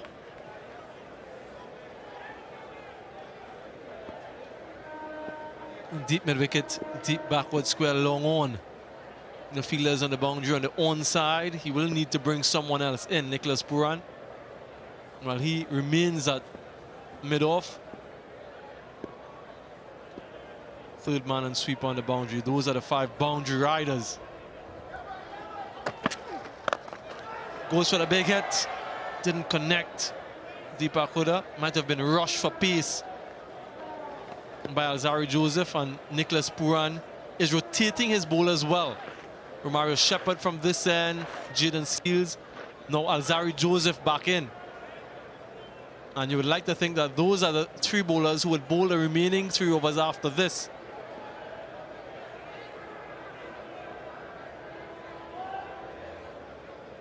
Still can't find the boundary.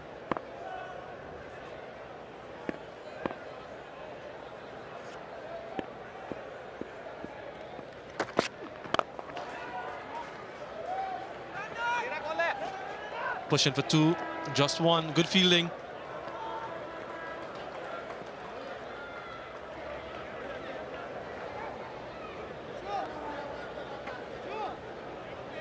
Very good comeback from the West Indian bowlers in this power play 3.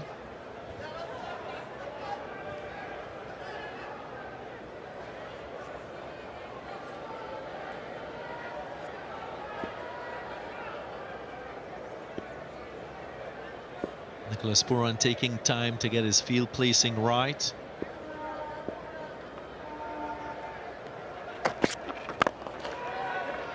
Excellent delivery. We've seen Romario Shepherd use the slow ball into the surface, while Alzarri Joseph full fast. Would have just broken the bat of Deepak Huda. Excellent delivery any stage of the innings, but particularly now when batsmen are looking for boundaries, not giving them any. Change in field for the left-handed Aksa Patel. Third and fine leg in the circle.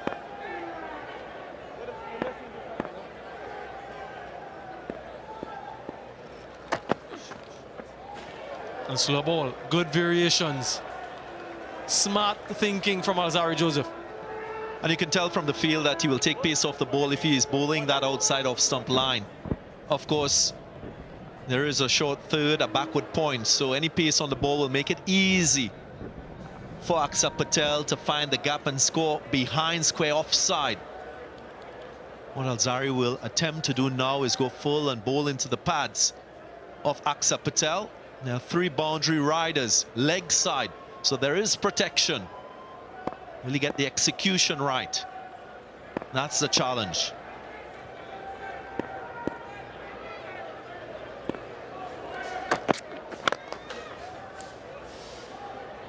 Nails it.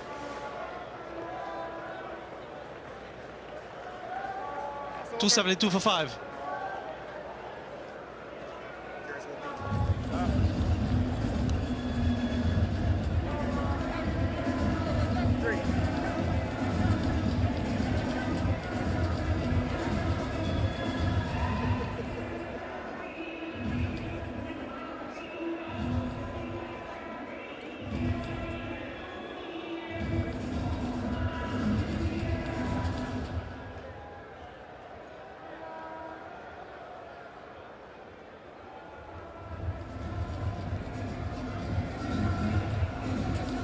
Runner rate at the moment 5.79. For most of the innings it has been over 6. The last 7, 8, maybe 10 overs the West Indies have done superbly, and they'll want to finish off strongly. Deepak Huda and Aksa Patel, 27 and 15 deliveries respectively, so they've been there for a while, and with just 18 deliveries left, they'll want to get to that 300 mark still.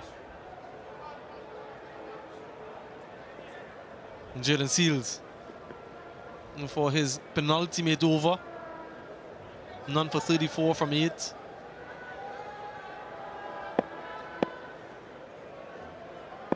Third man fine leg in the circle. Smashed straight back over his head. A wonderful blow from Aksa Patel, and finally a boundary for India. Breaks the shackles, so to speak. Previous 7 overs just producing 30 runs, and he nails this one off the middle of the bat. Some pace off the ball, allowing enough time for Aksa Patel to get his hands going through the ball. And he smacks it all the way for 6.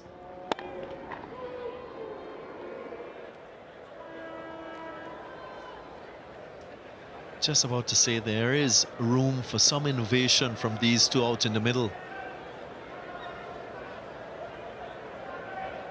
How often have we seen the ramp, the reverse sweep across formats in international cricket? Well, now is the time.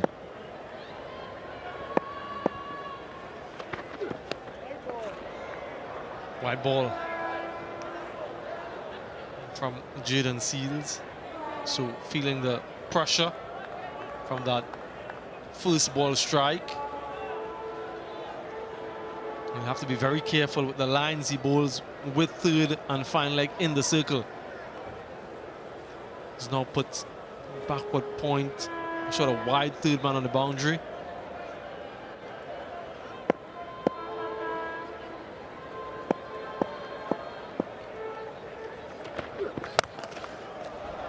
Over the offside, well hit, good connection from Aksa Patel.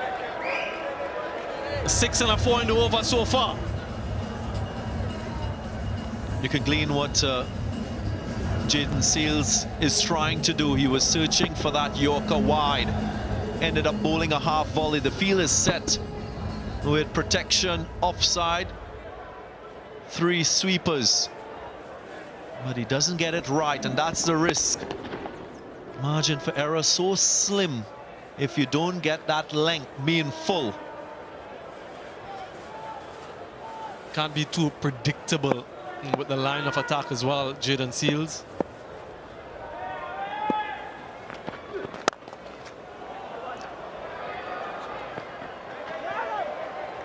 Straight to the fielder. Good connection, but not precision. Much better in terms of length from Jayden Seales. He got it full.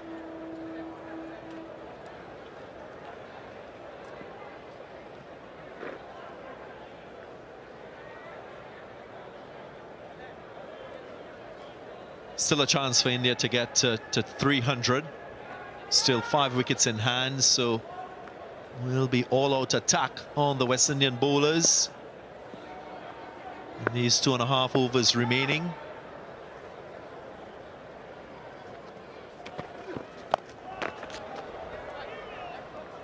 Pace off once again from Seales. It has worked. Deepak Hooda is still struggling to get any sort of momentum. 28 deliveries he's faced, no 4s, no 6s.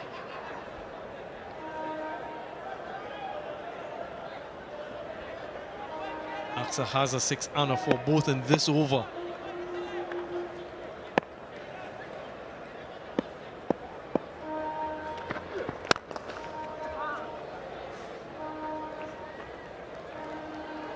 Drill, but protection in the deep has been a comparatively expensive over for Jayden Seales.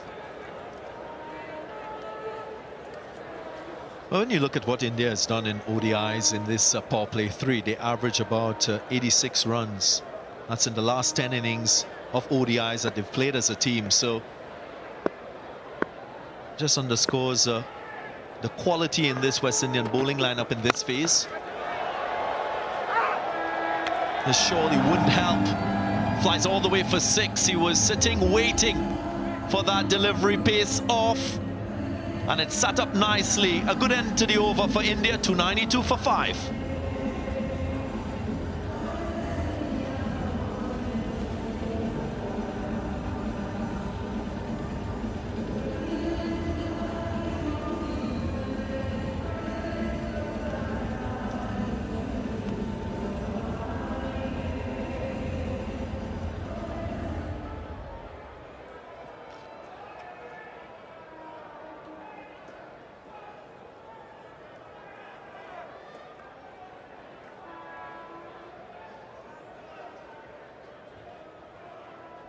.292 for 5, the last ball of the previous over. Well, it was the predictability of the length. And Hooda was just waiting.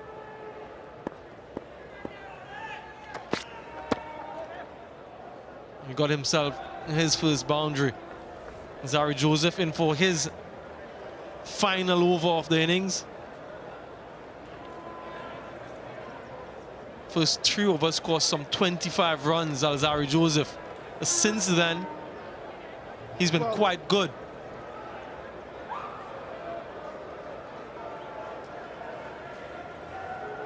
His variations have come off. Can he finish this last over off strongly? West Indies would want that. India, but they're searching for boundaries. Third and final leg in the circle once again, so it might suggest slower deliveries.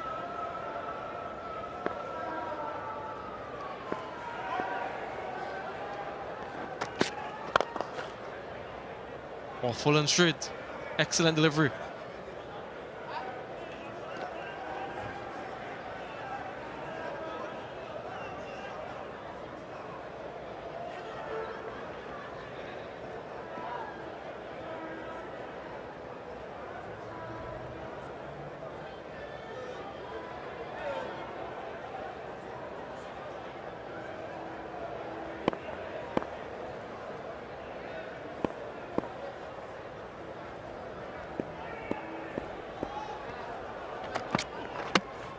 clean him up, straight through. Alzari Joseph picks up a wicket, the wicket of Aksa Patel. And beaten for pace once again. And he's kept his options open, Alzari Joseph. He was not predictable. Yes, he used length deliveries. He was full and wide. And this time, full and straight. Hits the target. And it's the right result for the West Indians, breaking a good partnership. Aksa Patel goes for 21. It's 294 for 6 now.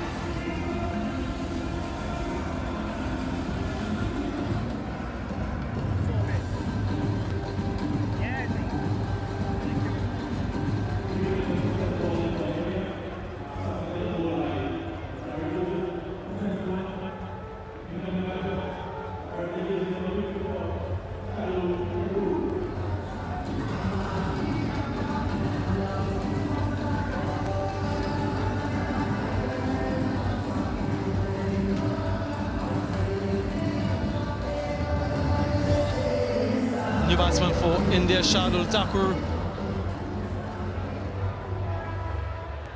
150, a good average as well. An excellent delivery, well rewarded. Alzari Joseph has toiled away in the last 7 overs or so. And finally gets his reward. And shows why he's been one of the leading wicket takers for the West Indies in recent times.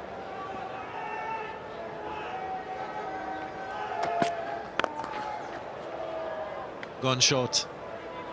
And it's that element of surprise that he has as a fast bowler that has served him very well in one-day cricket.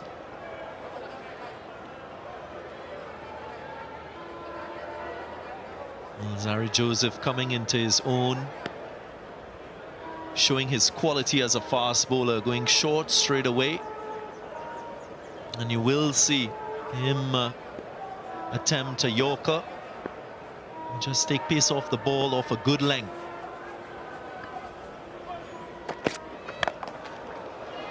Full dispatched in the gap, searching for that Yorker, and just misses it. Huda gets it away. Deepak Huda has been there long enough not to miss out on a delivery like this. The execution wasn't perfect from Alzari Joseph, and he pays a heavy price. Very close to being called a no ball for height as well. 299 for India. 1 delivery left for Alzari Joseph. Clean them up. Another wicket in the over. Another stump goes flying. What a way to come back. Alzari Joseph, double wicket strike in the over. Again, full and straight, good pace. And had to go for it, Huda. No connection with the bat, connection with the stumps. Huda goes for 27, 299 for 7.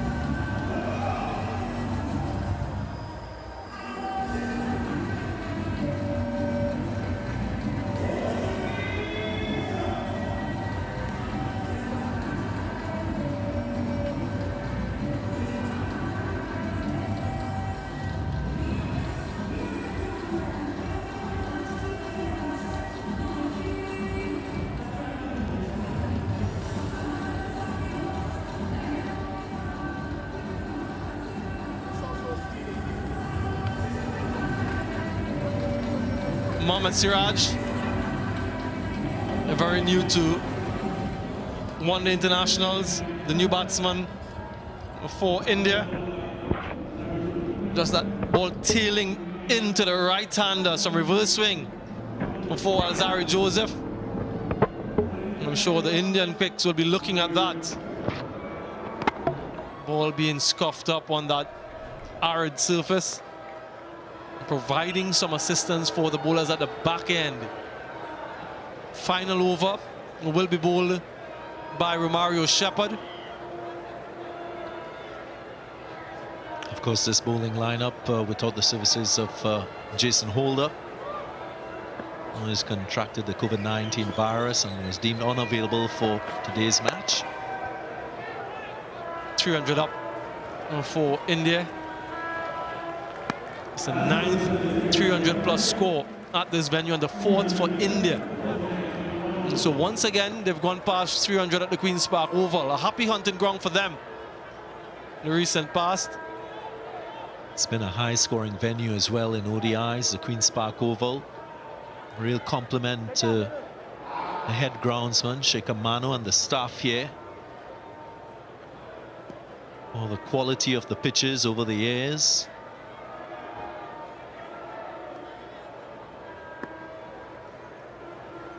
Around the wicket.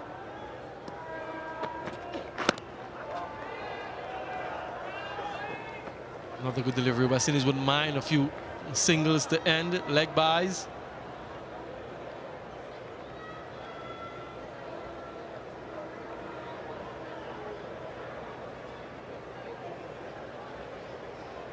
India were at one stage 230 for 2 in the 36th over. So this represents a tremendous fight back. Nicholas Puran in the deep. Just a single. Wants to, can't get it. Good bit of work.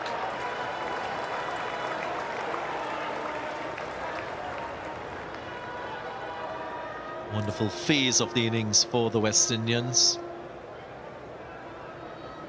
Will be ideal for coach Phil Simmons and Nicholas Puran to go into the break with such a high.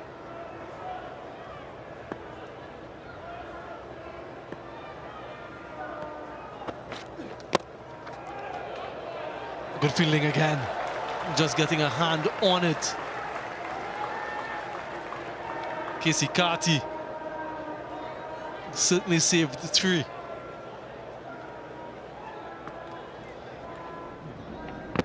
Evidence of how good the West Indians have been in the field, generally speaking. Not short on effort with the support shown for the bowlers.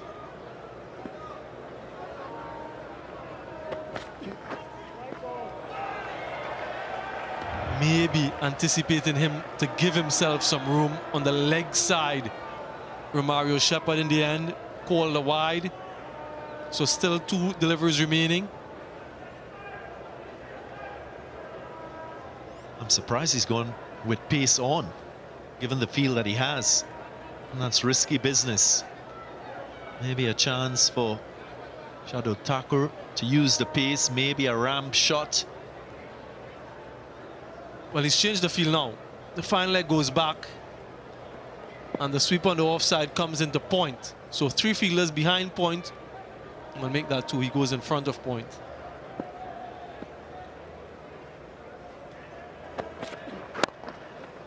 Really good delivery.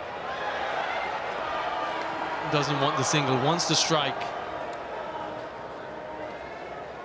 Shardul Thakur was an opportunity for an easy single, but he wants the final delivery. And come what may, they should be running for this final delivery. Even if it goes through to the wicketkeeper, run until you get run out. In white ball cricket, batting first, you should always do that, no matter what the score. What a shot. Makes good connection. That's why he wanted the strike. Shardul Thakur finishes off the boundary with a clean strike. 308. They get in the end for 7. Romario Shepherd maybe going for another Yorker, misses his length. And a good connection from Shardul Thakur. Polishes off the Indian innings with a boundary. Would have wanted a few more in the last couple of overs. They weren't able to get it, but 308 for 7. India will be happy with this score, batting first. Not quite sure Nicholas Puran will feel the same. But there is a target for him and his team to look towards in this West Indian batting lineup.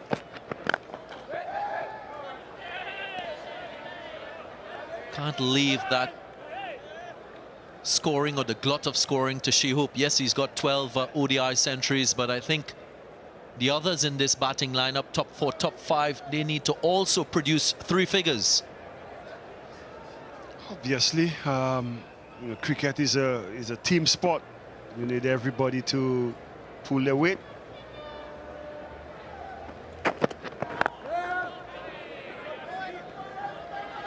Like you said earlier, you learn the good things when you get a second bite at the wicket.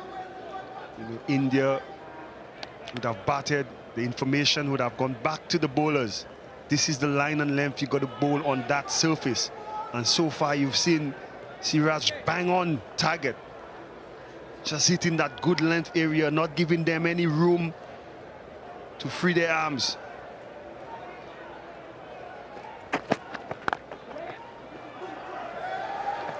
Off the mark, Shea Hope. Of course, this Indian ODI side, without the services of Jasprit Bumrah, one of their attacking bowlers with the new ball. Why they've been so successful in ODI cricket is because they share that wicket-taking responsibility with their spinners and their fast bowlers. There's no over-reliance on one style of bowlers.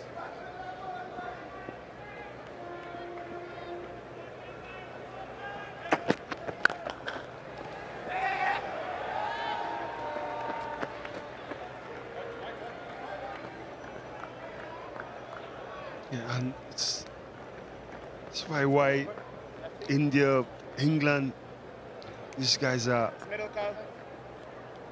top side. The ability to take wickets throughout the inning. If it's with the new ball, when the field is spread, your spinners, Chahal, Patel, they will come into play.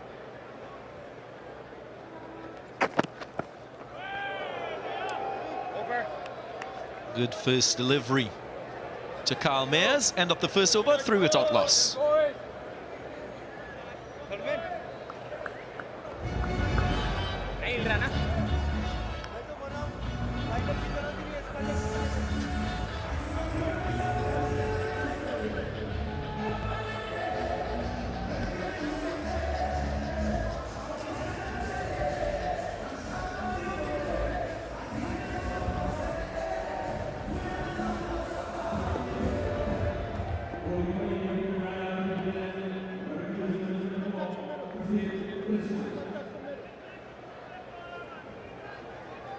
As mentioned earlier, at this venue, no team has chased 300 plus in ODIs to win.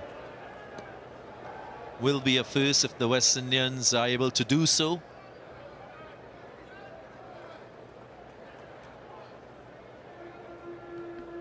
Prasid Krishna generates quite a bit of pace.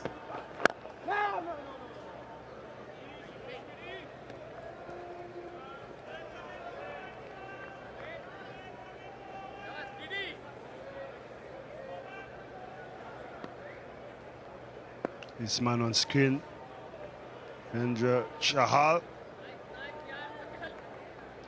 be quite happy to bowl on this surface, especially the latter part of the inning when he saw Akil Hussain extracting some bounce and turn from that surface.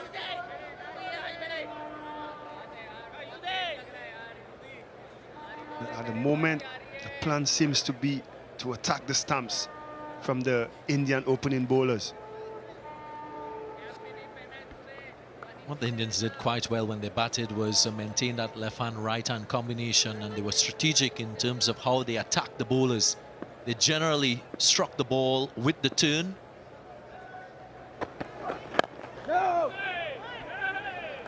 Very similar sort of approach is required by the West Indians to counter and diffuse the threat from the spinners. Akshar Patel, Vizendra Chahal, two potent bowlers in the Shikhar Dhawan's team. Now, just to emphasize on the point we're making, the line of attack, you could see the cover point coming to a shot, catching mid-wicket, bowling and attacking the stumps.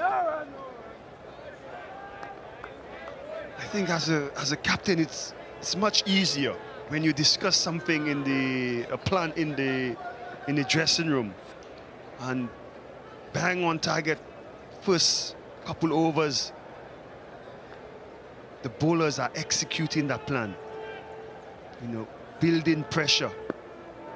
It allows you to continue with that plan for as long as you can.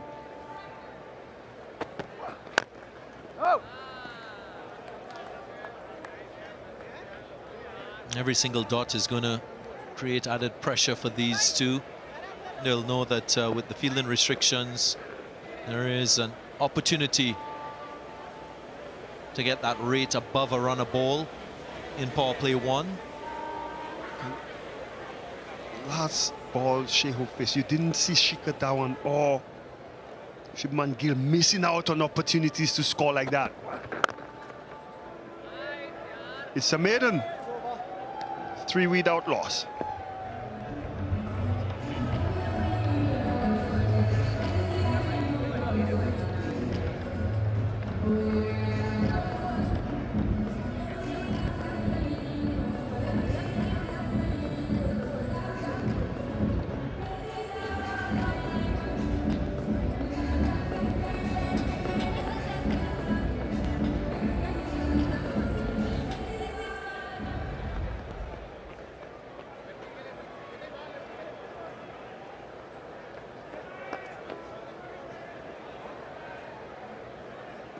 Good looking scorecard if you're an Indian fan.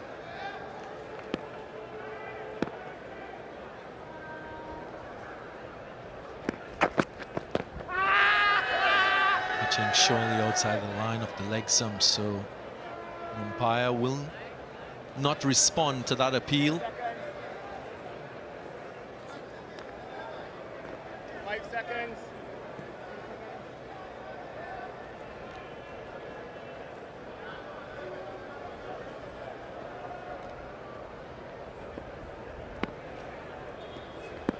Coach Phil Simmons and Nicholas Puran, the brains trusts of this West Indian side.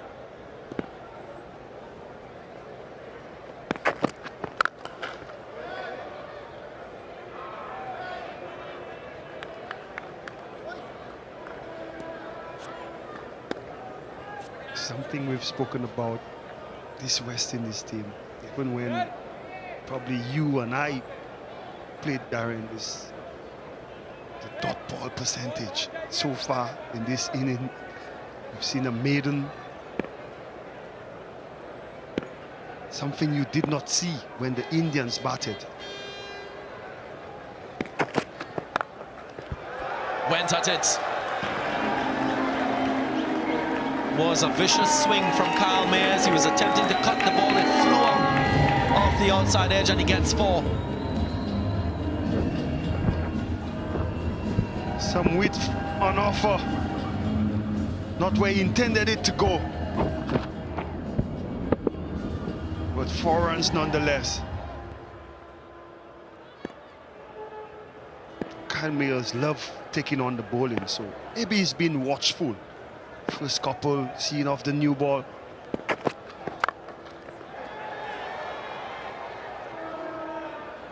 One thing for sure, that 120 against the Netherlands would have settled him in this format of the game. Of course, he made a name for himself, scoring that double 100 on Test match debut. That was against Bangladesh in a match-winning knock that led the West Indies to a win against Bangladesh in Bangladesh. So in his brief career, he's impressed a lot with the bat.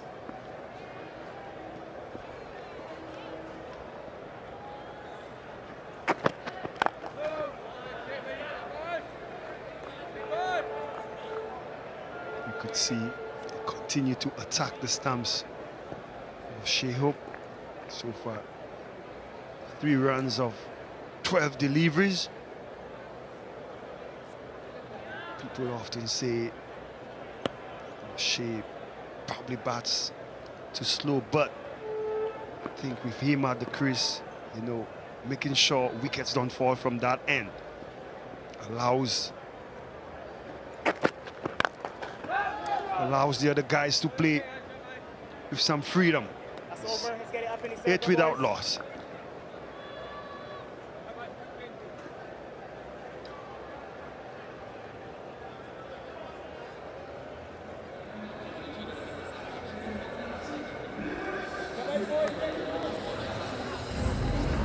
It's a batting card with lots of potential.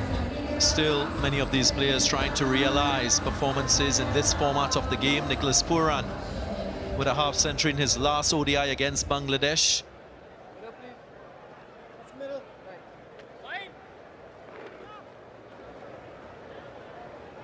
Brandon King, Shamar Brooks, who's had a good year in ODI cricket for the West Indies. Both players are waiting for their turn. Looked at Kyle Mayers, and many times when he starts his innings, he is ultra aggressive, and then he settles in. Just tries to put pressure on the opposition bowlers early in his innings, and then settles. He's a strong offside player, so if you offer any width or any delivery that is over pitch, he'll go after it.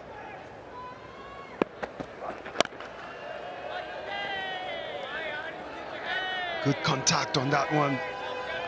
It's straight to the fielder. More pressure being built, Darren Ganga.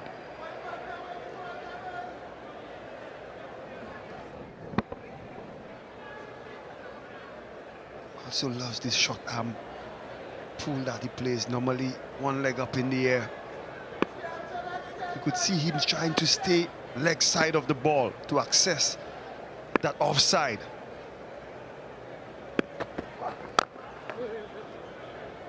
But at the moment, he's getting no room to play with.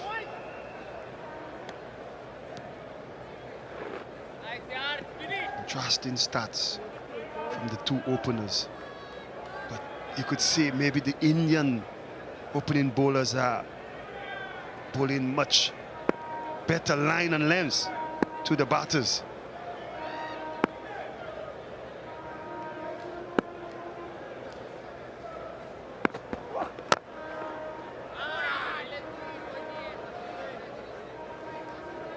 Last series against Bangladesh, there was quite a bit of a conjecture about the pitch and the conditions in Guyana. Conditions favouring Bangladesh, offering a lot of turn, not consistent with bounce. This surface here at the Queen's Park Oval, very different. So that's one concern the West Indians will not have to factor in when they approach this target score. In this match, we've seen consistent bounce, maybe the pace just lowering as the ball gets older in the innings. Gone for it. Had enough length for Kyle Mayers to swivel on the back foot and tuck this one through the onside for a boundary. He missed out early up in the over. This one a touch shorter. Quickly into position. Dispatching this one over mid-wicket.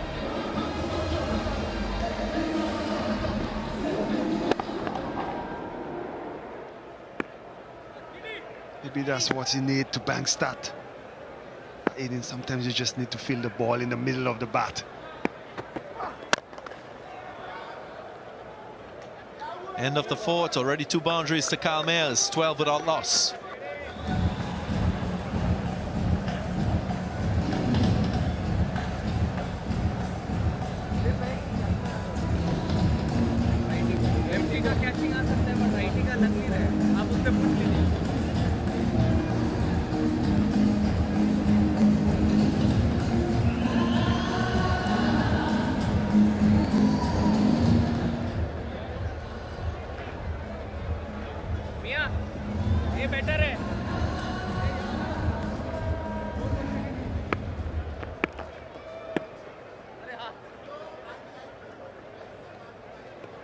Shea Hope.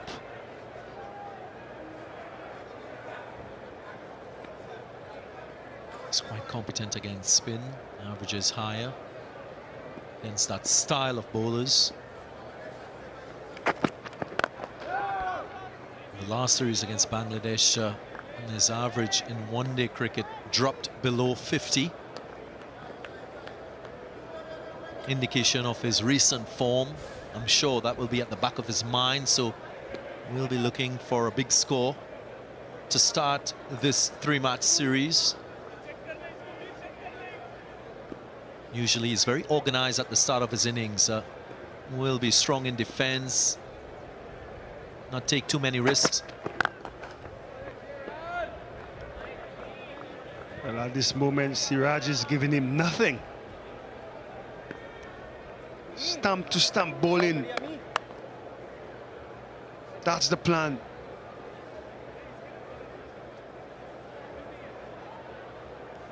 So far, it's working. Hope not being able to pierce the gaps on either side.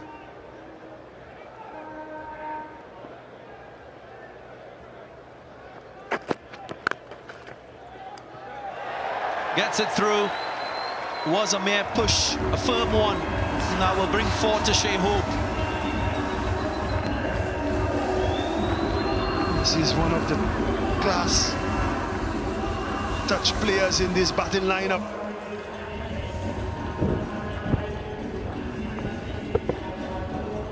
Just caressing this one. It's all pure timing. When India batted, Shubman Gill played a similar shot. And that was great elegance and class.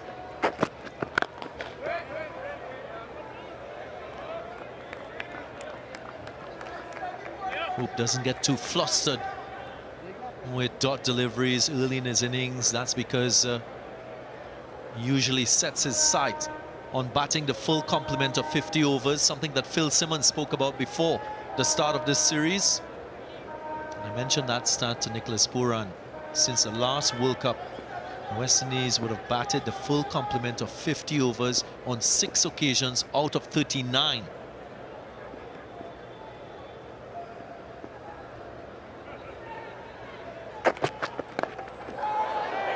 Up in the air, fielder settles and catch taken.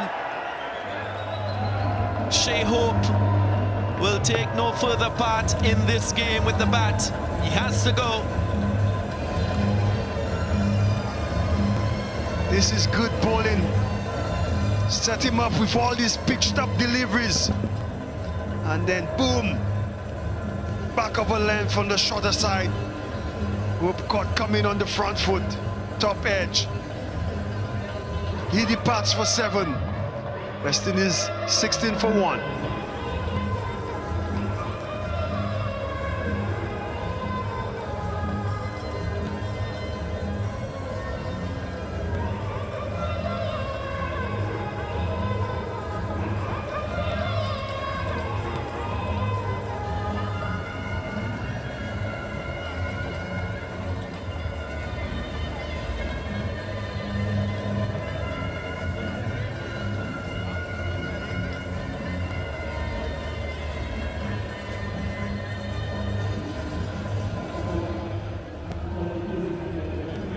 Early success for India with the ball.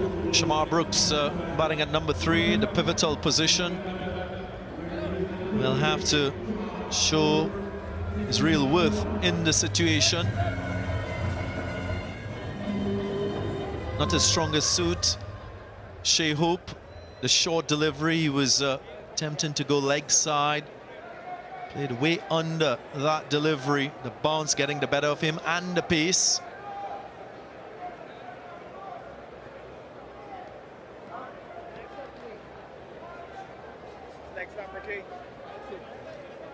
Bowlers, right arm over, 1 delivery remaining.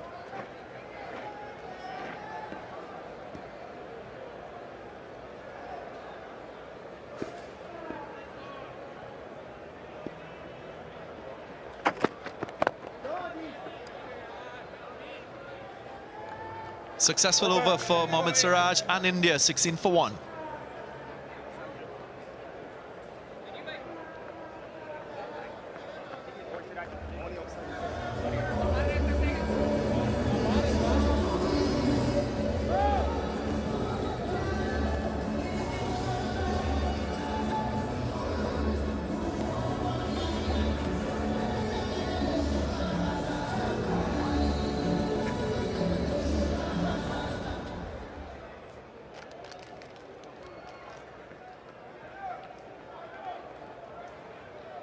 Lots of work to do for the West Indian batters. Shea Hope already dismissed.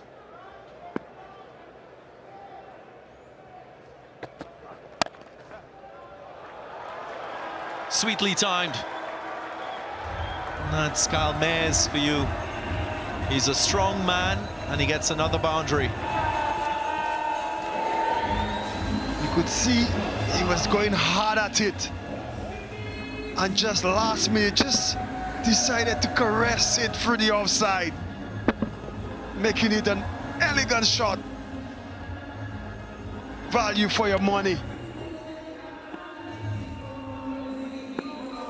Indeed, his eyes lit up with the wit on that one.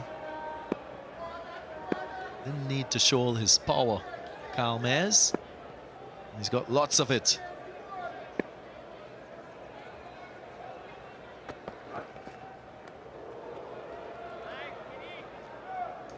I guess India wouldn't mind the flashing blade of Kyle Mayers outside the line of the off stump. There is a solitary slip, strong offside field, so it's a gamble that they're taking. Another wicket will put further pressure on the remaining batters in this West Indian side. With a score of 308, it's not a bad risk to take as a captain. Change of angle.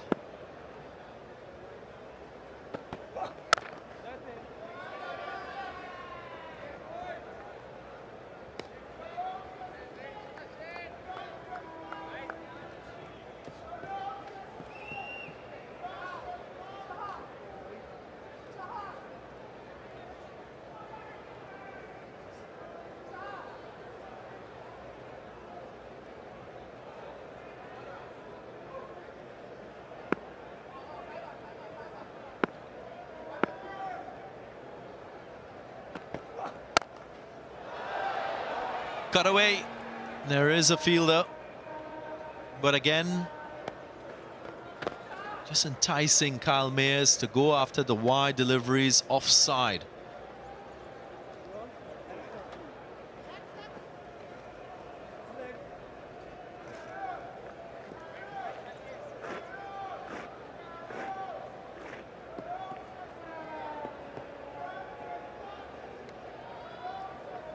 Will India employ a similar strategy to Shamar Brooks?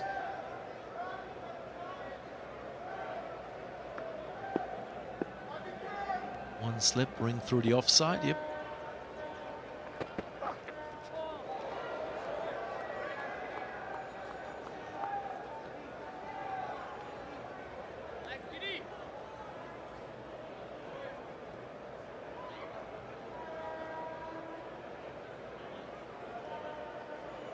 Brooks, who had a really good start to his ODI career.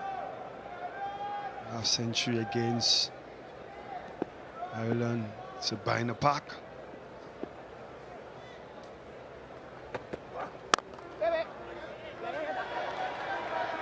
Another little blunder in the field from India.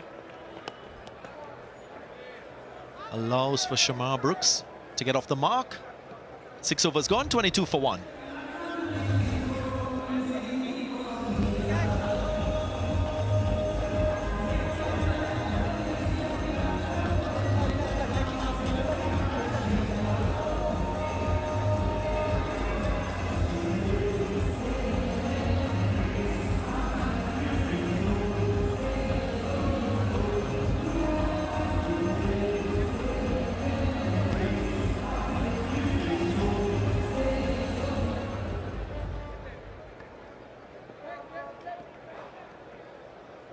Highest successful run chases at the Queen's Park Oval in ODIs. Just to qualify what you're seeing there, the first one was a 43 over game, the second one a 45 over game, and the third India chase was a 35 over game. So yep, target scores not above 300, but not the full complement of 50 overs in those chases. This was help, surely helped the West Indians. Raj banging on that length. Brooks going for the cut shot. Saw the wait for their offer. Not where he intended it to, but he'll take 4 runs.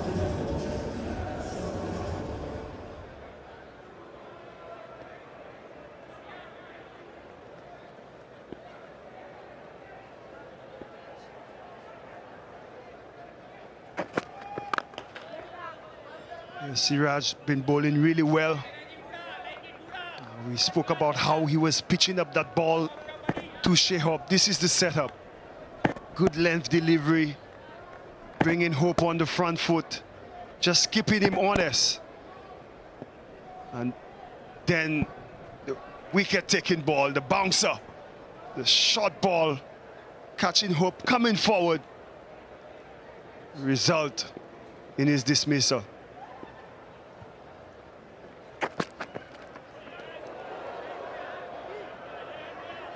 And you mentioned that fifth delivery of the over that created that element of surprise. You often see that from the very best of bowlers in world cricket. You can't really predict what they're going to do. They have that uncanny ability to create that element of surprise, whether it's the full delivery after bowling stock, whether it's a slower delivery or whether it's a short ball, as you just saw from Mohammad Siraj. Sometimes the wicket-taking ball is not the regular good length deliveries. You set up the batters. You know, sometimes you'd see bowlers bowl 3 overs of in-swing, getting the batsman, you know, accustomed to that in-swinger, and then you throw out that out-swinger and catching them by surprise. But it seems on this surface, I haven't seen the West Indian bowlers bowled on it. The key was to keep them coming forward and then use that short ball as the wicket-taking delivery, and it worked at this time. Darren Sammy is giving a testimonial. And that's what he did with the ball when he played against Trinidad and Tobago in first-class cricket. He was wide outside the off and just one delivery. After 5 overs, he will bowl on the stumps.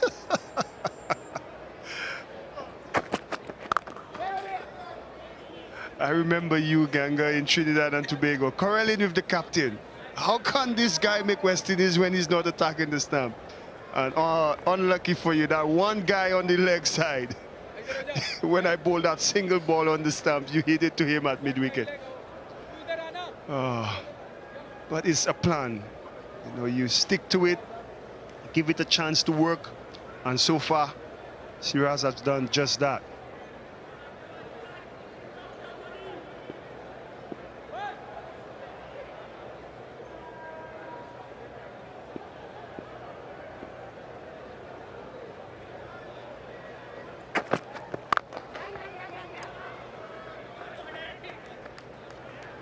Then go for the short delivery.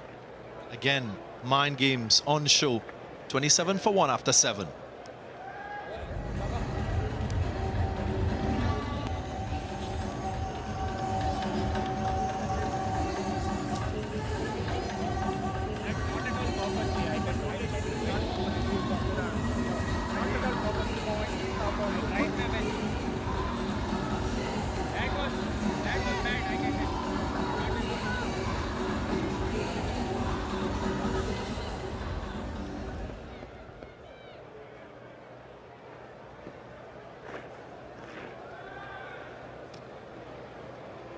West Indies run rate not keeping up with that scored by India in this power play 1.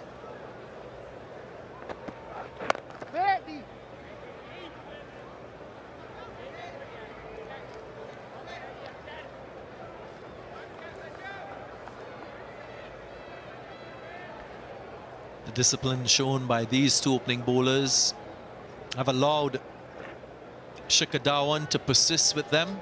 Already 4 overs from Mohammad Siraj. Sid Krishna into his 4th.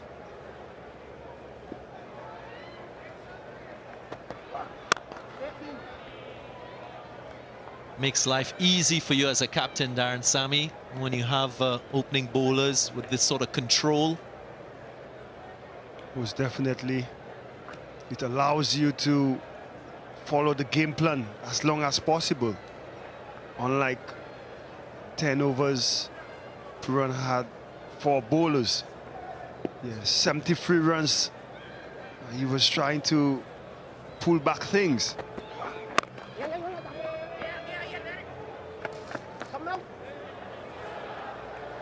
That would have been a risky run, but they got it in the end. And also, you'd have a plan. Start with the opening bowlers going well. You let them continue. Then your first and second change bowlers come in. The field is spread. Your spinners, you know, you could ease them into the attack.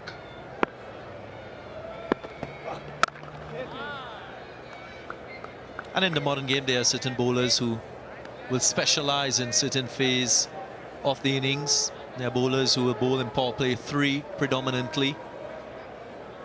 So you tend to keep their complement of overs for that phase of the innings. Nowadays, there are many bowlers who can bowl across the different phases. That's how highly skilled bowlers are.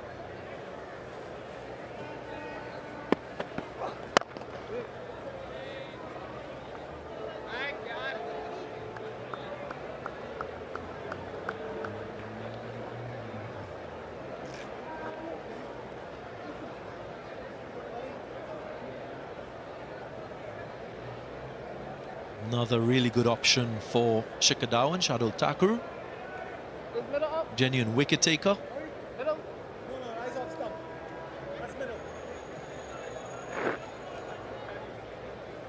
25 wickets in 19 matches for Shardul Thakur in his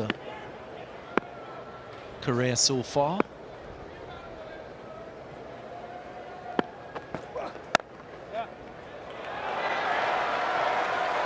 Gap finding quite good from Kyle Mayers through that offside. Ends the over on a high. 8 gone, 32 for 1.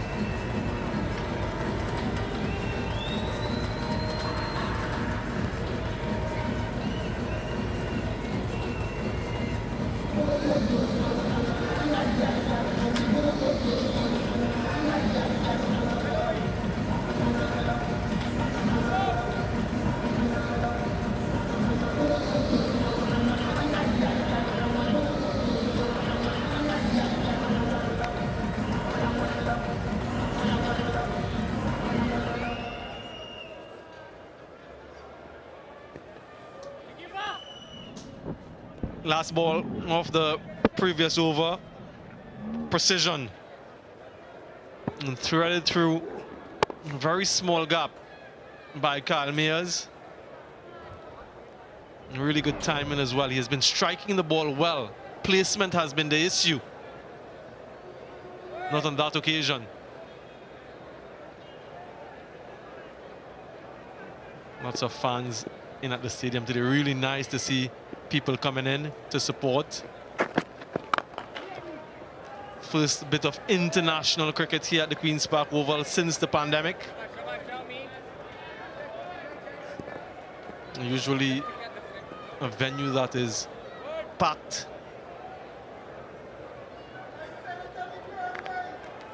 Lots of fans come in to support. And particularly when India, when they're in town, the fans flock in droves.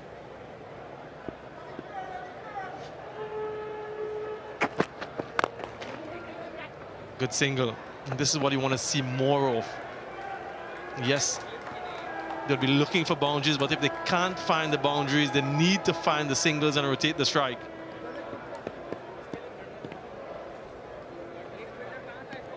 Ian Bishop alongside me, Ian. They need a partnership, and a partnership early in the innings. Yes, and they need certainly one, if possible, guy going on. It's something we look at in the series, who can go on to get 100. Two guys getting significant scores. Deep square leg going out, fine leg coming up.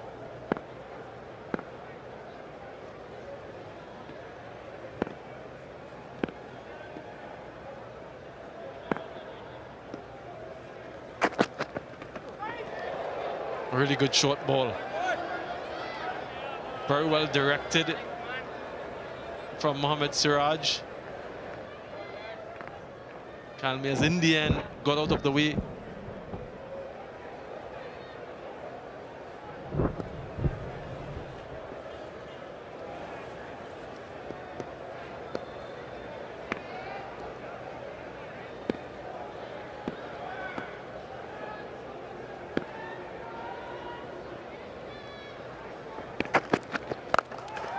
Takes on the short ball this time. Fielder in the deep, so just a single. And the use of the short ball, we go back to Shea Hope's dismissals. The tactical line was good. It was outside the off stump, maybe fourth stump, fifth stump. And it's something that seam bowlers challenged some of the West Indian players in. That, to me, from my memory, is the fourth time this season, at least, that Shea Hope has fallen to the short ball.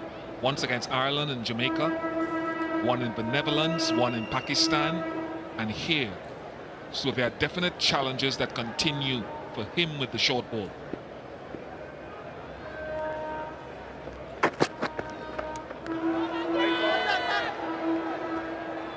Wide signal, another attempt at the short delivery.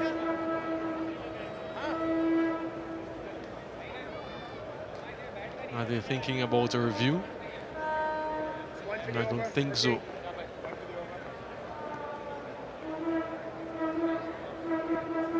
India, when they batted, were off to quite a rapid start in their power play overs.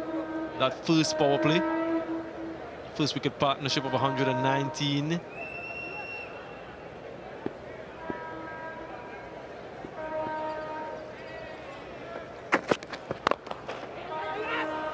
Another quick single, directed, needed. I think he was home. Good running from Shamar Brooks and Carl Mears. Two deliveries that go down the leg side of Mohammad Siraj. This was signal wide. And no contact with the bat.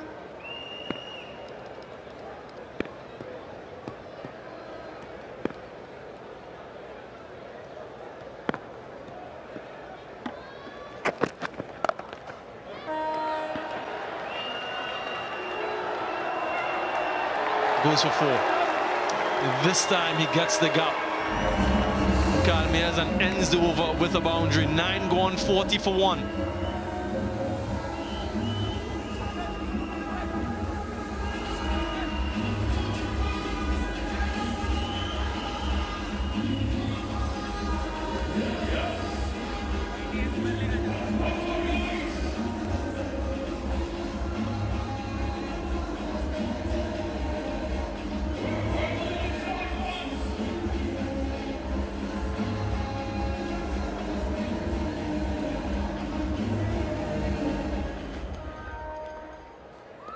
That's a name that has scored lots of runs. Last ball of the previous over. Very well controlled from Carl Mears and backward of square enough to beat the fielder. Desperate effort in the end was futile. Change in bowling for India. Shardul Thakur into the attack. 25 wickets in 20 matches for him. And this will provide a different challenge. So it's the first bowling change for India.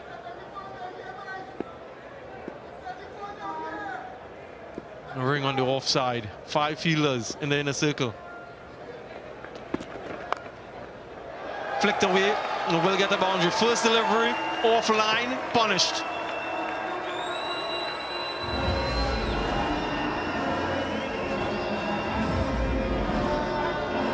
Tucker is an interesting type bowler with the white ball. He'll bowl a lot of cross seams and scramble seam. Sometimes can produce some very indifferent deliveries, but then suddenly he'll bowl you this pearler cross seam there again. Over the top, deliberate from Shamar Brooks. And helps himself to another boundary. Not well timed, but timed well enough to get the boundary. Consecutive 4s off Thakur.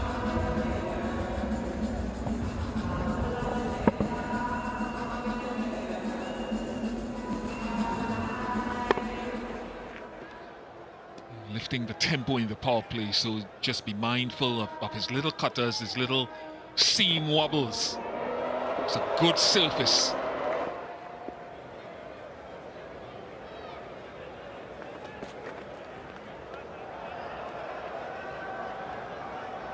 Might have thought about going after that one, Shamar Brooks.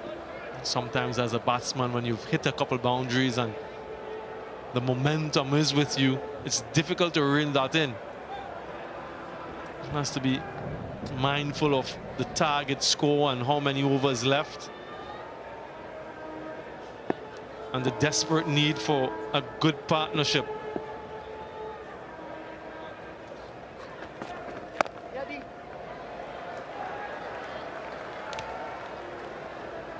Good batting. 49 for the West Indies.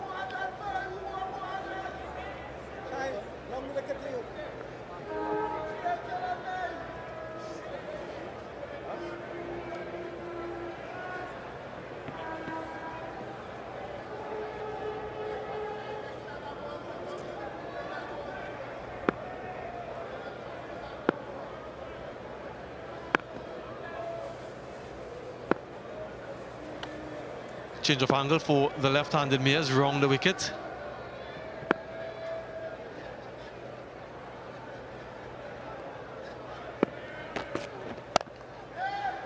Might find the boundary yet again. Not enough pace on it. Close to the boundary, but not quite.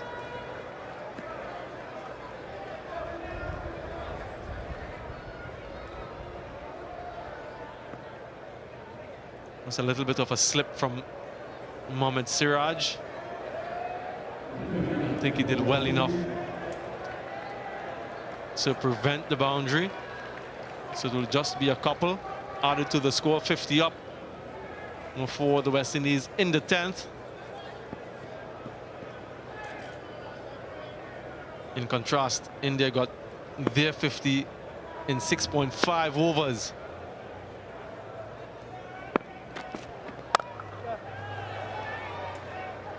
Straight to Siraj this time. Expensive over. 12 coming from it. 52 for 1.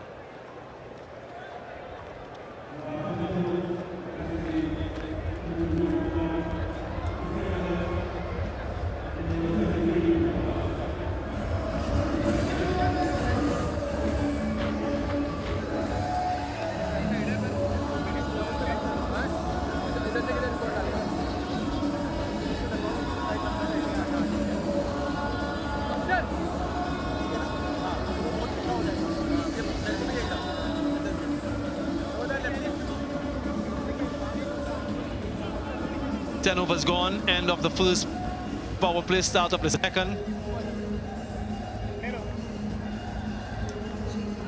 And it will be a change in bowling for India. Aksa Patel introduced into the attack. 45 wickets in 39 matches. Very good economy. Skillful bowler. Excellent control, Aksa Patel. Can bowl quite quickly when he wants, can bowl slowly, can vary his lengths as well. Skillful.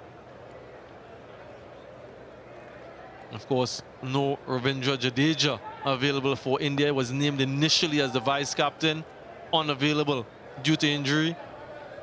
Hence Aksa Patel into the 11. So again, another opportunity for this young man in national colours. Will be bowling to Kyle Mayers.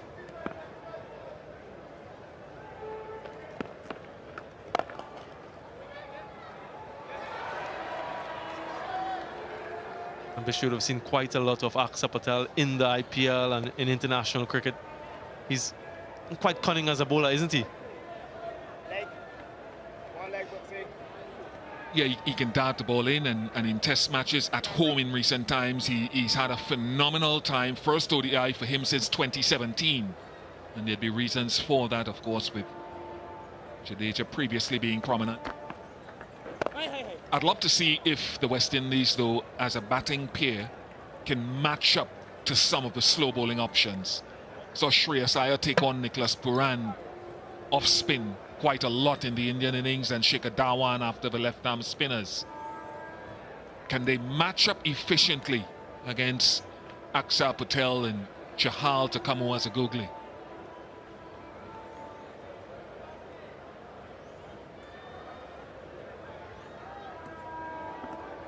And of course, left unorthodox gave the West Indies heap loads of trouble in that last series.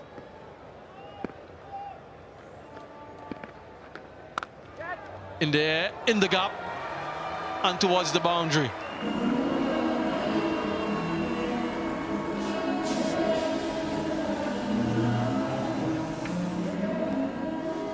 Certainly there for the taking. And you'd be looking at some of those footmarks as we saw just briefly in that replay for the left-arm spinner to try to aim into and try to get the ball to hold or to deviate off the pitch. But saw Akil Hussain use it to some extent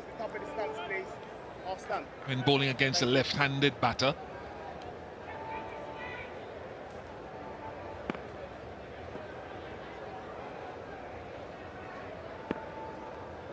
They're not significant, but they're there. Something to aim for occasionally.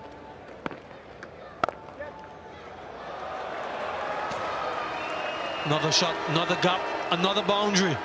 So consecutive boundary for Kyle Mayers. That was a really good shot, that top shot from the southpaw. An area that he's strong, so Akshar Patel will reflect and say, maybe I need to get the ball up because my four fielders outside are three deep leg side and then the long off. So I really need to be bowling a little bit straighter and maybe at times a touch fuller.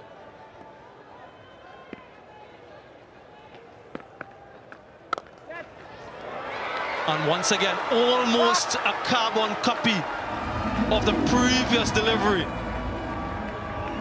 That's a hat-trick of fours for Kyle Mayers.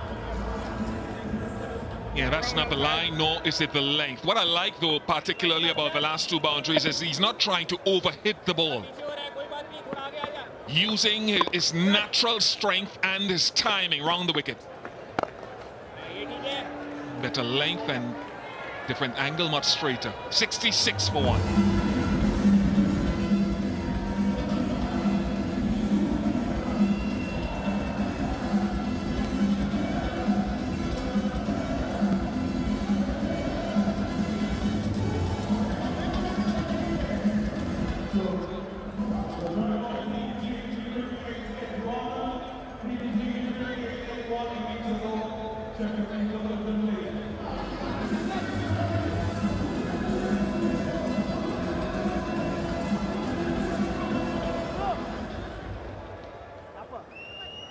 .243 more needed from 39 overs. Expensive last over from Akshar Patel. 14 coming from it.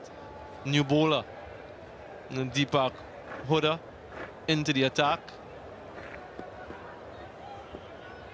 So he has this off-spinning option, especially with Kyle Mayers out in the middle. So as you mentioned, Bish, that matchup and ensuring that the better option is on strike more often than not. It's not going to happen all the time, but more often than not.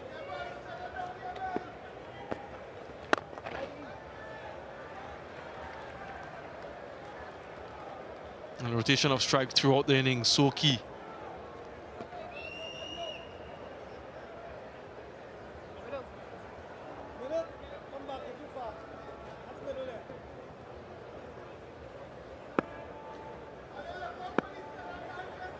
Around the wicket to Kyle Mayers. Did get into some problems with the off spinner from Bangladesh.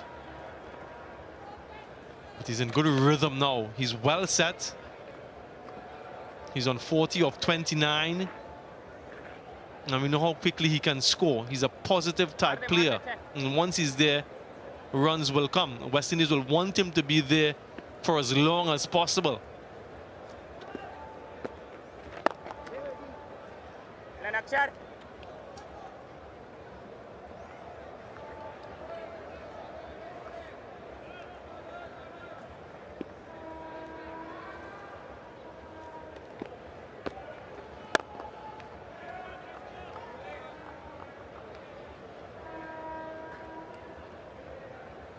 A couple dot deliveries to Brooks.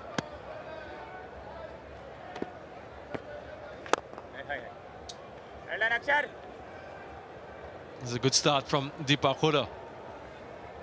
I think by the same extension, you're right, because you're both 3 dots, but I think 3 of those deliveries should have been punched into the gap from Shamar Brooks. Like that, he picked out that man at mid-wicket and I think hit one back to the bowler. 69 for 1.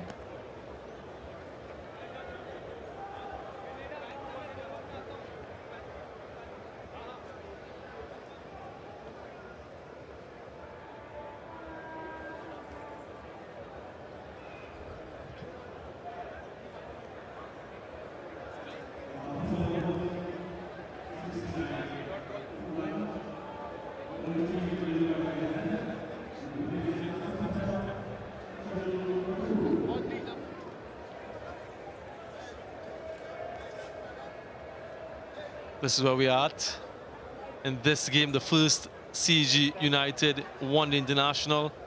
India being inserted by Nicholas Puran, 308. Well, they're 69 for 1 after 12. Shardul Thakur back into the attack.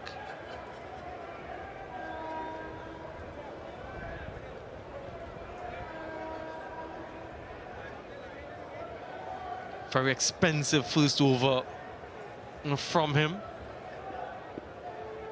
He switched ends. And similar to the way he started from the other end, he started from this end, except it didn't go for 4. Power play from the West Indies. Kyle Mayers got off with a couple boundaries. Shea Hope went early, trying to get the boundary for himself. And then all timing and placement from Mayers, good control. Shamar Brooks got himself a couple boundaries, and that effort has been a really good partnership with 54 now.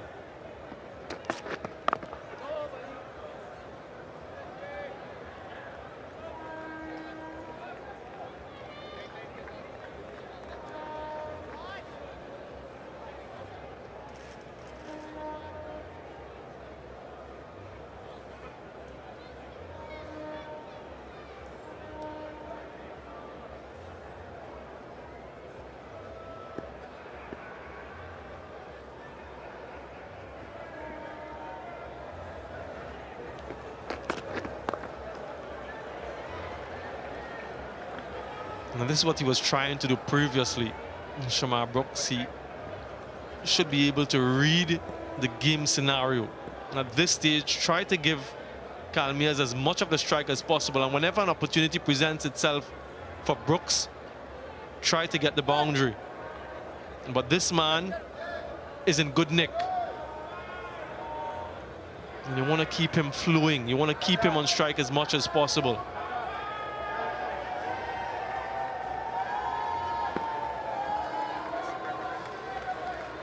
Deep mid-wicket, fine leg. Well, long on comes into mid-on. Has the third and the sweep on the offside. Shardul Thakur. Wrong the wicket.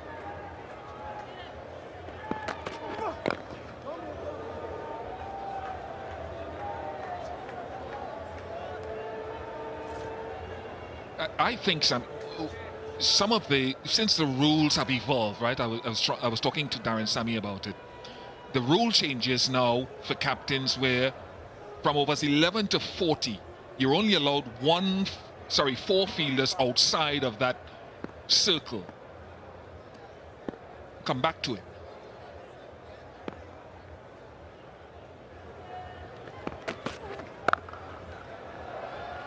What it does is that spinners are limited in certain lines that they can bowl. If you're a player that can sweep, reverse sweep, strike the ball down the ground, seamers, a lot of them have to try to bowl back of a length in these middle overs because oftentimes they won't have a deep down the ground fielder. Sometimes a lot of guys keep them square, 2 deep fielders square. There's a long on here, bottom right.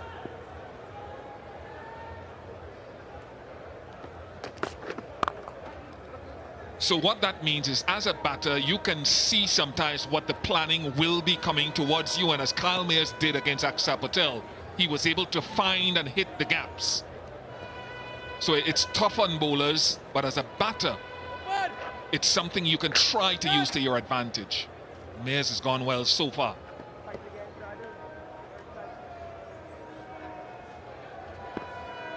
Yeah, absolutely. It certainly allows a level of predictability as a batsman.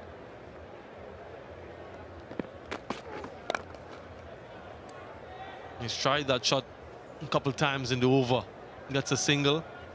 A much improved over from Thakur. 73 for 1.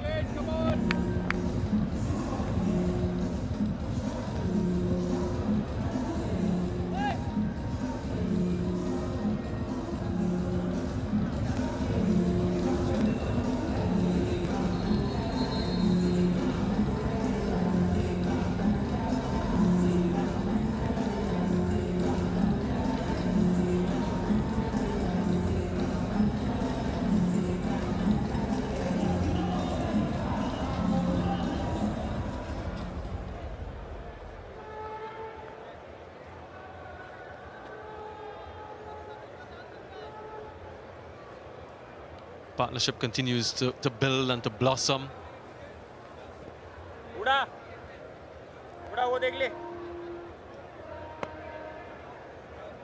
Squad rate still over 6. 6.35. It means that the West Indies will need to continue to score. And India will know if they can string together a few economical overs, the pressure will build. Scoreboard pressure, in addition to an inexperienced batting lineup, can be quite telling.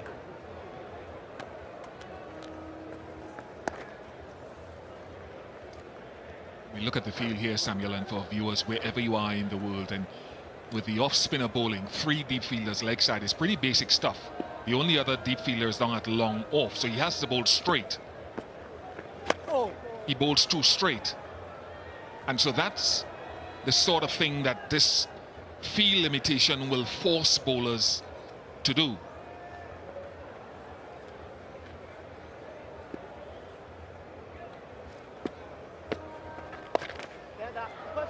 Well swept. And gets a 4. He does get the 4. A bit of a fumble from Shubman Gill. Had it in his hand, but inexplicably threw it onto the rope. And Brooks gets another 4.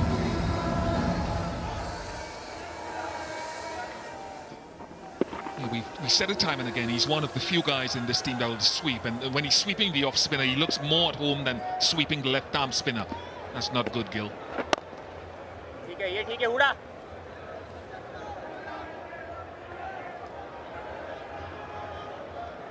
Had it in his hand there, and then it slipped.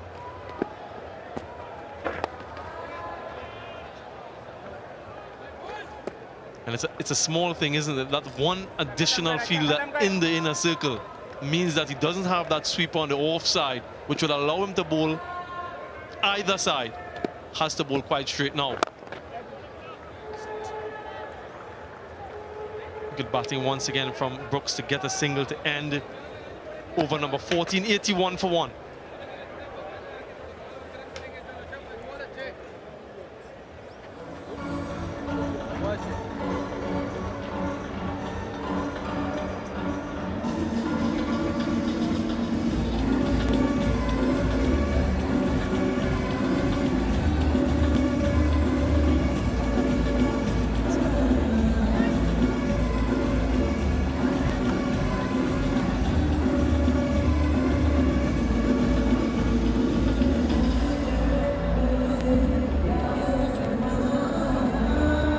Of 65 from 58.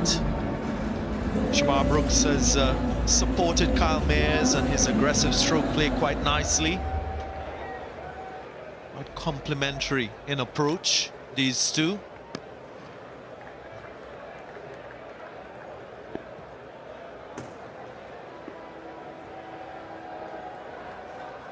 Takaru to continue. He's been a tad expensive in his first couple overs.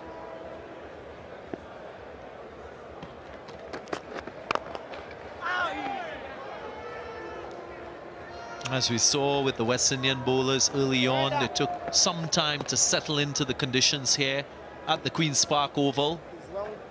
A pitch bereft of live grass, very brown, bare surface. So the ball wouldn't slide on as if it was grassed.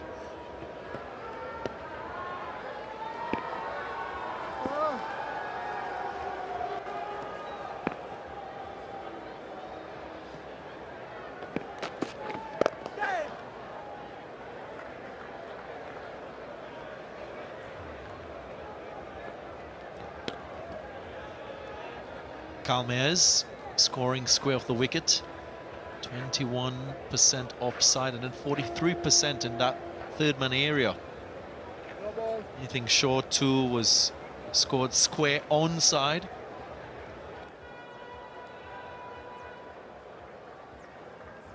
A no ball.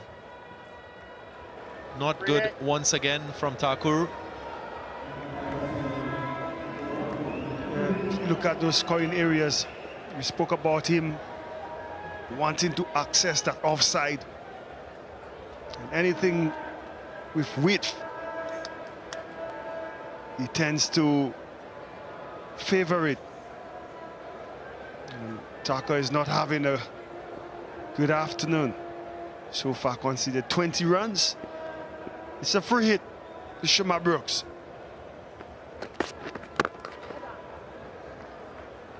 Squeezes it offside. Good response from Thakur to cover up for that error of overstepping.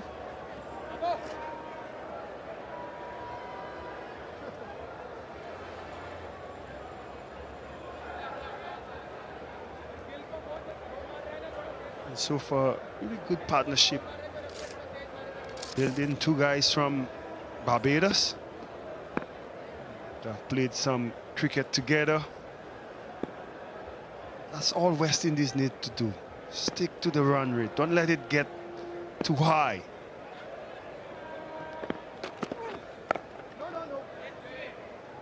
Because with the likes of Nicholas Puran, Rahman Powell, Brendan King, I think they're supporting sales, aren't they? But the longer these two bat, it gives the cushion for the likes of Puran, who we all know could change the course of the match. Space of 6 overs.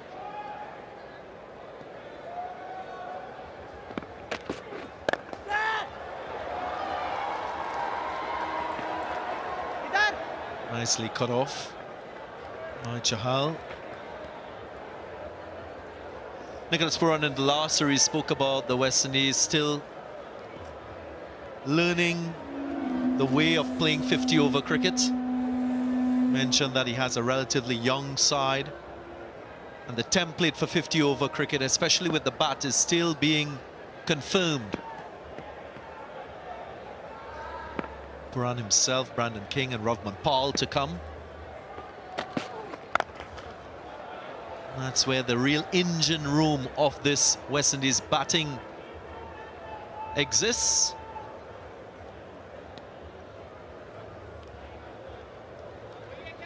And because these three to come score so quickly, it's important that these two are the crease, but as long as possible. So when they come in, 2-3 good overs, the game is over. Last ball, Thakur's over. Ends with a dot. It's a good number, 88 for 1. Okay.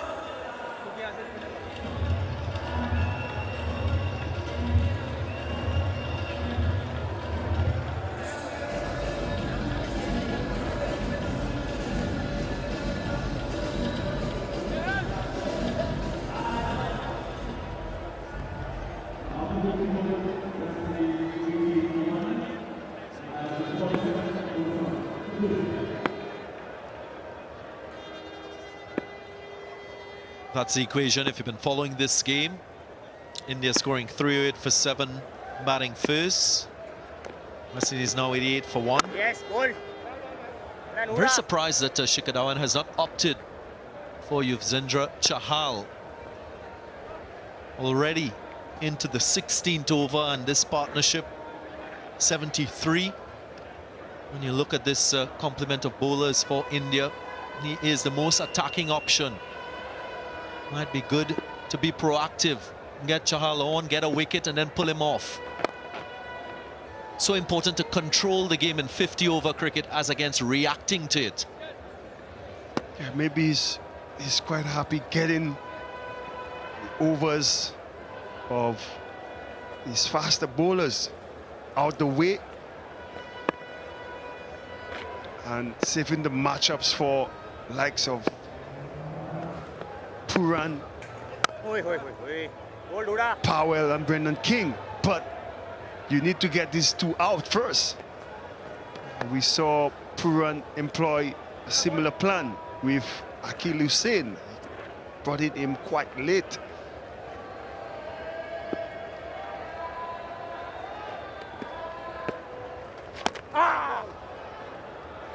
It's a wide ball along the leg side.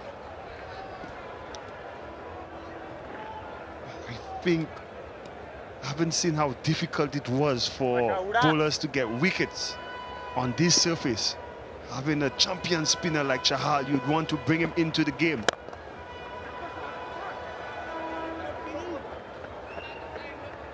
I think with a bowler like Chahal, you might be thinking 3 spells in a 50-over match. 3 to 4 overs per spell. Use him effectively throughout the course of the 50 overs. Especially if you're defending a target. Don't want to pigeonhole him into being the only match winner for you with the ball. I always believe in priming bowlers, see what their form is like on the day. So it gives you a better gauge in terms of bowling changes.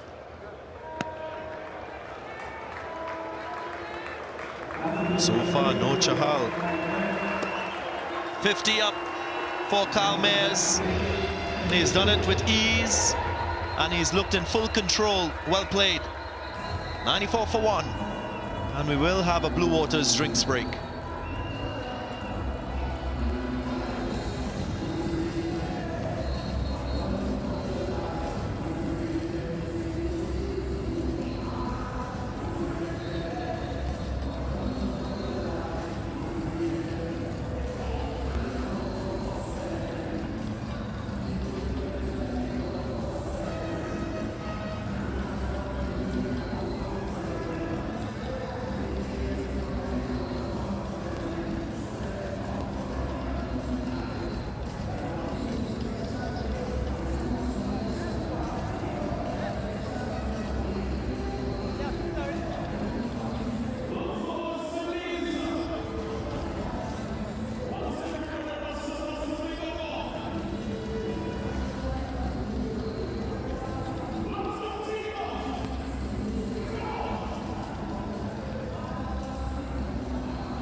Trinidad and Tobago hosts this wonderful 3-match series. Twin Island Republic That is positioned the most southern in the Caribbean chain of islands, just on the tip of the South American mainland. More specifically, back here at the Queen's Park Oval in Port of Spain, the West Indies needing just about 6.3 runs per over if they are to get these 309 runs to win this first one-day international of the series. Kalmair's going past 50, second time around in ODI cricket. 8 4 innings, many of those boundaries coming through the offside.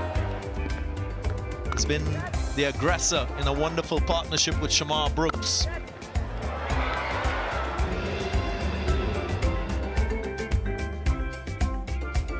Looking very much at ease, Kalmair's. Lost his opening partner quite early, Shea Hope, but it's been the Bajan connection doing the business with the bat for the West Indies.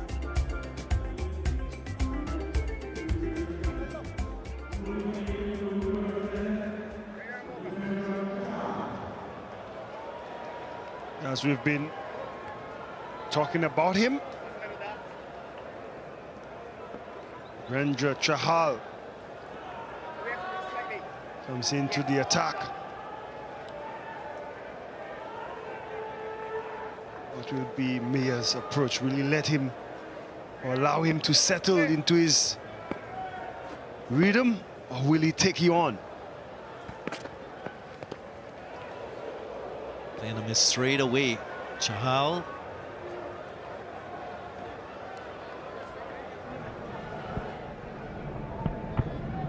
Bowls with a fair amount of guile. He is a bowler that will turn the ball in most conditions. Has variations as well, the wrong on, and he'll not be afraid to use it more so to the left-hander. Since the start of March 2021, he's played 10 one-day international matches, 19 wickets to Chahal, at an average of 24. That's why he's valued so highly in this Indian ODI team.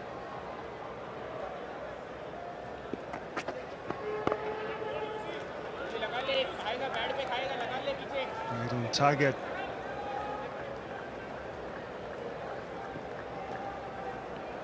Look to see if he's going to extract any turn bounce from the surface. We saw Akil Hussain earlier on getting a little bit of bounce. Slip in play. I'm surprised he started without a slip to the right-hander.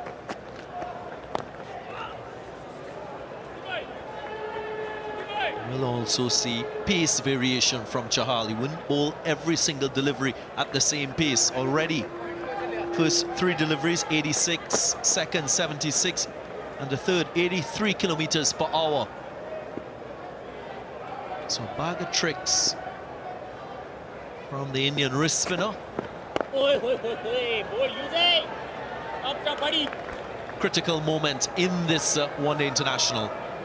Very critical, especially after the drinks break. These two looking to settle in again. In comes the champion leg spinner.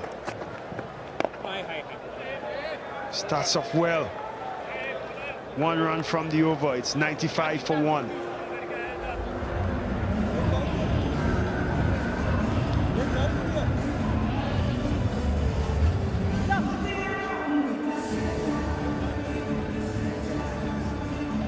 Mohammad Siraj was very good with his straight lines, tested the defenses of the batters.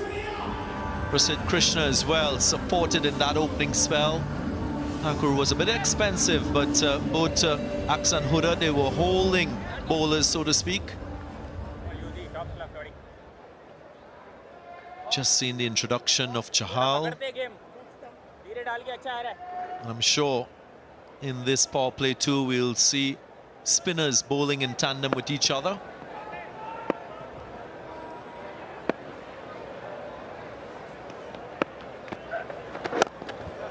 Pace of the ball has been a little more difficult and challenging to score off. Saw that when India batted, similar strategy employed by Shikhar Dhawan. Difference is he's got a more attacking bowler in that of Chahal, so could afford to be more attacking with his field placing.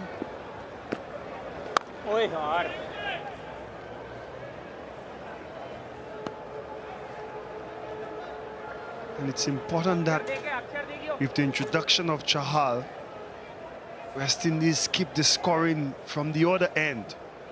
If they're not going to take the risk against him,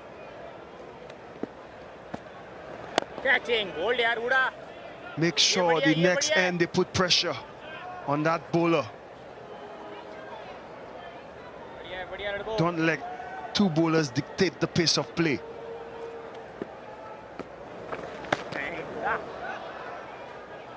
And with the off spin from Huda, you'd expect that Shamar Brooks has to be the aggressor now. He's been there long enough. He has to impose himself a little bit more on Huda. Maybe use his feet, keep that strike rate and the scoreboard ticking over. Maybe look for a boundary as well. Huge gaps through the onside, hit with the turn. Let that matchup work in your favor. Kyle Mayers normally look to go over extra. The ball spinning away from him. Nicely, bold yaar.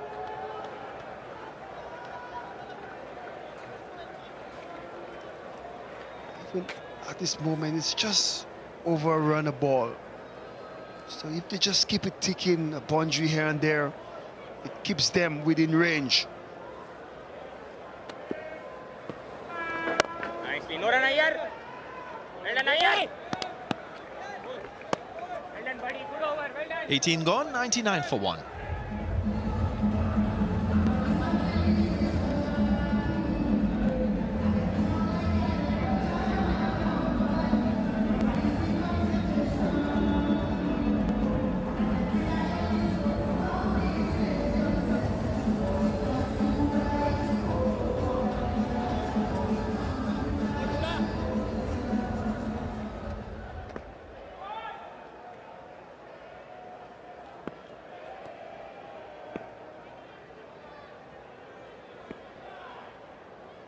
Both worms parallel with each other. West Indies in touching distance of the required rate. Going along nicely at the moment with still 9 wickets in hand.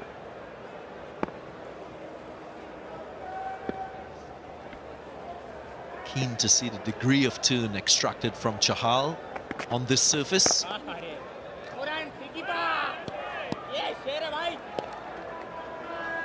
And Darren, it's not about spinning every single delivery. It's about spinning one and just planting that seed in the batsman's mind that you have the ability to turn the ball. Especially if you're turning it away from a batsman. You negate that intent to use the feet and get to the pitch of the ball because it becomes high risk.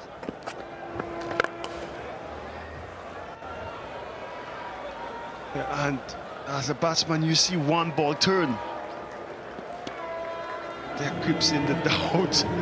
Is the other one going to turn? It brings up the 100. That single for West Indies. You would want these two at the crease to bat on. Charles is there to get wickets. If they can stop him from getting wickets, the bowlers who come and bowl the second and third spell bowl into the same batter, it means you putting yourself in a good position. Yeah, that's a great point. We saw how India struggled beyond Shreyas Iyer, Shubman Gill and Shikhar Dhawan struggled to find fluency as the ball got older. Boundary scoring became much more challenging in the last 15-20 overs of the innings, so expect the same. Not going to be easy for the likes of Nicholas Puran and Rovman Paul to get started and bat with fluency straight away.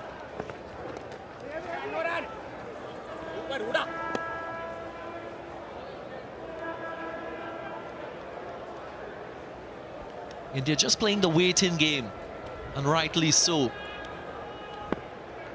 Run rate not beyond control. But they're waiting for an error.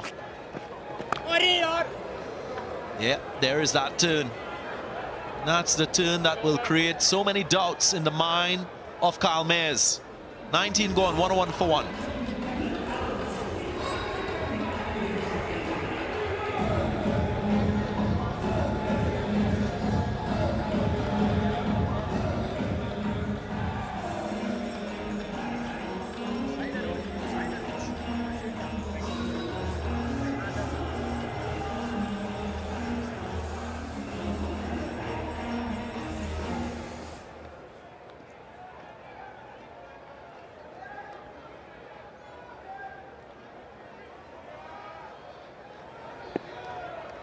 This is a schedule in store for you between these two teams.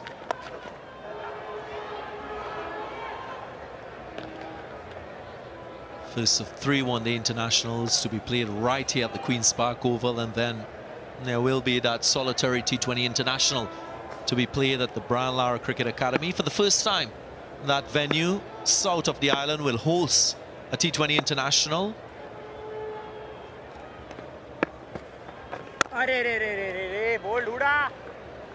You could see Kyle Mayers is itching. It's been a while since they hit a boundary. He's searching for one.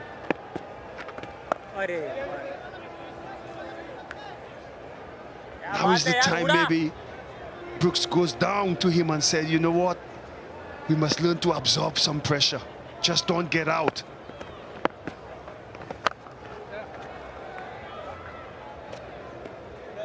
It's important that we see off that period where the opposition is bowling well.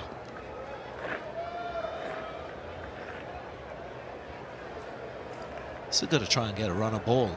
You don't want to have that required rate climbing to 7-8 going into the back end, the last 10 overs of the innings.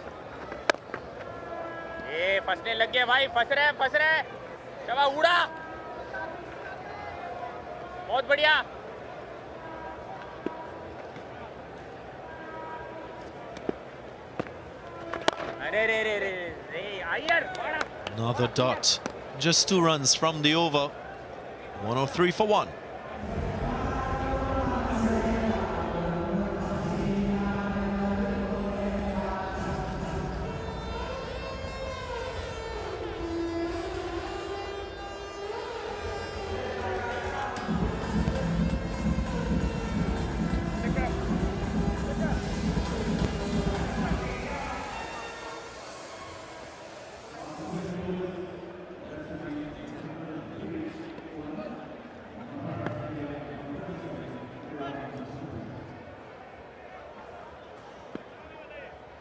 What's Kyle Mayers going to do now? Chahal, he's been very good. It's been a very good phase for India. Kyle Mayers loves the length. If you go short, he'll pounce on you. Or he can use his feet. Did he get hold of this one? He did, of course. Flies all the way for 6, so he's made a statement. How will Chahal respond? Chahal tossing this one up in the air. Mayers equal to the task. Saw the flight on offer. He just needs to get halfway in the middle of the bat and it goes. And again, just short of that fielder in cover point. Was that a half chance? There's that 6 again. Just using his feet. He knew once he hit it, it stays hit.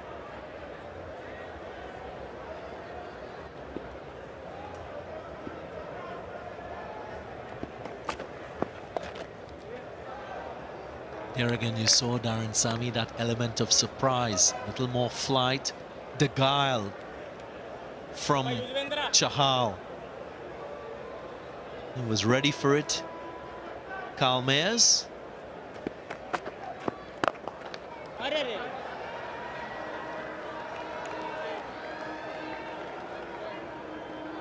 Good over so far for the West Indies.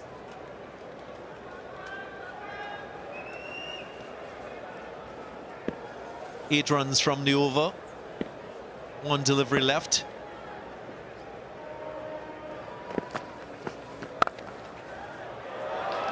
And through the offside. Beautifully played by Kyle Mayers. He's looking dominant. 21 gone, 115 for one.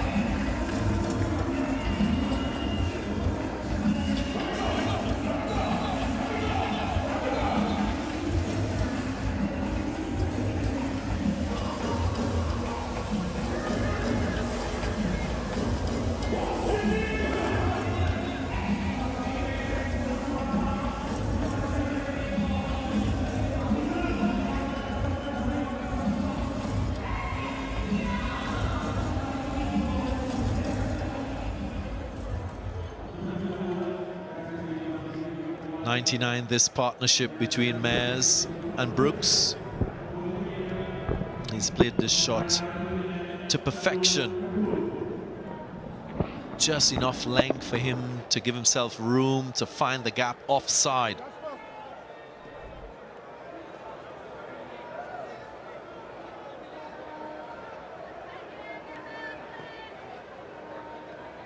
Shuttle tacker. Will try to improve on his first spell.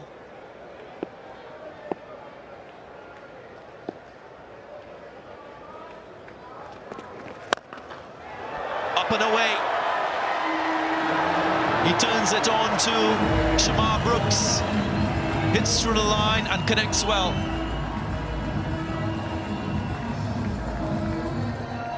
And 2 boundaries in a row for the West Indies. They're gonna check if it's a 4 or 6.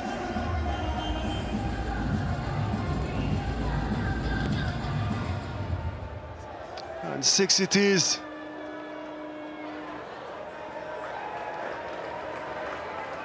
So again, Taka not starting well in his spell. Brooks seeing he is the bowler to attack. And has done just that.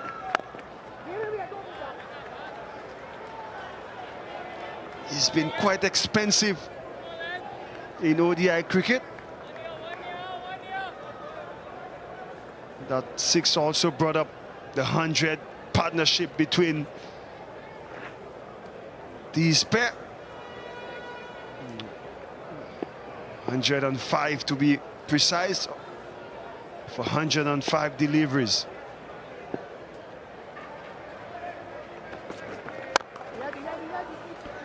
Mentioned with the introduction of Chahal, it was a critical moment in the game so far. The West Indies winning that critical moment. Chahal trying to flight the ball, entice a false stroke, wasn't able to do so. In that phase, has allowed a meaningful partnership to blossom, going past the 100 marker, 106, from exactly the same number of balls.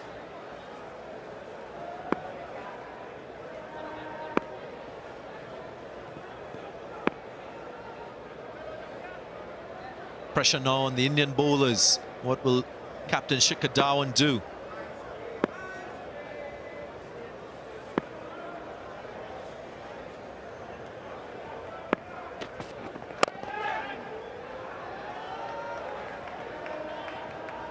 This is good from the West Indies.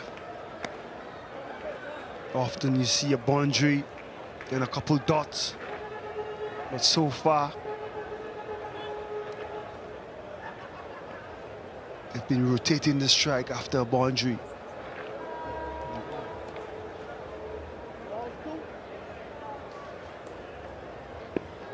Chahal's last over went for 13.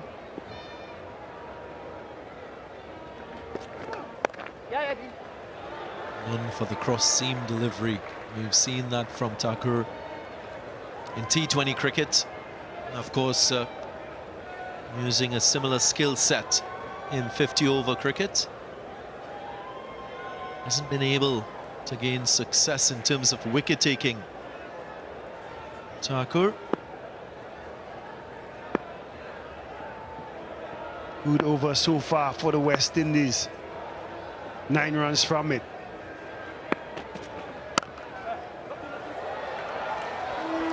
In the gap, just a single. There is protection offside. Another expensive over. 10 runs from it. 125 for 1.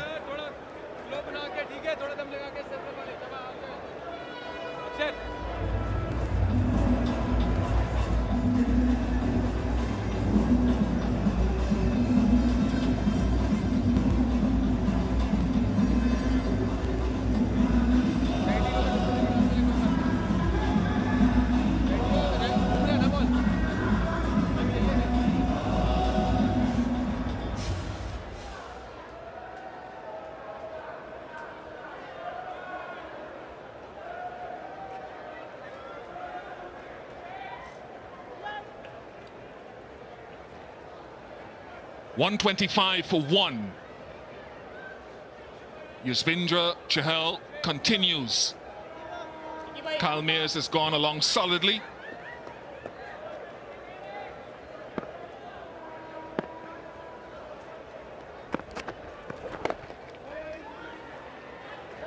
It's part of what they've done so well. Whatever the outcome of the game is, Samuel Battery comes in next to me, whatever the outcome. I'm not saying one way or the other who's going to win the game. Let me make that clear. But the topic of pitches around the Caribbean this year, these are sort of, in my view, more of the type of pitches you want young guys learning their trade on, whatever the outcome, not guaranteeing a win. But 126 for 1 is more in keeping with conditions, Samuel Badri. I think that's my view. Yeah, absolutely. The moment we saw it today, we were quite heartened that we will get some entertaining cricket. And when you look at the developmental stage of this West Indian batting lineup, this is exactly what they need in order to improve their games.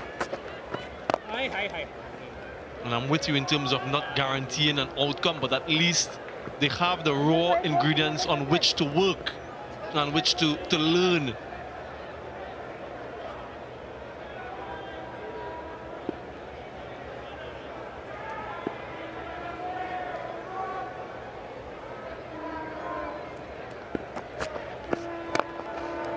Very pleasant, just one. And just for our listeners and some of our viewers around the world and in India may not understand the backstory, but the learning doesn't only take place in this match. It's from here moving forward for this guy and others like him. So let's leave that there now.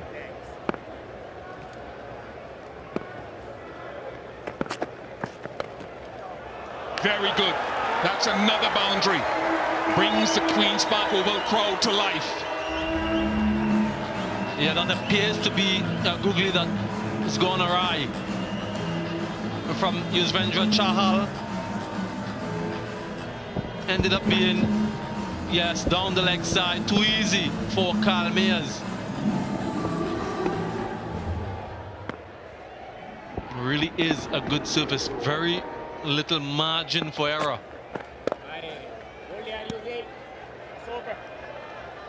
131 for 1. On my deck.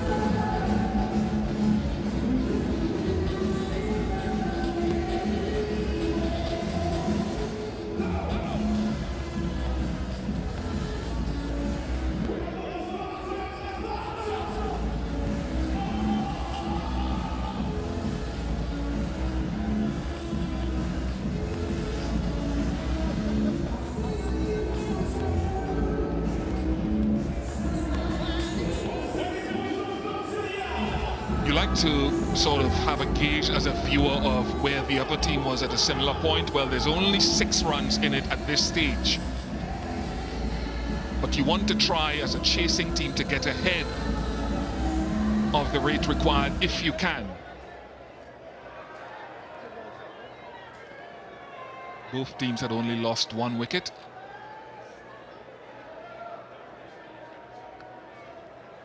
Four overs for 34 for Shardul Thakur, continuing cross seam.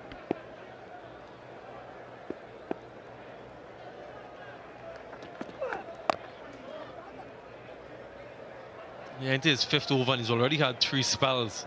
It goes to show that he's not in rhythm. Shuttle Thakur. Shamar Brooks 45 or 59, just needs to keep going, extend this partnership, bat as long as possible. Try it as best as he can to keep Kyle Mayers on strike. He's the man who's going. Again, understanding the requirements of the scenario in front of you.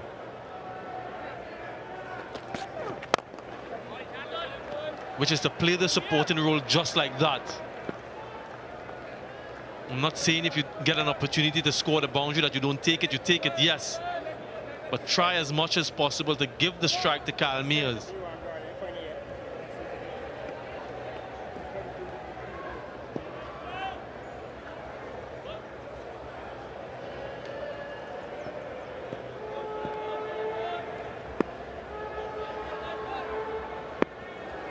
And down at long on and deep forward square. Leg side, left of your screen.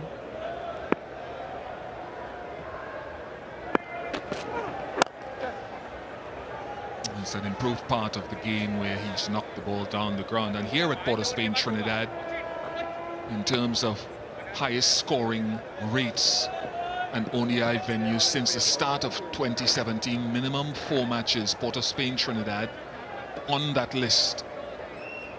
Just a touch over 6 and over. Trent Bridge, high scoring. Malahide.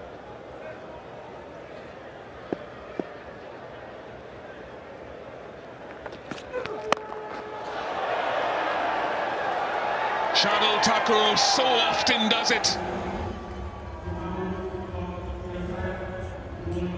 Brandon King in need of some runs.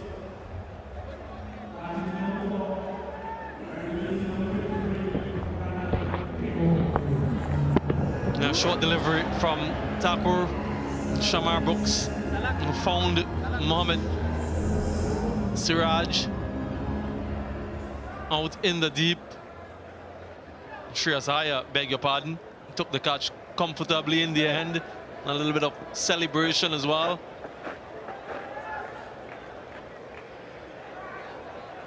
But it was a very good partnership and a good platform. West Indies 133 for 2. Brandon King will need to find his feet quickly. And Kyle Mayers will just need to continue along his way.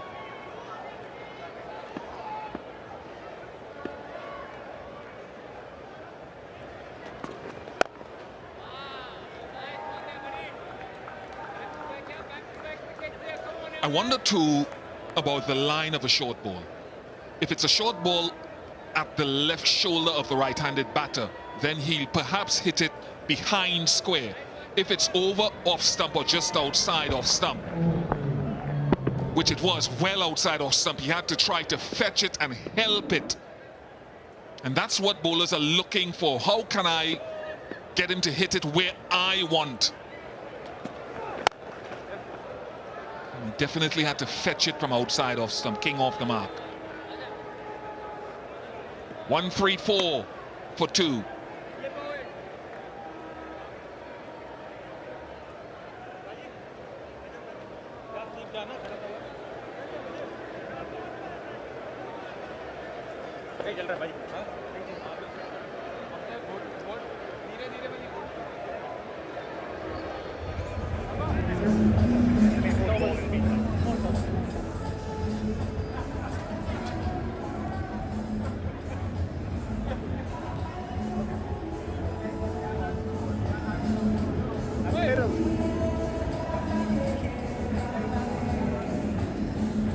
Nicholas Puran and Ruffman Powell to come, Akil Hussain and Shepherd pretty much making or trying to make their reputation as all-round players. We know Moti can bat and Alzari Joseph too.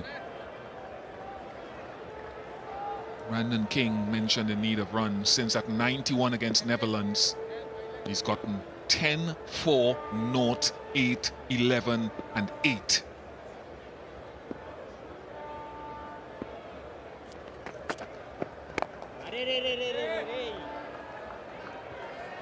And he's been batting in different positions in this order as well. Mentioned that he's comfortable batting anywhere in the top 6 for the West Indies. Brandon King is going to be tested here by Chahal. Oh, yo.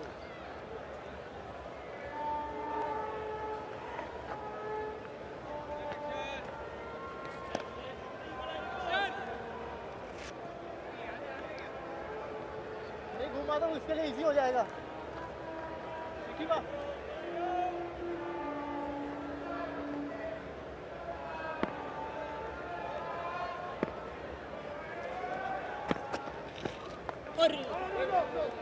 Nice pace, slower, and got a bit of spin and had to force Kyle Mayers to adjust his stroke.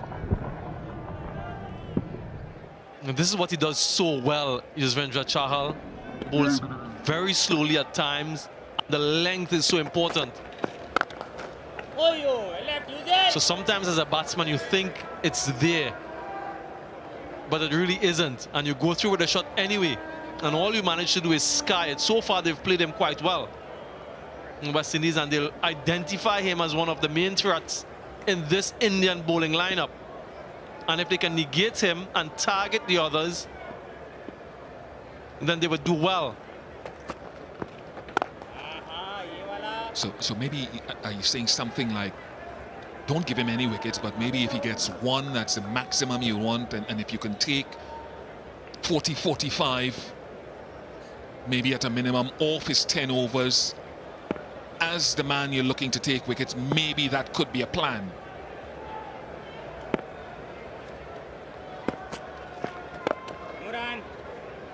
Yes, absolutely. They've already gotten 24 from 5. 25 gone halfway stage, 137 for 2.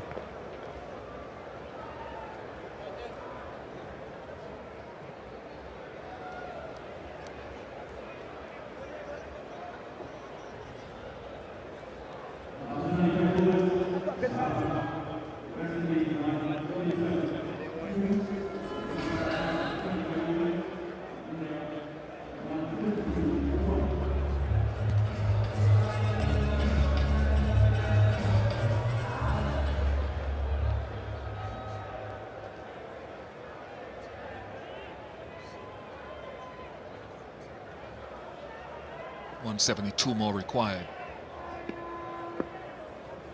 Shardul Thakur again.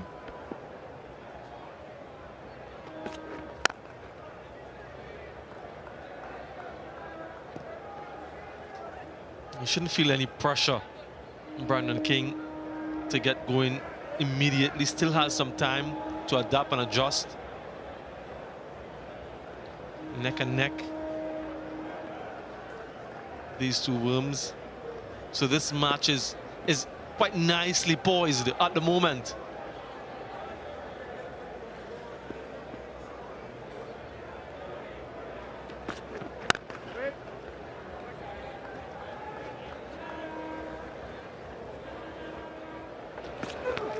Shamar Brooks' wicket. We saw Shea Hope fall to the short ball. Shamar Brooks as well. A couple of players they've identified about bowling short too. Very rarely venturing too full in length at this stage of the innings.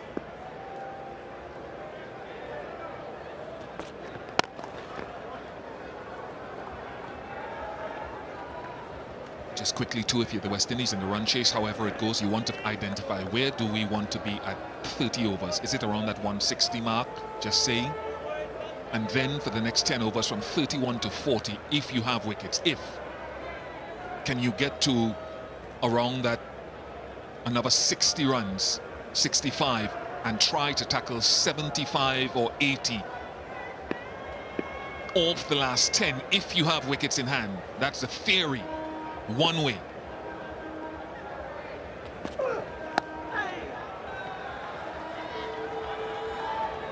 Just one. They might also need to consider how the scoring rate dropped drastically when India batted post the 35th or 40th over. West Indies bowled really well, but the ball, as it became softer, it was much more difficult to get those boundaries. So they wouldn't want to leave too much at the back end. Once you have those wickets in hand and you have those power players like the Puran and the Rovman Powell, they'll feel confident enough. This partnership is quite crucial.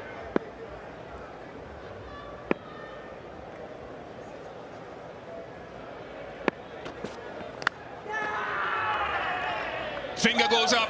Shardul Thakur again. His first 4 overs went for 34. But he's capable of these breakthroughs. Mears goes.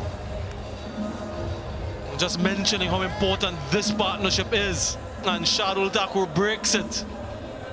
Wide delivery, full delivery, went for it. And I think outside edge from the bat of Kyle Mears. And in consecutive overs, Shardul Thakur gets a wicket. Mears goes for an excellent 75. West Indies 138 for 3.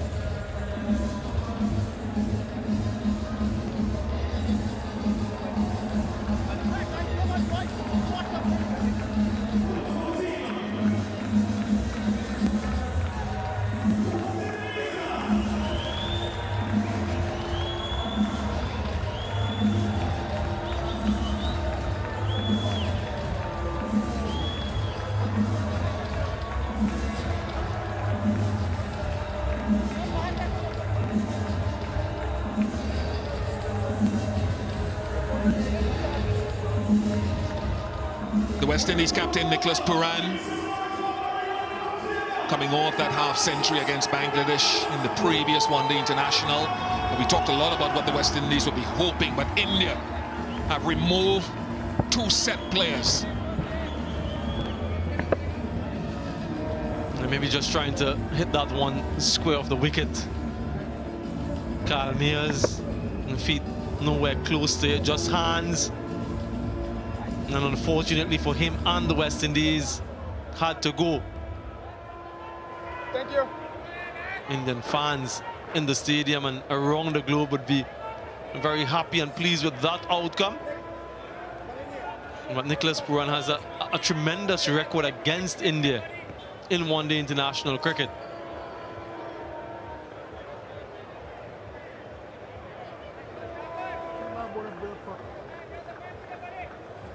Lots of responsibility on the young man's shoulders in his hometown.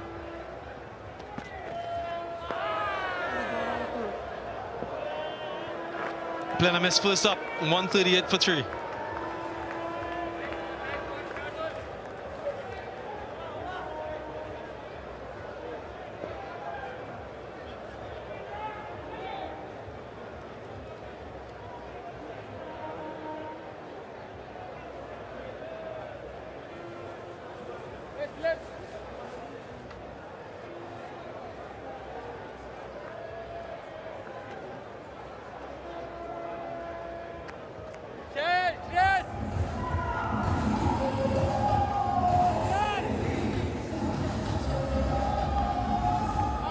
Shehope at the first to go, then Brooks and Mears stitched together that 100-run partnership. Then Shamar Brooks went, and then followed by Kyle Mears, both to Shardul Thakur, who's picked up 2 for 4 in his last 2 overs. Aksa Patel's back. 2 new batters at the crease. Dream for Shikhar Dhawan.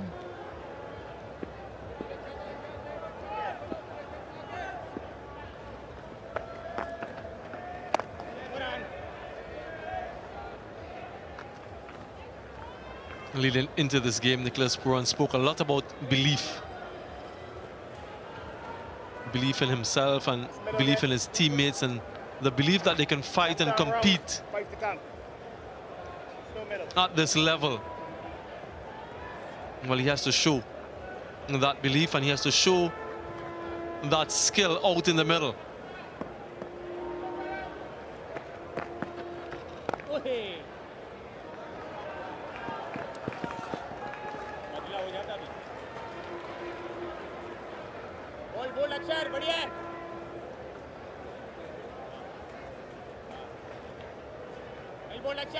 Nicholas Puran, first time captain in the West Indies in his hometown, home ground. And any player would be dreaming of doing well in front of your home fans. Still a long, long way to go in this contest.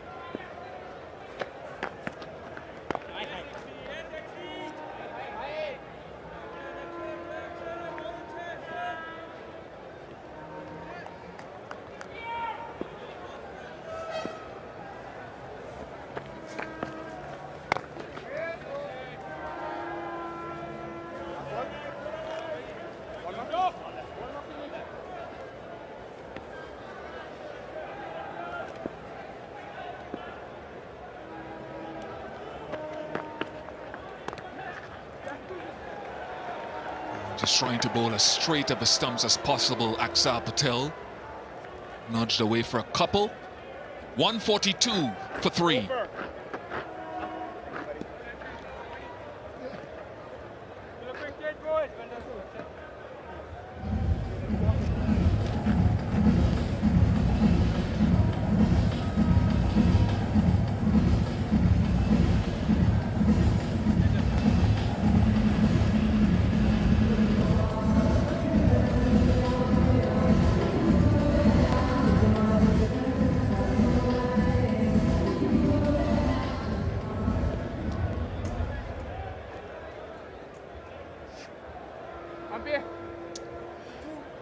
Some numbers to think about for Nicholas Puran.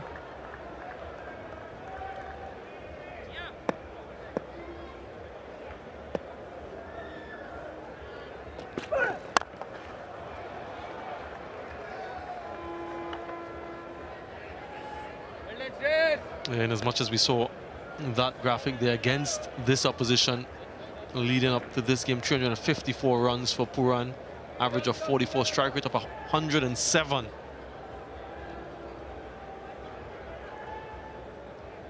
It's all about in the present, in the moment, what's ahead of you here. Brandon King and his captain looking to stitch together a partnership.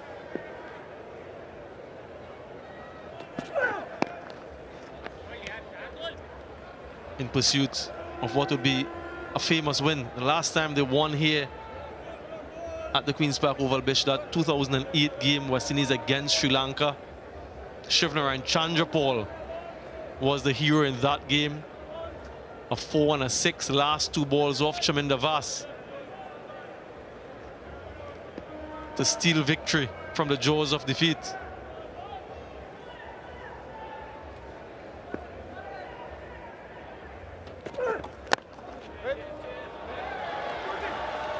Couple of runs. Yeah, remember that game well. And they're a long way. A lot of work to do here. We'll be focusing on the process. And I heard what Puran talked about fighting, but I think it has to be deeper than that. What did you do well in Guyana as a batter when you got that half century? You built an innings.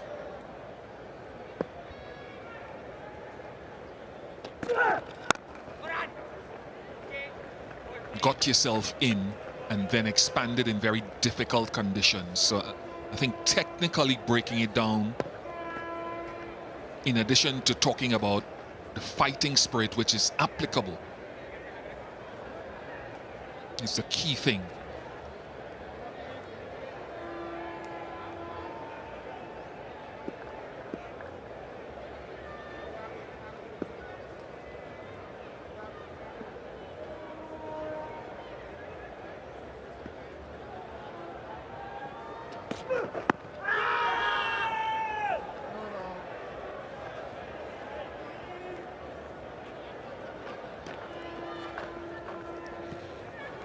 One leg by, and I think Phil Simmons also mentioned it as well when the West Indies team wins, what it means to the people of the Caribbean. But not only that, even if they don't win, the manner in which they play and the competitive nature of their performance still makes people feel good, filled with pride.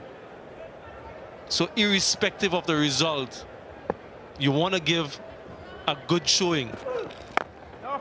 And all of these people who have come in here today, they want to see that fighting spirit. 146 for 3.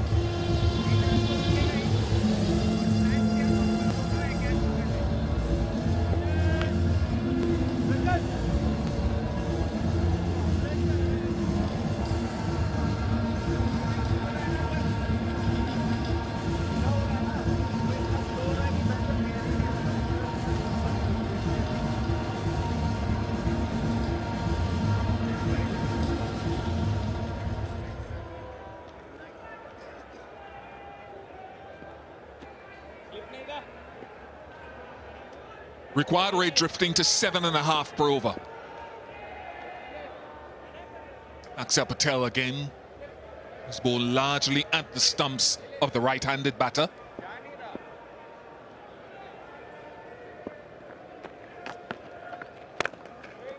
Does so again, so creating pressure on Brandon King. I see Prasid Krishna getting loose as well. I wonder if his entrance or re-entrance to the bowling attack is imminent.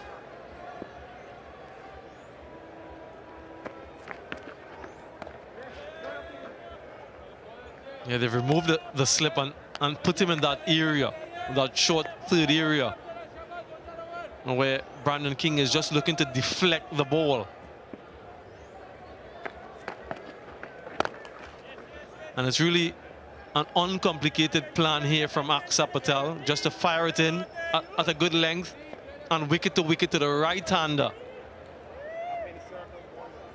Might be a different strategy for the left-handed Puran. He too started off on the expensive side and pulling things back now.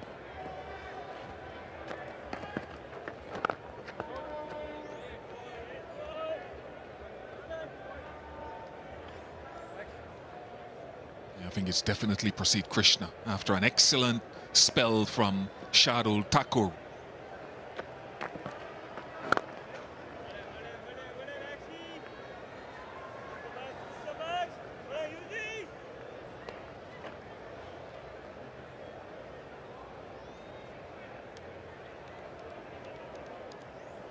Prasid was the leading wicket taker when these two teams met in the ODI series in Ahmedabad early in the year with 9 wickets. Just 2 off the over, pressure building, continuing to build, 148 for 3.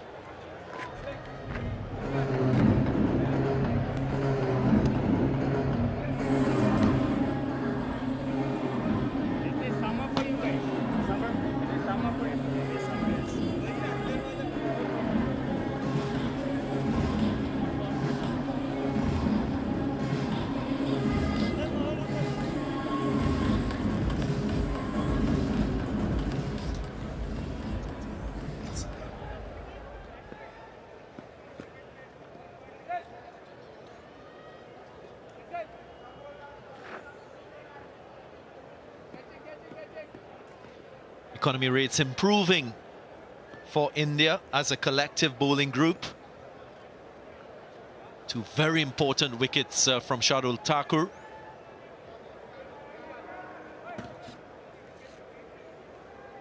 Just balancing things in this the second half of the first one-day international between West Indies and India. Prasid Krishna for his second spell.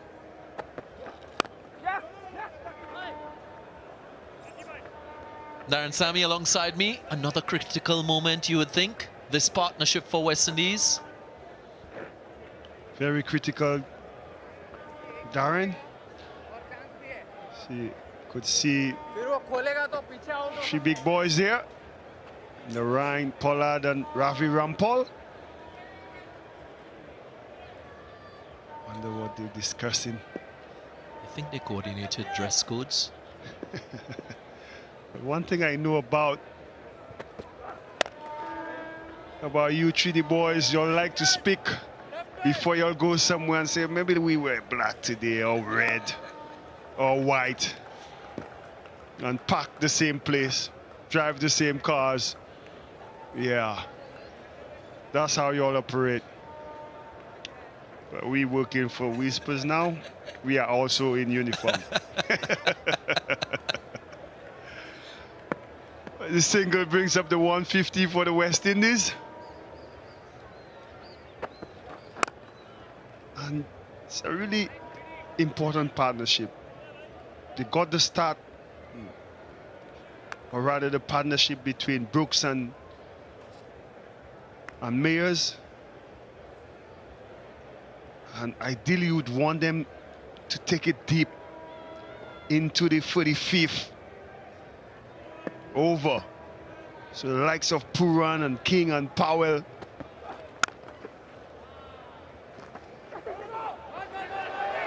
Another fumble.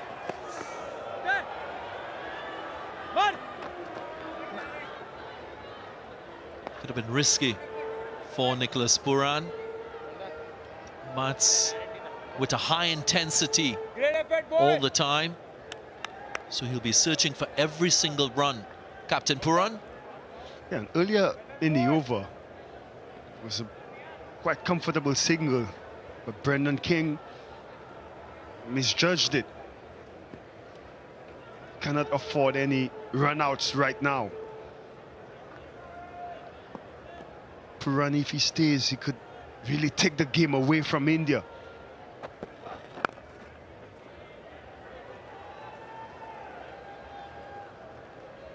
Nicholas Puran himself is very mindful of the ebb and flow of an innings.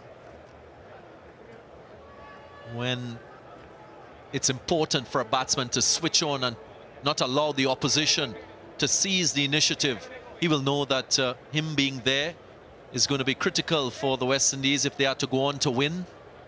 There is a certain amount of guidance he will give to Brendan King in terms of short and small targets and requirements as the innings progresses.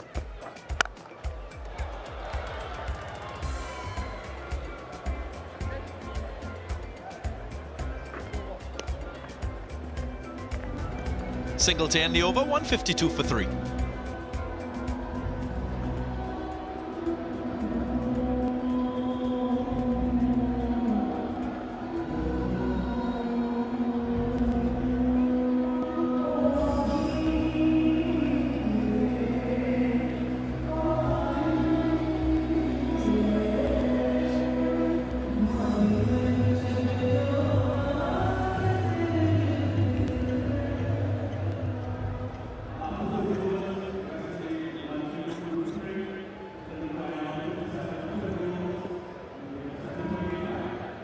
Aksa Patel to continue.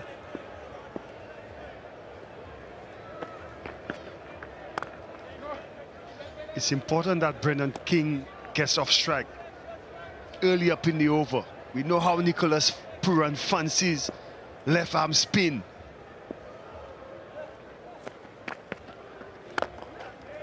And with his T20 grooming, Nicholas Puran will back his skill and ability to get an early boundary in the over. And that is something that he does quite well in T20 cricket. So that transferring of knowledge and skill across formats could be beneficial for the West Indians. Also in the partnership, it's good matchup. The left arm orthodox. Educated edge. Won't go for 4, but a couple of runs will take the pressure off Brendan King. They had a slip earlier on. As you could see Brendan King looking to guide that ball early in his inning. This one was a genuine edge.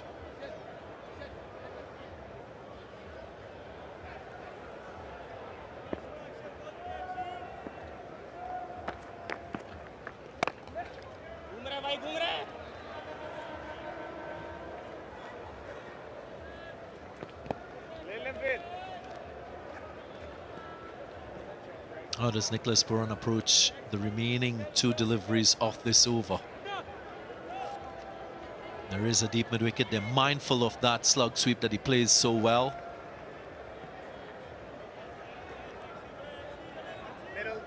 Is it the time for him to start thinking about a boundary in an over? That's key.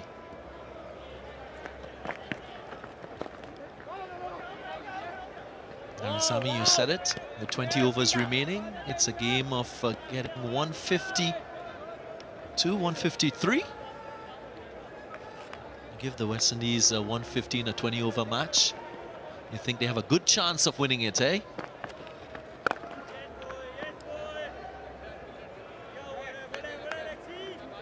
As ball of the 31st over bowled. West Indies 158 for 3.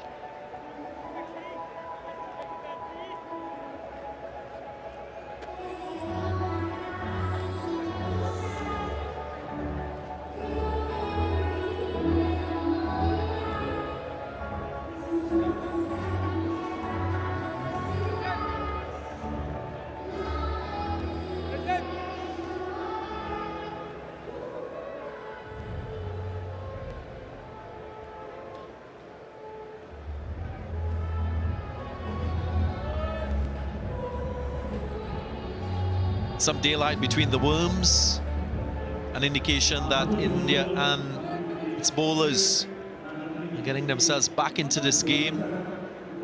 Fall of 2 wickets, just creating that gap. Both set batsmen being dismissed. Shamar Brooks, Kyle Mayers.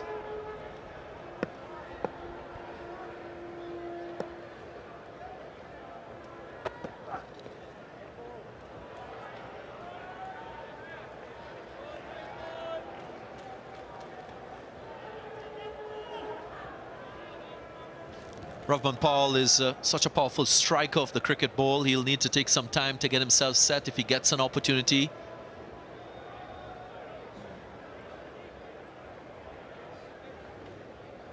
Mario Shepherd is also another powerful striker of the cricket ball.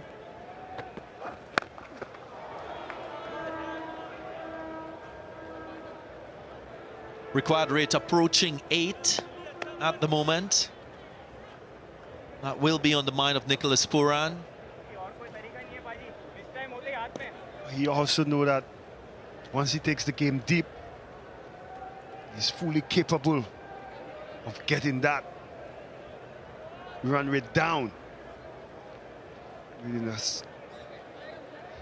course of 3-4 overs. What in your estimation will be a manageable required rate in the last 10 overs for the West Indies?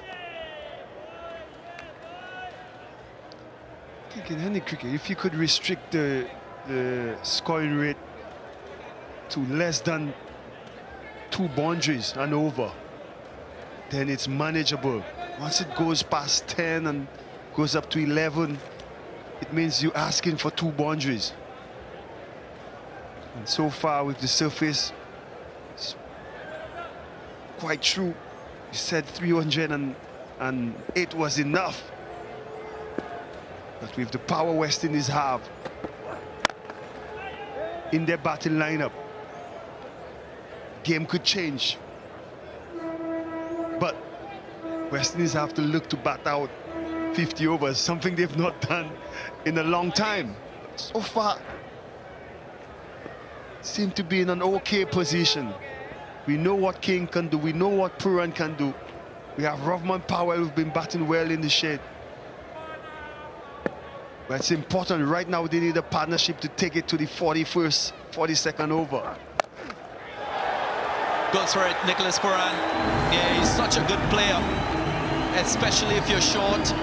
He'll be quick to pounce on it, and he doesn't miss out on this occasion. Yeah, a little jig and a dance, they're happy.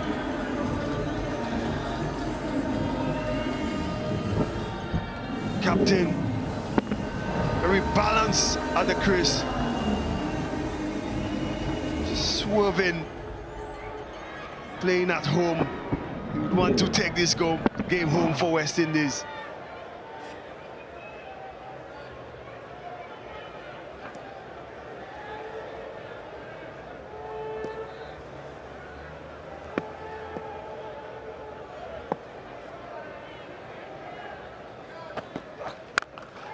And again, intentional strike in front of square. He's mindful of that fielder in the square leg position. That's the sense of awareness that he has as a player, and he executes well. Back-to-back sixes for the West Indies captain. This one was touched further outside the off stump, so he had to hit it in front of square. And that right there was a serious slap, Darren Ganga.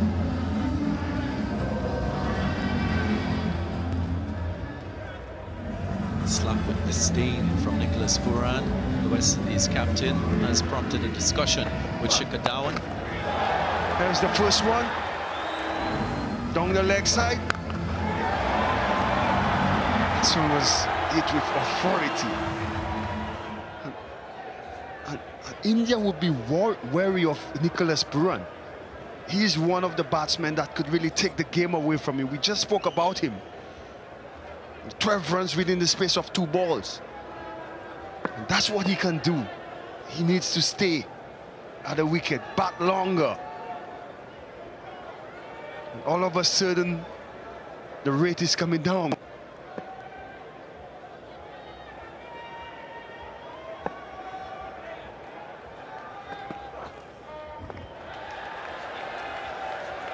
They're just managing wrist. Dot delivery to end the over, 173 for 3.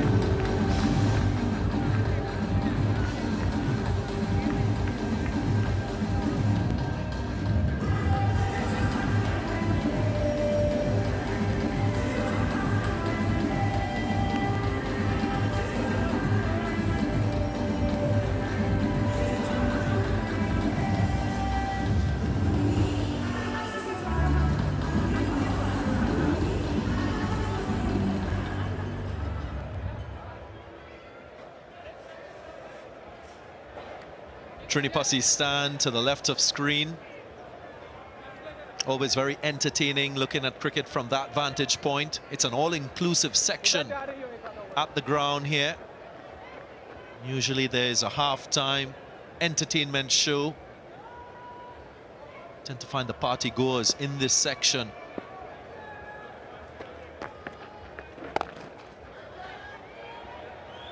Of course, one of the things that makes the Queen's Park Oval so unique for cricket.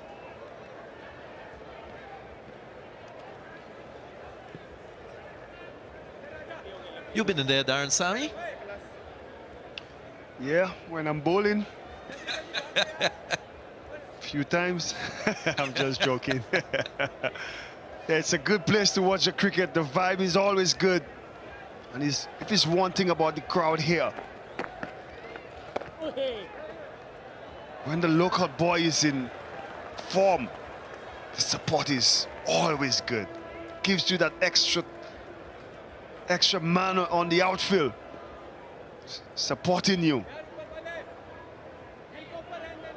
Very different experience to the Jeffrey Stallmeyer stand where the purists are at. They're normally intensely focused on what is happening on the field. And then in the Caribbean stand, you tend to have a mix of both. Yep, there he is, former West Indian player, Jeffrey Stallmeyer. Up and away,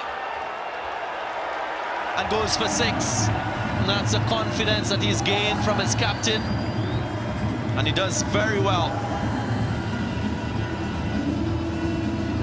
Having watched his skipper hit back-to-back sixes, Brendan King say, I'll come down the wicket and join the fun. Clean striker of the ball.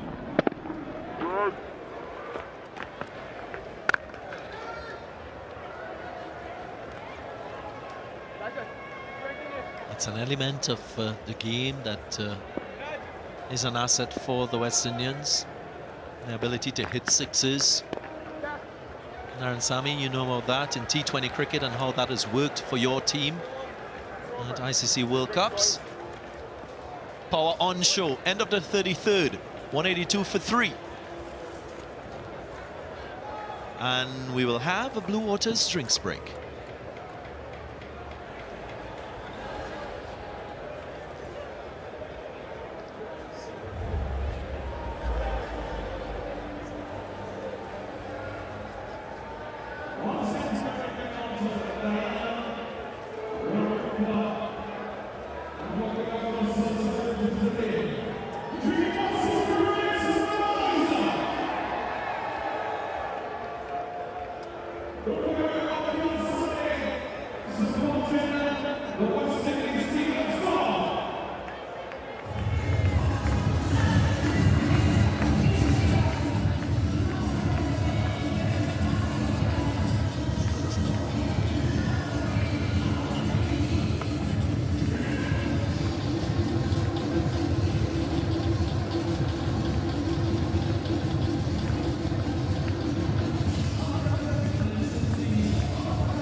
West Indies navigating its way into a nice position. Captain Nicholas Puran on 21, Brandon King providing very good support. He's on 25, a partnership of 44. Run a ball.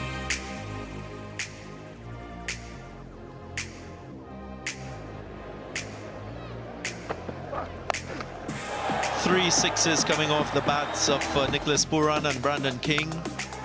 Puran in particular quite savage on Prasid Krishna.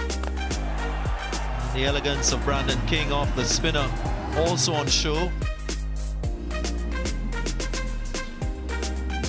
And for the bowlers, well, the spin being more economical than the seam, but collectively still quite good. Haven't really been able to penetrate this West Indian batting lineup. Shardul Thakur picked up 2, but overall he's been a little bit expensive.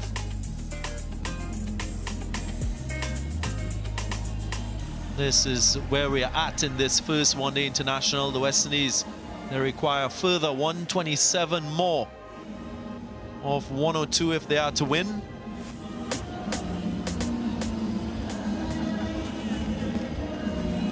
And they're loving the experience here at the Queen's Park Oval. Music, entertainment, and cricket action on the field.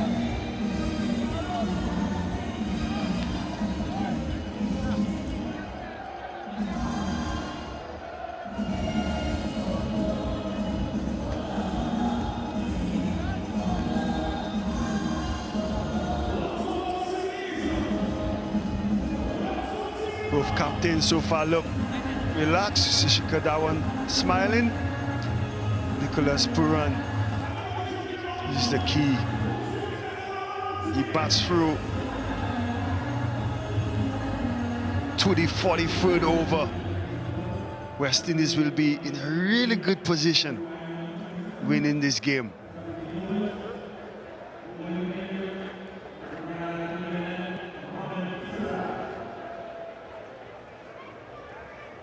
Nicholas Puran will also be mindful of Brandon King and what he's produced in his 15 previous matches. His average against spin is just 17, so he will know that Chahal still has 5 overs remaining, so that's a great threat to his opposite partner.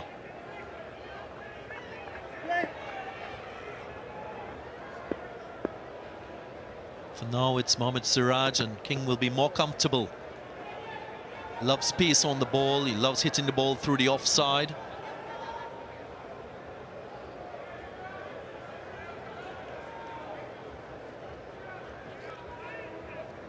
So you'd think that spin and the remaining overs from the spinners will be crucial for Shikhar Dhawan and for India. Will give him an opportunity to get more wickets. Yeah, I expect to see Chahal being reintroduced in the opposite end. I think there's something up with the run-up. Probably a soft spot whilst he's running up.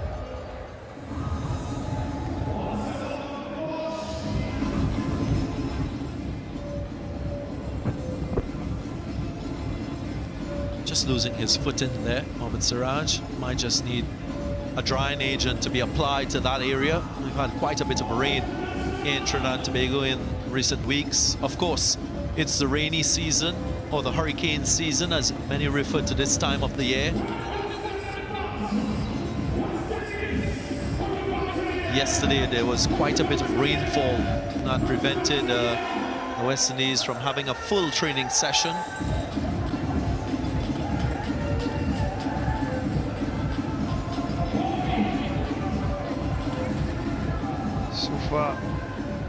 These are the wickets to fall.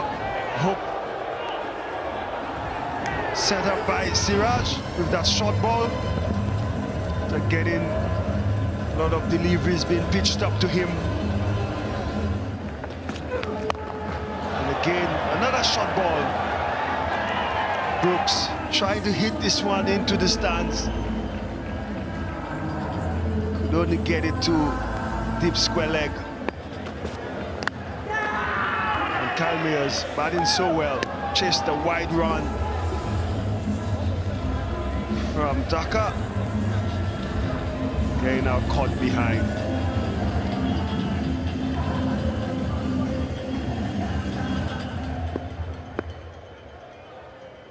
Little repair done to the area that was of concern for Mohammad Siraj. And play on the way.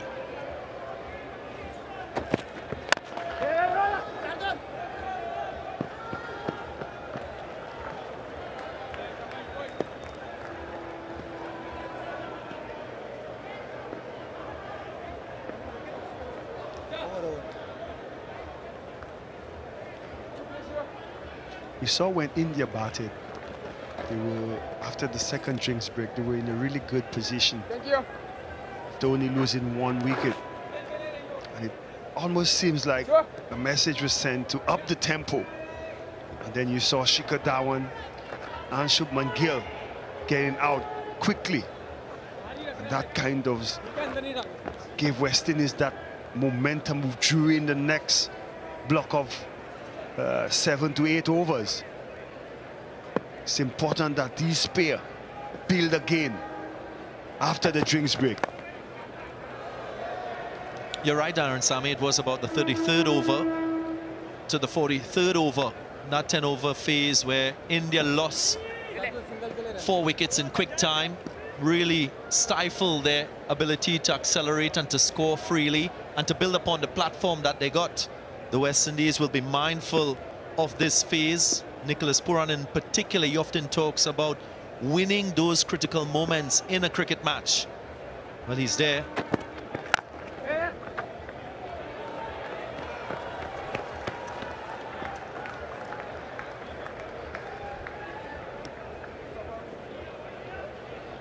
And I think during that same period, the two spinners operated quite well. At one point in time, we said probably 350. India, the best way to stem the flow of runs, get the main batters out, and that's what they did. Allowed the West Indies to only limit India to a run a ball in the last 10. India will be attempting to do the same. Now, what you don't see when there's a batting payout in the middle is that target setting. That often happens. Players set themselves small targets, whether a target score in the space of 5 overs, so there's something to aim at collectively. Both Huda and Chahal with 5 overs each.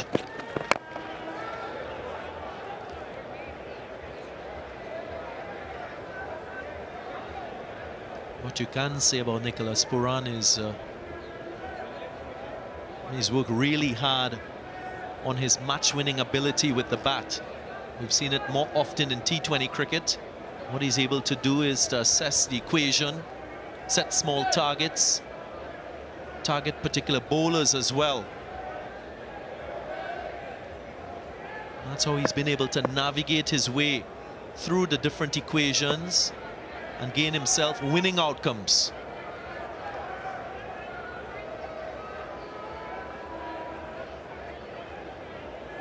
I'm sure he has a target at 40 overs.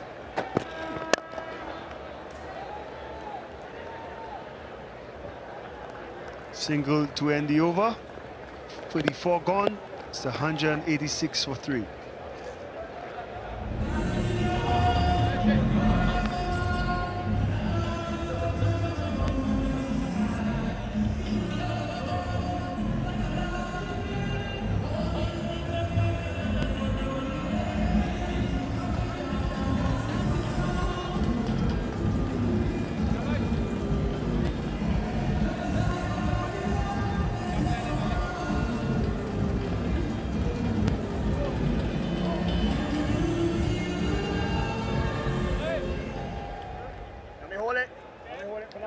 India, they were far ahead in terms of comparison after 34 overs, and this is a big moment in the game. Indra Chahal with the ball once again for a second spell. Went wicketless in his first. What we saw in that first spell was a turn on offer for him as a right-hand wrist spinner. Showed his variety as well. He bowled quite a few wrong-ons to Kalmers, the left-hander. He wasn't afraid to flight the ball, show guile. Well, we all know if he flights it for Nicholas Puran, he won't be afraid to dispatch it to the boundary. Here we go.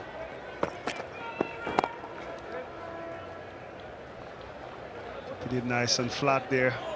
No flight on offer here. So do you think that Nicholas Puran will take the opportunity to go after him? I think if he sees the opportunity to score, he will.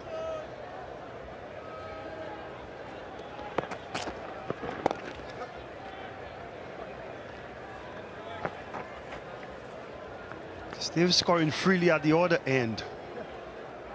Probably would be saying, what's the point of, you know, taking the risk against them?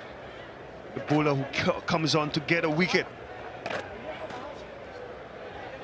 What's the mindset of Shikhar Dhawan? No slip in play, so fairly defensive. You want to build some dots, take the scoring rate up a bit. He's hoping right now the batsman make the mistake. He's not going searching for the wicket, not being overly too attacking.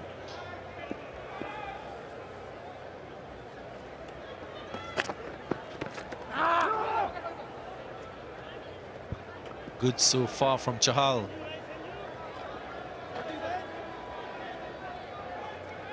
Could see Nicholas Puran telling Brendan King, just bat on. It's okay. We'll get it from the other end.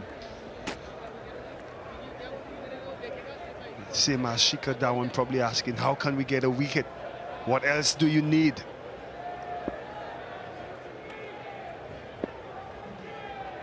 One run so far, 4 deliveries. Does well. Brendan King turns the strike over to his captain.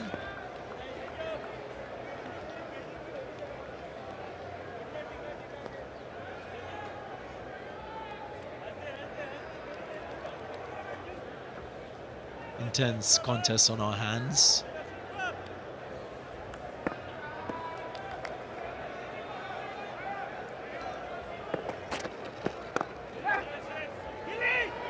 Another single.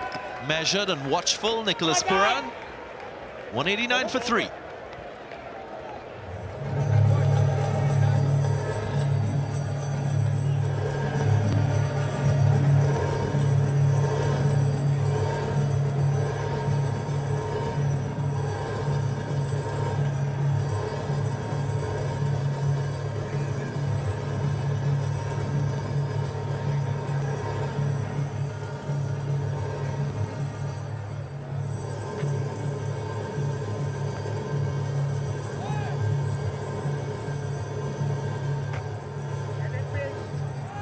.35 overs gone, and we can see how this innings has progressed.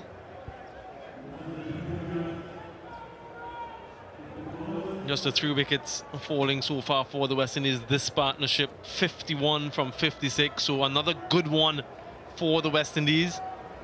And every time they're getting themselves in a strong position, something untoward happens.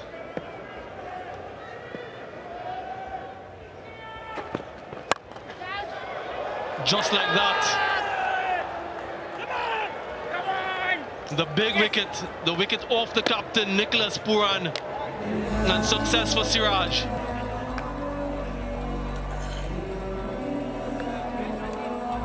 He lost his shape and offering advice as he walks off. Exactly what India needed, as Puran was lining himself up to try to go deeper. And the fellow seamer takes the catch. Shifts the balance of power once again. Come on, says Siraj.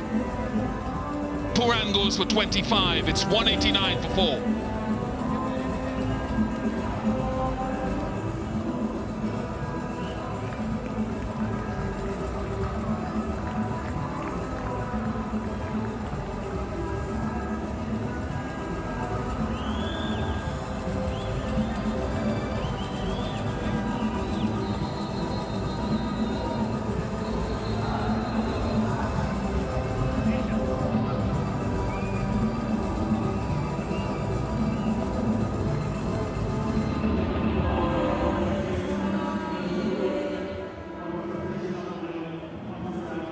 Powell, the new batsman for the West Indies.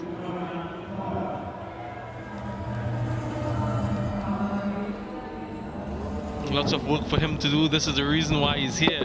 Nicholas Puran trying to go for a maximum, not getting it anywhere close to the middle. And a comfortable enough catch for Prasid Krishna.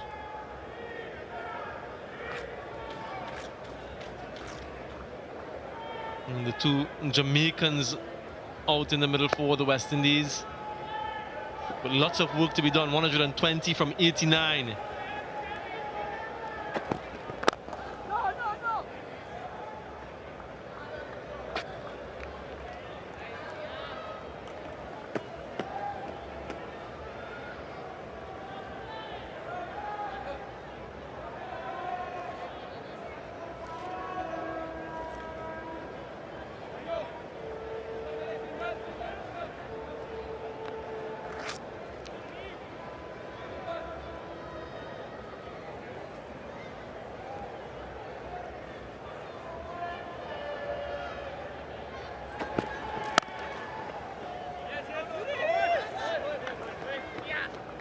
There's still lots of deliveries left, and Rahman Powell would do well to get himself set.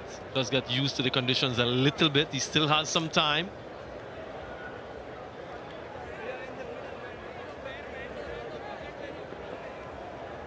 Just give yourself a chance.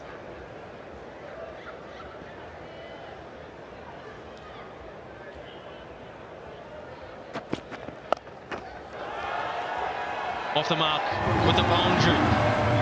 Rahman Powell just helped that one around the corner. So a good confident start for him.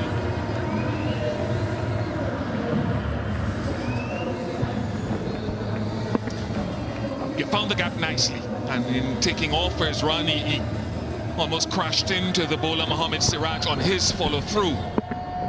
Powell himself is in need of a significant innings. Next 5 overs critical.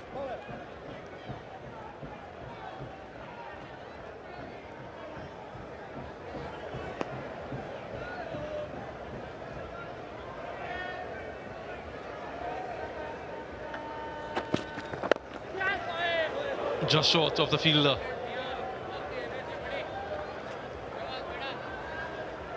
Yeah, they have to take it in small targets, don't they? Next 4 overs after this, get into that last 10, wickets in hand. Just keep breaking it down into smaller chunks. Don't look at the 116.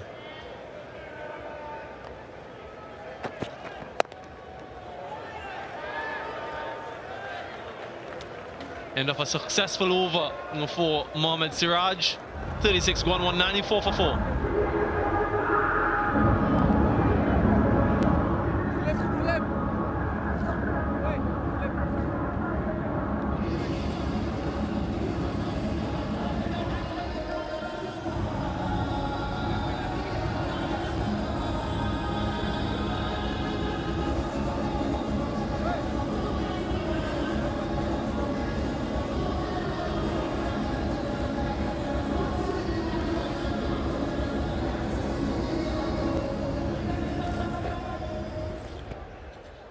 Batting to come, Akil Hussain, Romario Shepherd.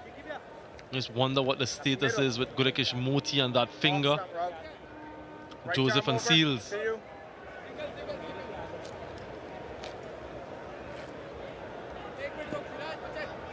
6 wicketless overs so far for Yuzvendra Chahal.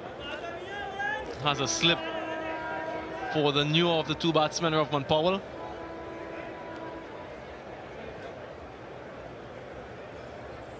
Long on long off deep mid wicket and sweep on the offside. His boundary riders.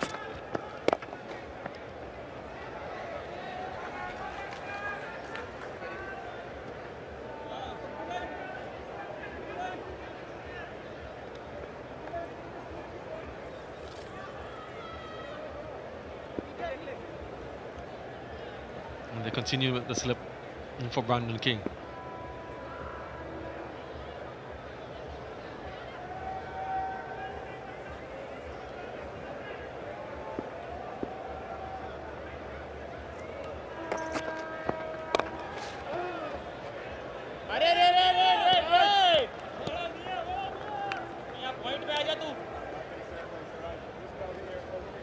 Required run rate hovering just a touch under 8.5 per over.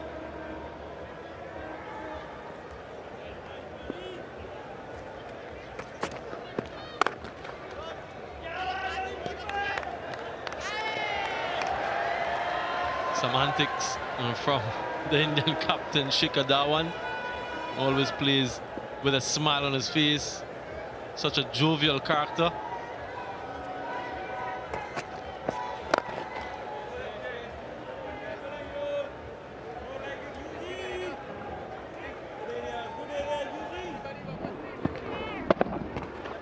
And some front support here from Shikhar Dhawan. In good form.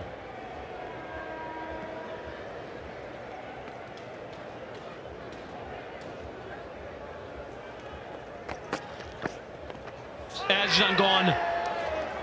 Yuzvendra Chahal. Another strike, another breakthrough.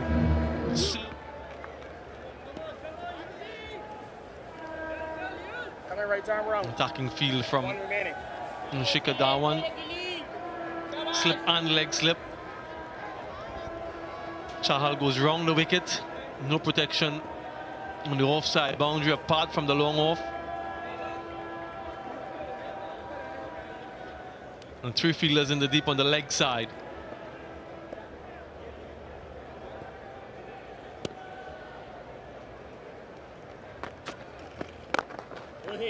Off the mark immediately.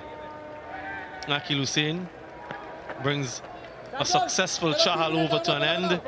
197 for 5.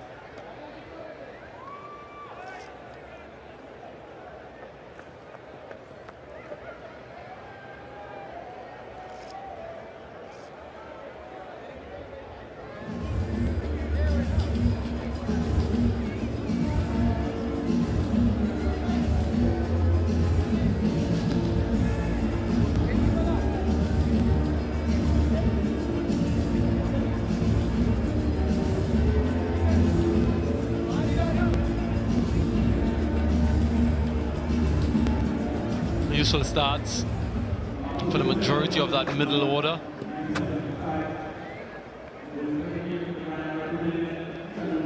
Kalmiers is his 75 stands out. Brandon King still there, 29 or 42. A change in bowling for India. Shardul Thakur in for his 8 over 2 wickets.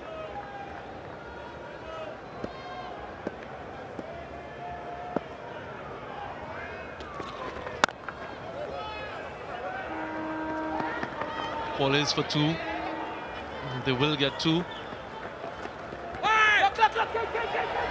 get 3. Overthrow. No one's backing up. Untidy from India. He brings up the 200 as well for the West Indies. Another 109 required, so the asking rate shooting up to 8.5. They've had a couple of bloopers in the field today. Misfields. We're hoping it doesn't cost them at all.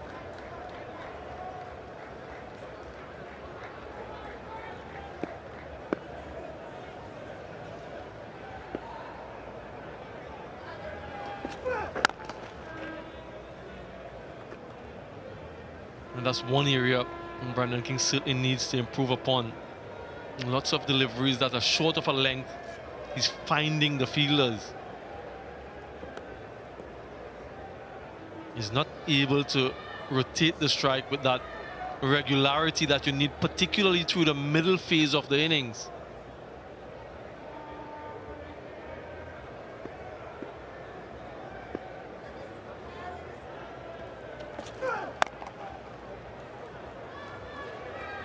And it might be a little thing, a dot ball, but it's an incremental pressure and it adds up in the end. You're going to have dot balls, in, particularly in this format. I'm just suggesting a lot of those dots can be converted to singles based on the lengths of the deliveries. 22 dots.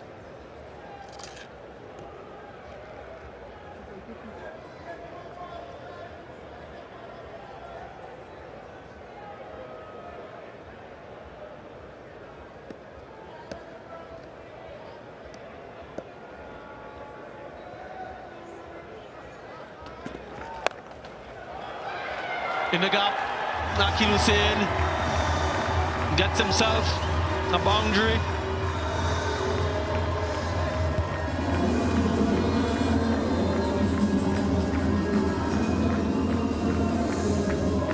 Stroke like these that remind those who don't know him that he does have ability with the bat. West Indies are hoping that he can develop even more with bat in hand. Bowled well today, Akil Hussain.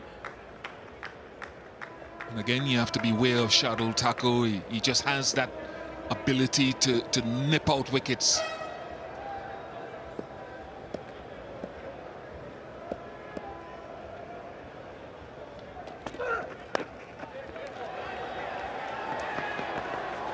Will look for two. Misfield allows him to come back for two and retain the strike. Akil Hussain.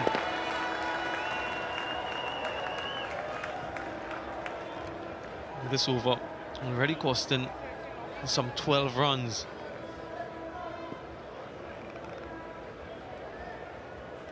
Ten runs, beg your pardon, in the over so far.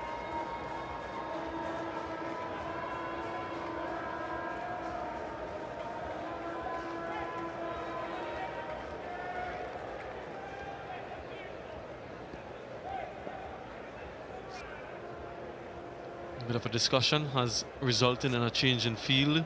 The final leg comes to the inner circle, long off in position and around the wicket.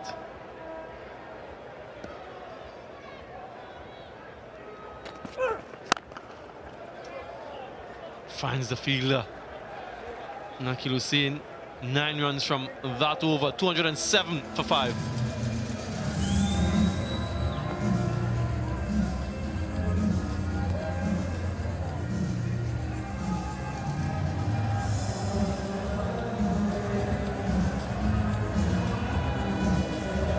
No ball. Called belatedly, the auto no ball in play, the third umpire. But that responsibility means that it's an extra run and a free hit. So 11 runs in the over, 1 delivery remaining. A free hit at that. Can Akil Hussain find the boundary? Where will he be targeting?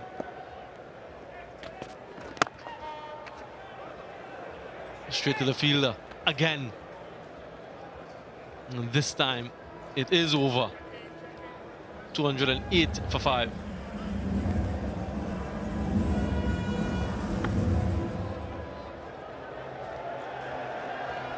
And surprise, surprise, another no ball. Consecutive no balls now for Shardul Thakur and another opportunity for Akil Hussain. So he's found the fielders twice in succession and he's been given another gift. This time, can he capitalize?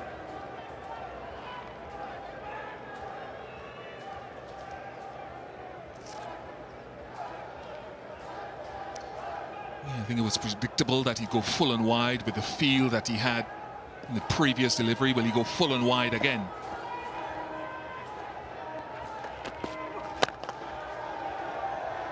Excellent delivery. You can't hit those to the boundary. Single to end, 210 for 5.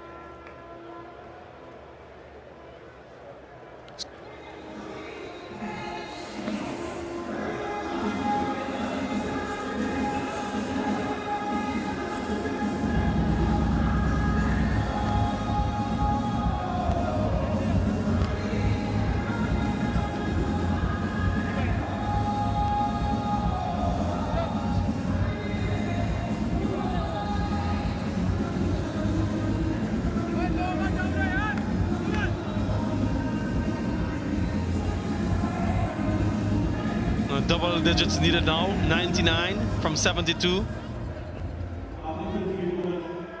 Aksha Patel will be reintroduced into the attack.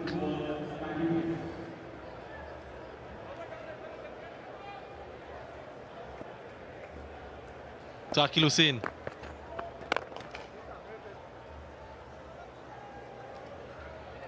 Takil Hussain will be hitting towards the bigger side of the field.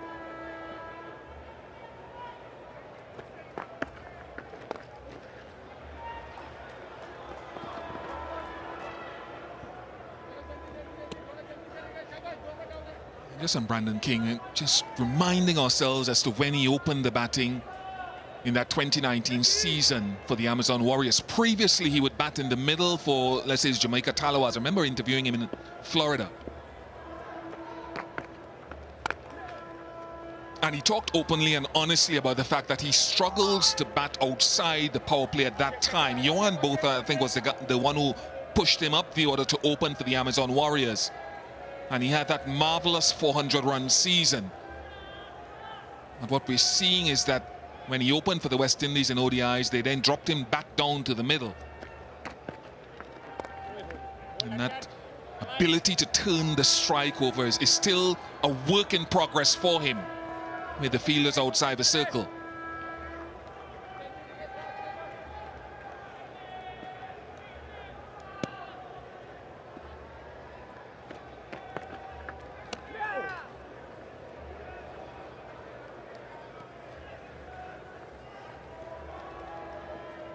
Need a couple of big overs in the West Indies at some stage. 8.6 the required rate.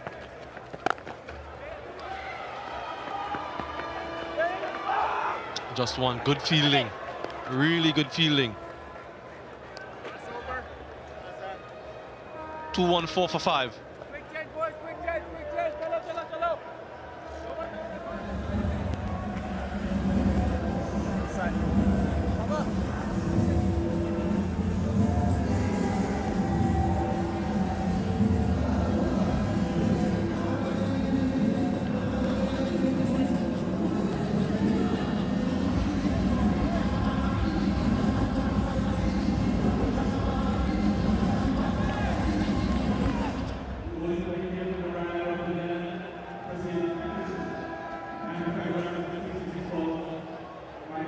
Prasid Krishna into the attack, none for 34.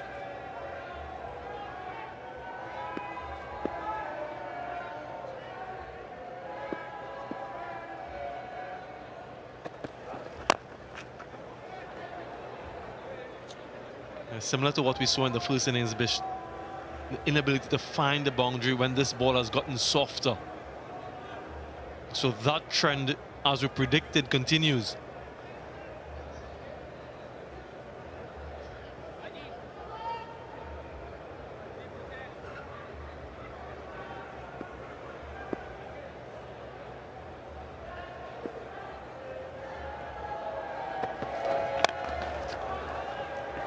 And to find the gaps.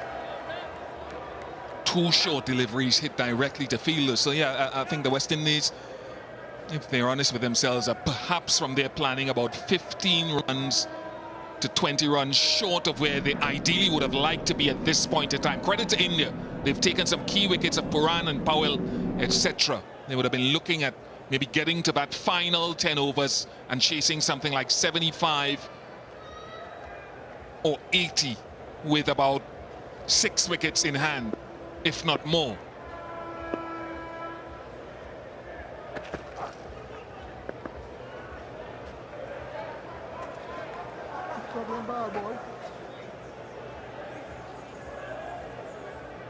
Plenty of shots for no runs.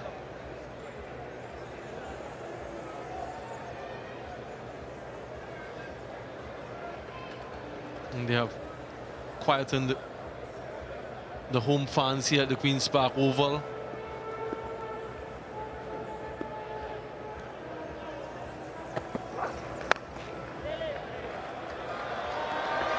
In the gap this time, he gets the boundary. Brandon King.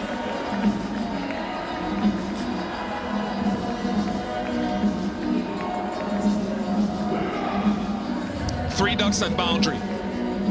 Perhaps Krishna will look back and think, yeah, it's pace off. Maybe a touch too full, no. Too many issues with width.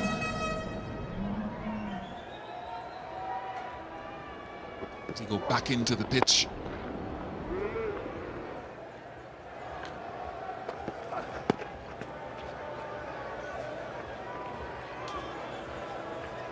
That previous boundary has enlivened the fans.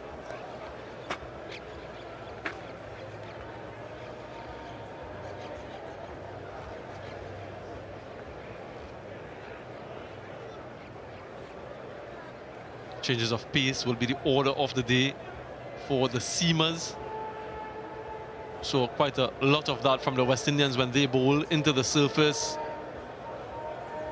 Change their lengths.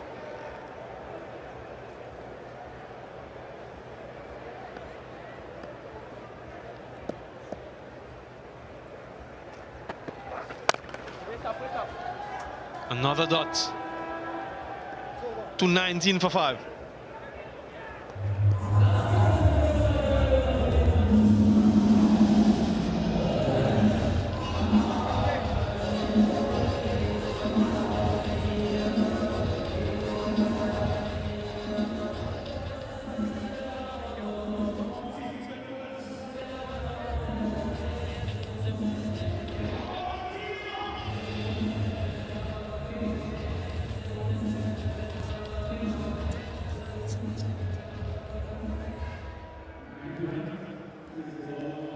Yeah, you can see that separation between the worms, and that seems to be increasing.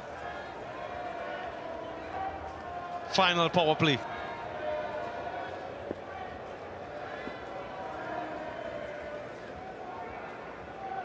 .90 from 60.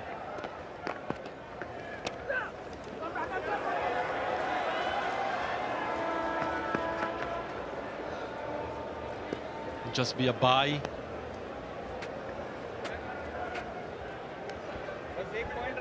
And sometimes as a bowler, even though if you've got power players at the crease and who are set, they don't necessarily care about deep fielders at the back end of the innings if they're set. But with the spinner, he's got an extra man outside.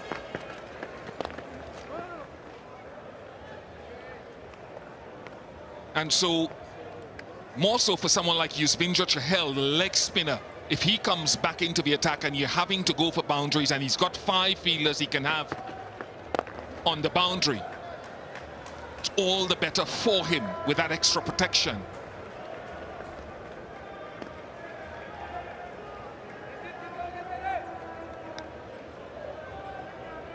West Indian batsmen will be thinking about where they can find that boundary.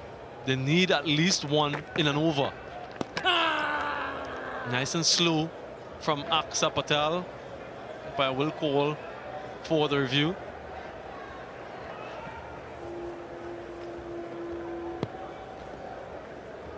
TV umpire to director. We have umpire's review for stumping. I've checked front foot, fair delivery established. Give me Ultredge first, please. Sorry. Want to check Ultredge, make sure there's no bat involved. Yeah, there's a huge gap between bat and ball. Can you move on to your best side on shot?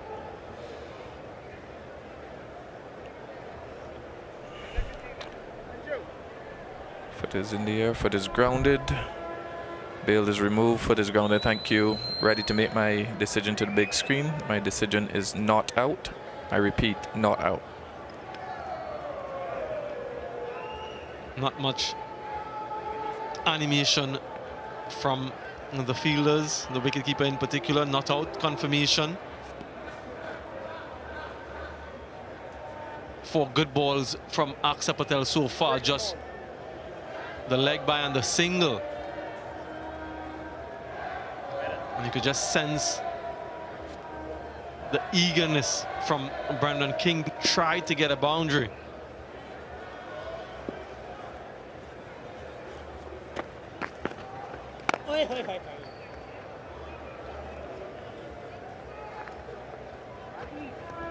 The other option for him is to get Akil Hussain to face up to the left-arm spinner. King's strike rate just about 67. He's got to find a better cruising rate than that in the middle overs in this form of the game. He's placed the onus on Hussain, brings everyone into the game.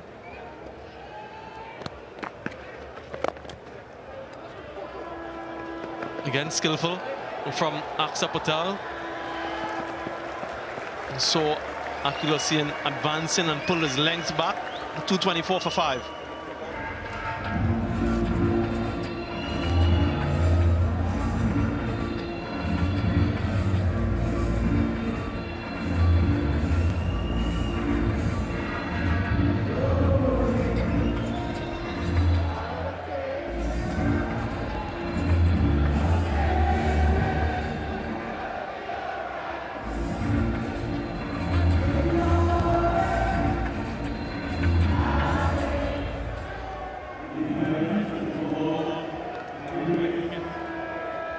.85 from 54.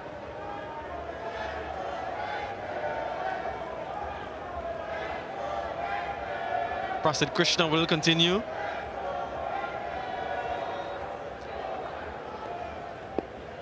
Fine leg third, deep backward square.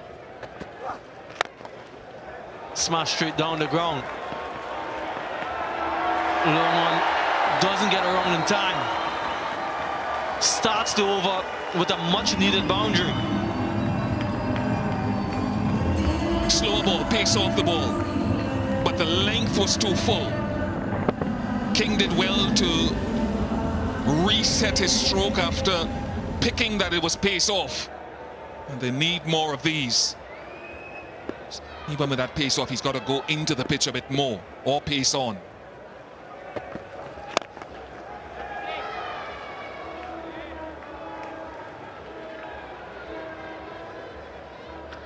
Can Akil Hussain match Brandon King and find himself a boundary?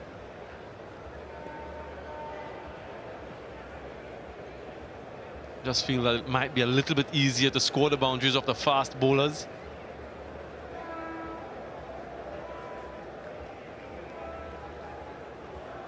Long on, long off.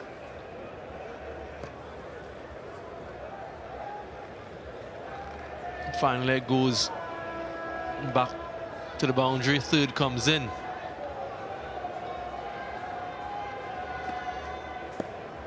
Akil Hussain might be setting himself up for a slower ball. Wide ball called. It's a brave bluff because he pulled the third man up, but he still went wide Yorker. Pushed fine leg back.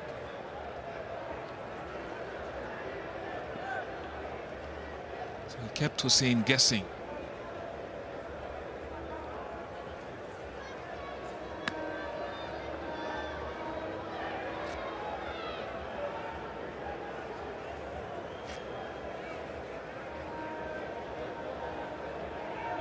Long discussion.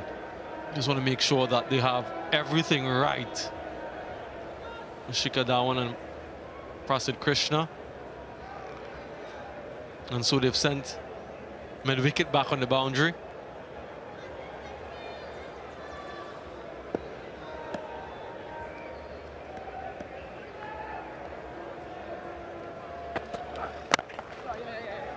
Good delivery. If you can get those type of deliveries in, then you'll be very well set.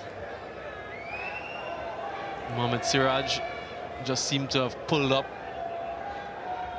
Not entirely certain which area it is. He's holding behind the knee and seems to be hobbling. Well, he has to hobble all the way to the boundary.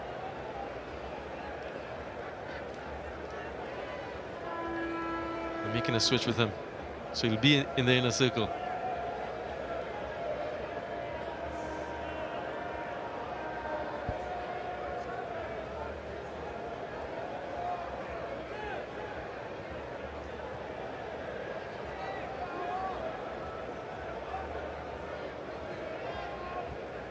Brandon King started over with a boundary. Krishna has done well since then.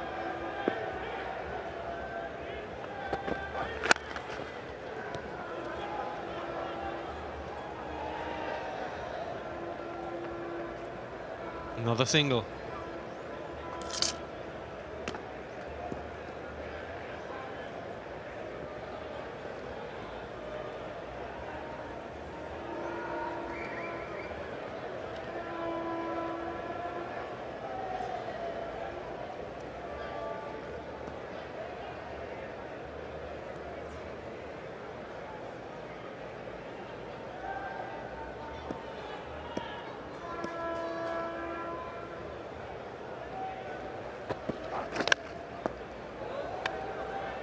Good bowling, really good bowling from Prasid Krishna. Not giving them the opportunity for any sort of elevation.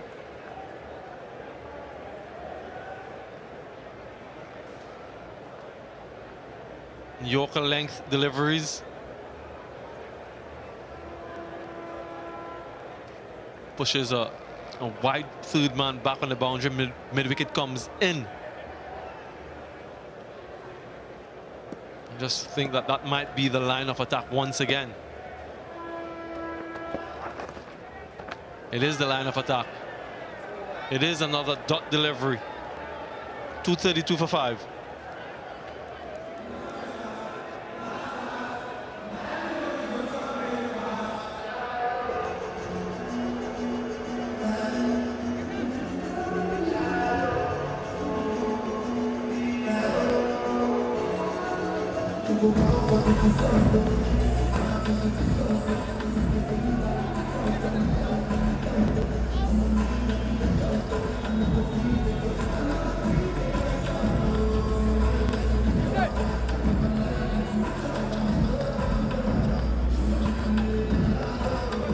Seven from 48.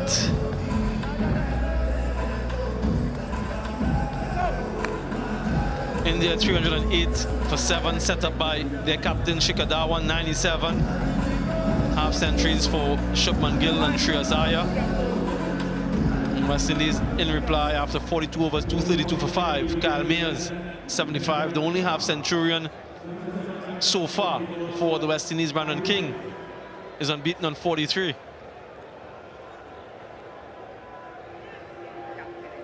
And it will be Yuzvendra Chahal, 1 for 30 from 7.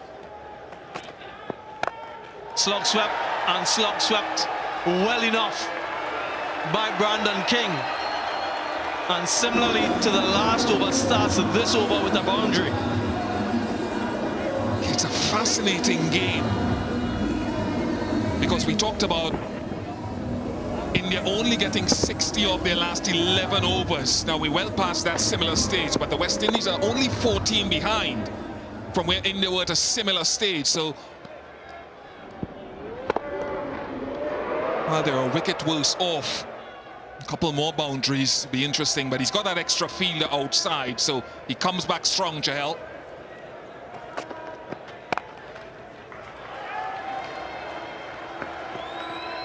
.54 Brandon King. It would bring a lot of confidence to him, and well appreciated by his teammates and those in here at the Queen's Park Oval. 50 of 60 deliveries. Some of his countrymen in from the under-17 team looking on. But it's still a long, long way to go. 70 needed.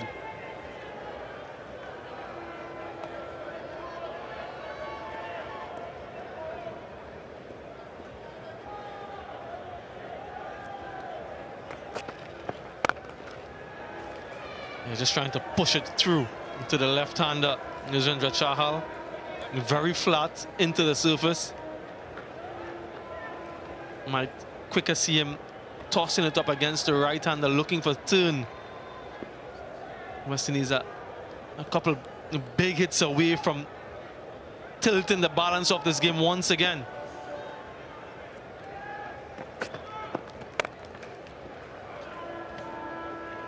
Can't find the gap. Keep working. Keep working.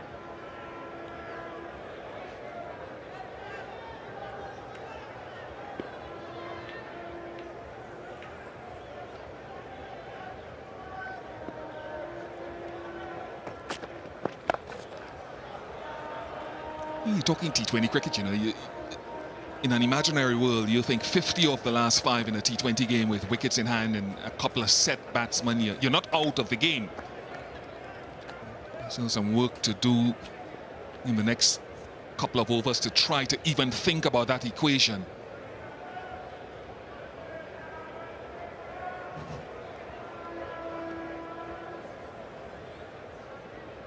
Nine runs from the over so far. Final delivery. Down the ground, will get a 4. So make that 13 runs in that Chahal over 43. Naren Sami alongside me as we go through the final phase of this innings.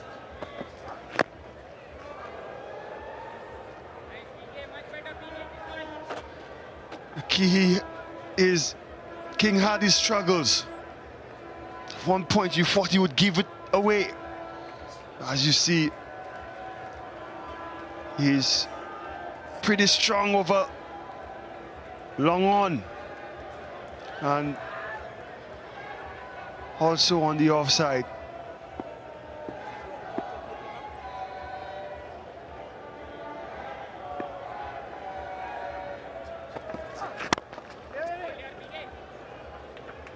And we have a game on our hands, Darren.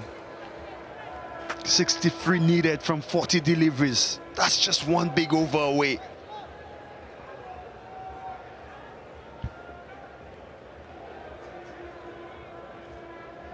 Aksa Patel getting some treatment from the physiotherapist. Maybe there is a concern with that left hamstring.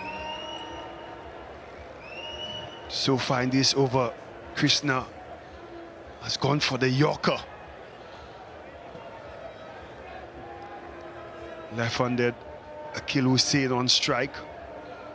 Remember a game versus England. He and Rahman Powell.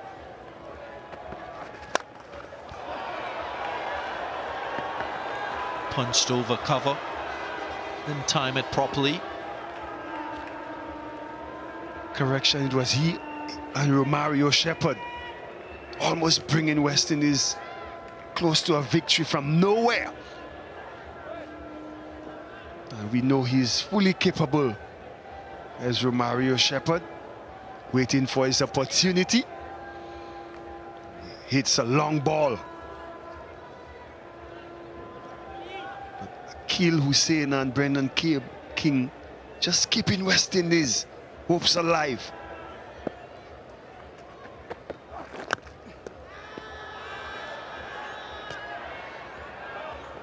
King in another good partnership in this innings. He had a good partnership of 51 with his captain, now already 52 between himself and Hussain. And Darren Sami, we were speaking off air. Might have been a missed opportunity for the West Indies with the fall of Nicholas Puran's wicket. Would have been ideal for Akil Hussain as a left-hander to partner with Brandon King, knowing fully well that Yuzvendra Chahal had 5 overs remaining. Yes, it would have been a proactive move. I don't think Nicholas Puran could have made that decision because he was in the middle.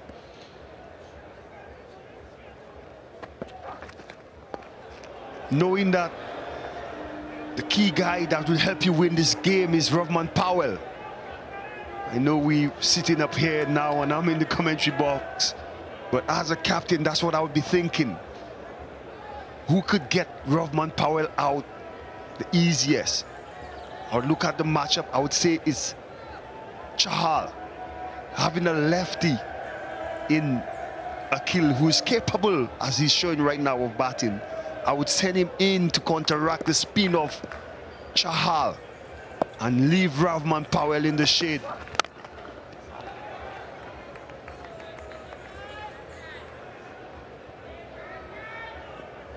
.249 for 5.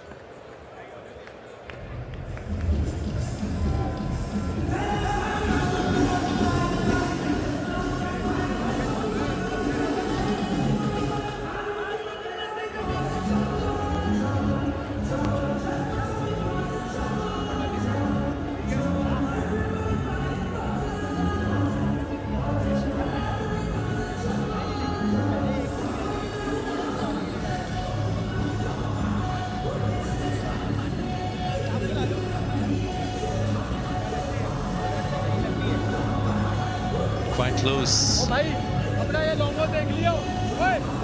60 from 36, that's the equation. Still a few trump cards for Shikhar Dhawan to throw at this West Indian side. One being that of Yuzvendra Chahal. 2 overs remaining from him. And here he is.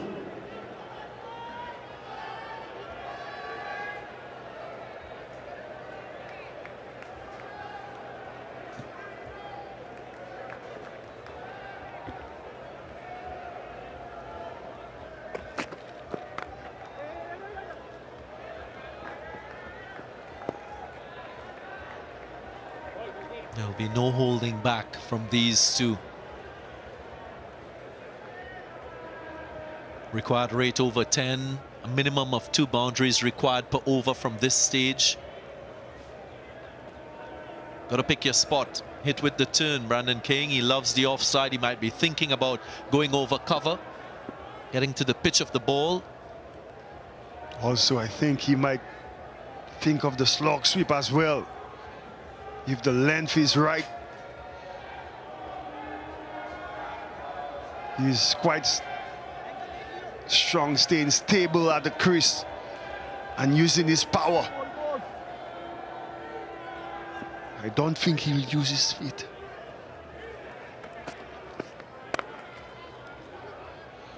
Pushing hard for 2, and they'll get it quite comfortably.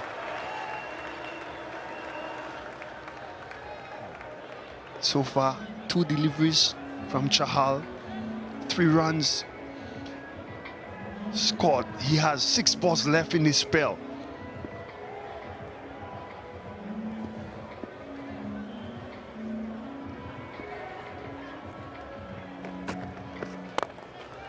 Goes wide, goes full. And he will have to go out. Brandon King. How often have we seen this from Chahal? Just enticing the big shot. And when you're wide, you're never in control. That's the beauty about the leg spinner. When you have an offside field, to play an inside-out shot over extra cover, gotta be really precise with the timing. Brendan King was not. And he departs. 54, 252 for 6.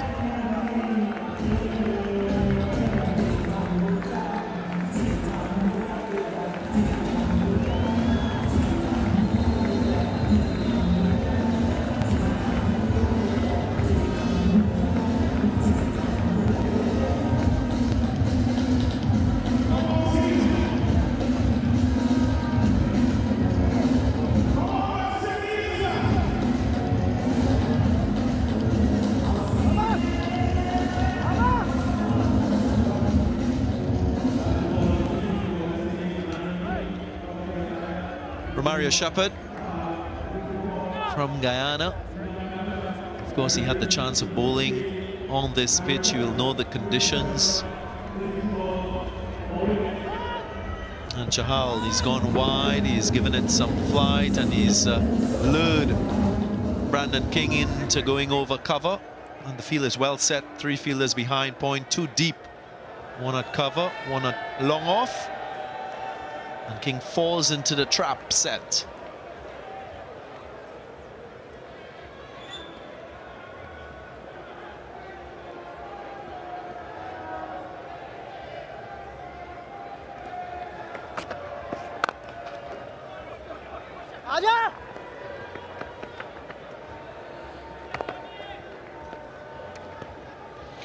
Now, Romario Shepherd is quite different from Brendan King. He loves the slog sweep. He doesn't mind this. Two legs. Middle of the leg. But Chowell is quite canny. He knew Brendan King was looking to go big, so he threw it wide outside the off stump, making him stretch for that ball. I think the same ploy. He's asking for a slip. Keep going, Rambo. He's looking to get the wicket out. Quite good from Shikhar Dhawan. Waiting, Rambo. Come on. Back this side. Swooping in for another wicket.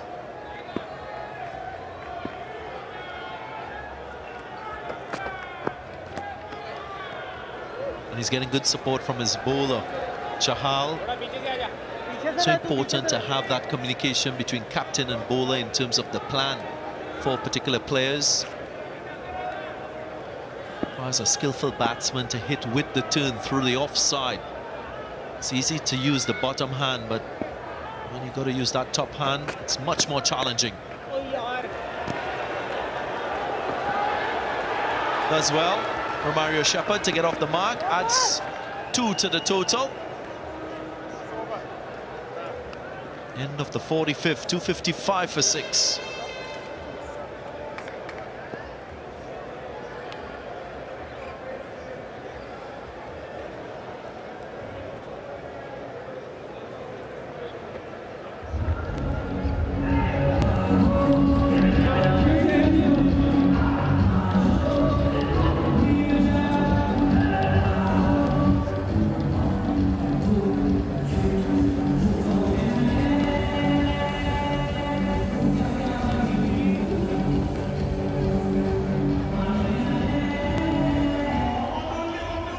Siraj was a pick of the bowlers for India in terms of the seamers. Zinjur Chahal with his 2 wickets, again quite attacking display of bowling from him. With the introduction of Mohammad Siraj, you'd expect that he will complete his complement of 10 overs, already 7 overs from him.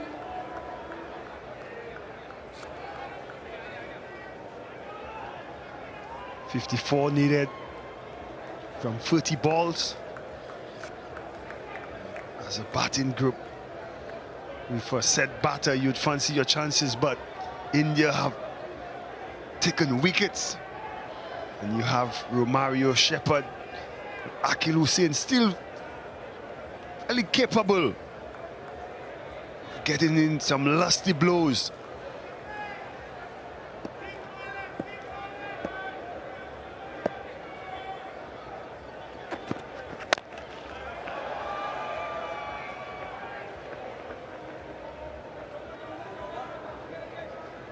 This sort of situation, West Indies will require the attitude of a hero. And that is exactly what Romario Shepherd should be thinking. So in play quite a few match-winning innings in the T20 format. Can he replicate in this situation? It would be good for him as well. He was named in the reserves for this series. COVID-19 pulls this one hard over through mid-wicket. They come back for 2. So for him, getting the performance right now would build on his confidence. Having been named in the reserve for this series.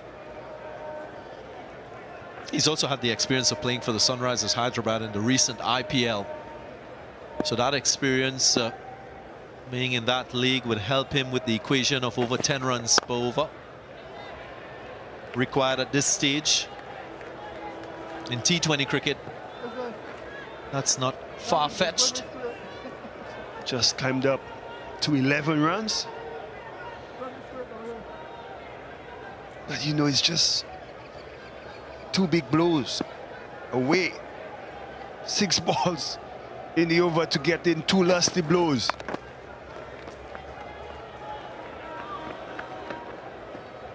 Pace into the pitch. The option being used by Mohamed Siraj.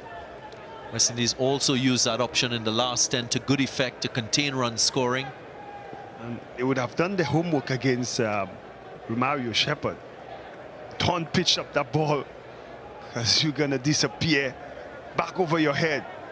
So he's using the surface to his advantage, and you'd see a wide length too.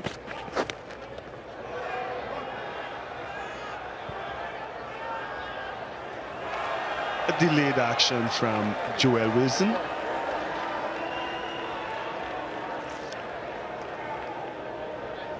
Tempted to go straight. Mohamed Siraj with the movement across from Akil Hussain. He was aiming for that leg stump, didn't get the direction right.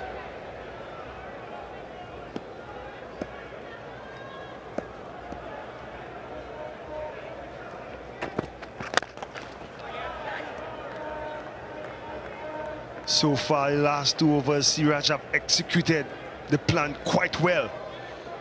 Full on wide to the left-hander, into the pitch to the right-hander. Can Romario Shepherd get under one of those length balls?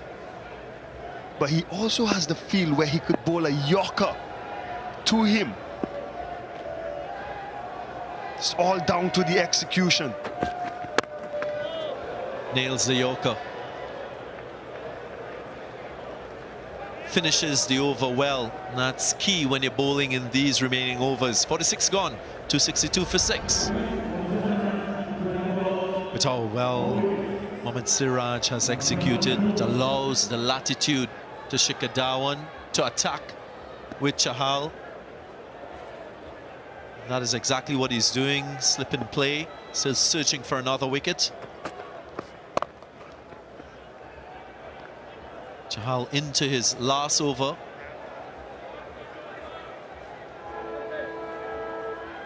I think anytime he throws it up in the air, any hint of flight, he's gonna go wide. Romario Shepherd, look at how hard he's gripping that bat.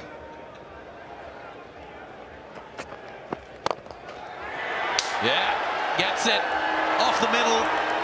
That long levers and the reach from Shepherd, just getting to the pitch, getting it over the boundary line for 6. He'll fancy his chances. He's looking for that flight up delivery. And he having that long reach, like you said, Darren Ganga. He just have to swing through the line of the ball. There's the 6. Touch wide. And looking to go straight down the ground.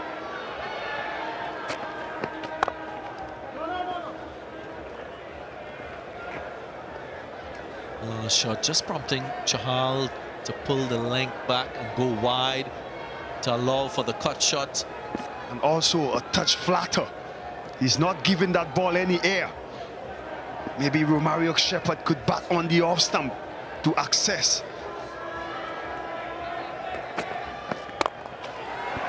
Up and away, but it goes straight to the fielder in that deep cover position. Can Akil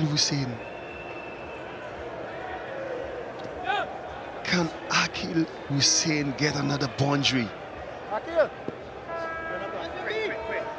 to get that 12 runs required for the over? So far, they've got 7, 2 deliveries to go. Another boundary would be golden.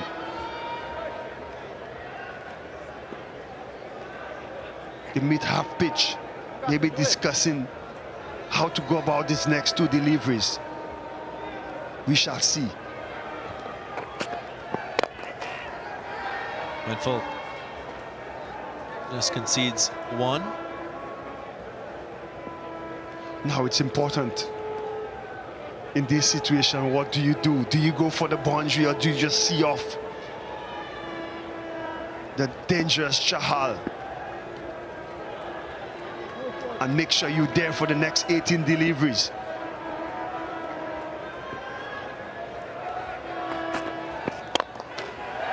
Gone for it.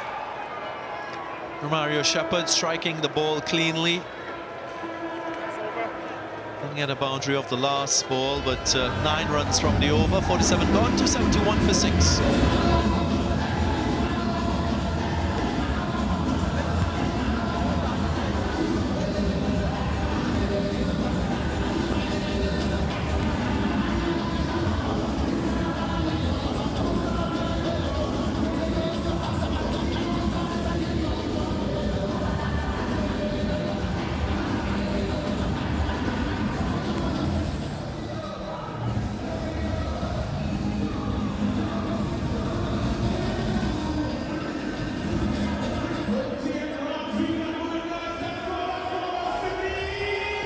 From 18.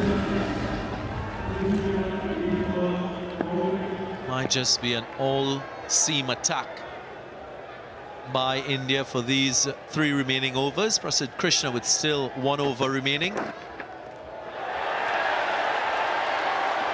They'll take it however it comes. 4 leg byes to start the over. Doesn't matter. They need runs. And you could see that ball starting to reverse. See it tailing in with the angle. A good start to the over, nonetheless.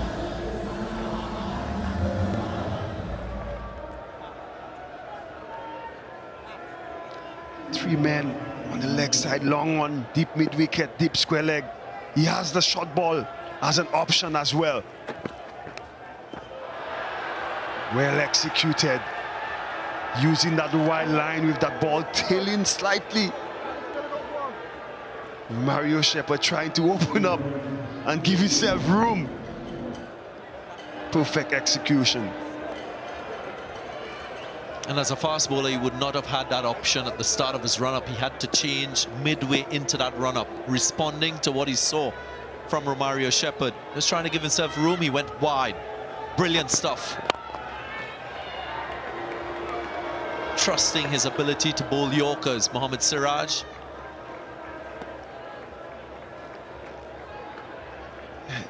It's not giving him an opportunity to get under the ball. We all know when it's full how strong Romario Shepherd is down the ground. But you see, he's getting that ball to just tail in at the last moment. And perfect length. Mario Shepherd cannot get under that delivery. I'm sure one of the directors from Shikhar Dhawan will be not to concede boundaries. Do whatever it takes, don't concede.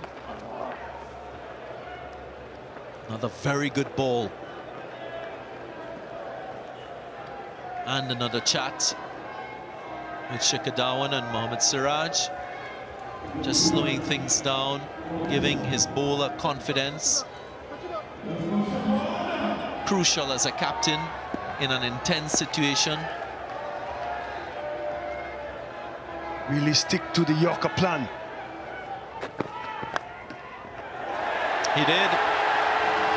But very unlucky for Mohammad Siraj. He executed well. And it races into the boundary line. Second 4 in the over.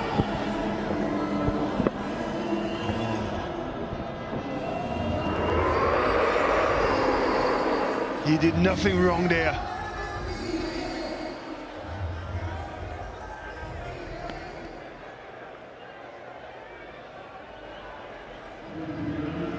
If it's not broken, you don't have to fix it. It's not his fault that the ball went to the boundary. He's bowling some excellent Yorkers. Don't make him go length and give Romario Shepherd a chance to get under that ball.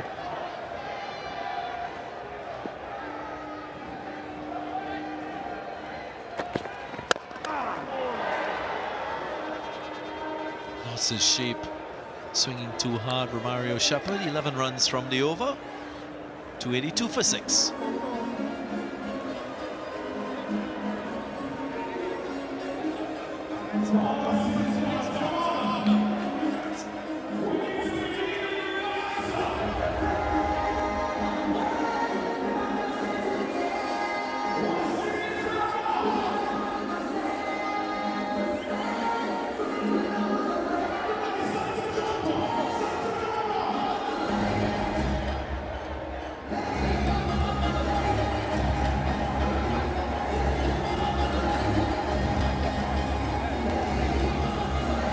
Prasid Krishna, with an over remaining, you'd think that he will bowl the penultimate over, and Mohammad Siraj will close the innings off. Akshar Patel, Deepak Huda doing a good job supporting Yuzvendra Chahal. Quite a balanced bowling lineup for India. Both the spinners and the seamers sharing the burden of wicket taking. This is where West Indies is very dangerous, Darren. 27 needed. You got to go for it. Mario Shepherd faces up. Pop down the ground. That's 1-6. They need just about 4 more sixes to get over the line. Can they do it? Boom, bang, connect. That's it. Missed this Yorker. And as we've been saying how strong Romario Shepherd is down the ground. And what a moment to get that 6. First delivery of the over. Pressure is on the bowler. And India, this bowling lineup, know how West Indies can be very dangerous when they start hitting 6s. Did mention that 6 hitting ability has been a real asset for the West Indies in T20s. And here, similar type of power being shown from Romario Shepherd.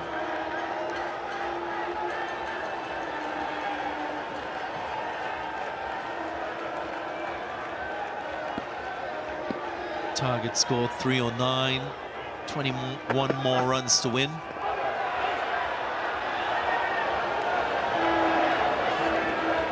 Given caught behind, and straight away Romario Shepherd reviews.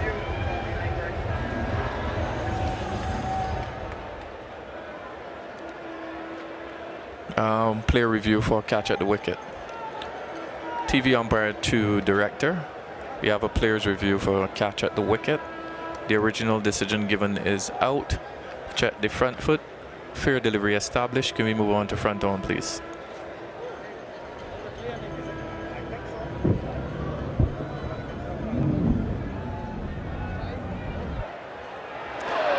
Ball appears to be some distance away from the bat.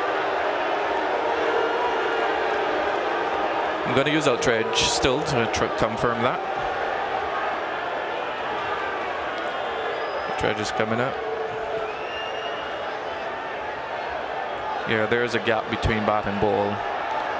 Satisfied there's no contact between bat and ball. I'm going to go back to Leslie on field.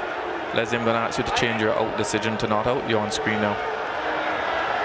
That's a Rafa Jr. will have to reverse his decision. There was a sound, bat hitting ground.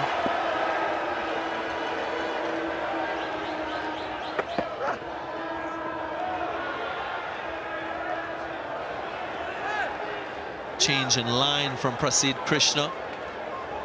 Bowling way outside the line of the off stump.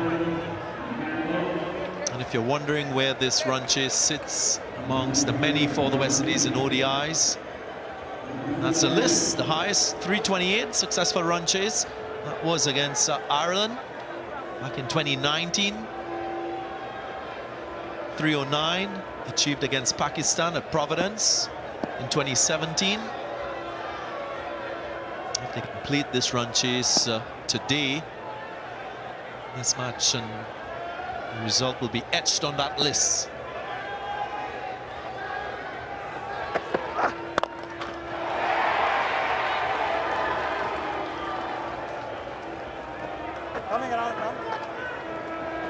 Just a single after the first ball, disappearing for 6. Hussein will have to join the party of boundary hitting. They could get another boundary here, giving themselves a chance in the last over. Can Akil Hussein get a boundary? Dhawan again calls his bowler.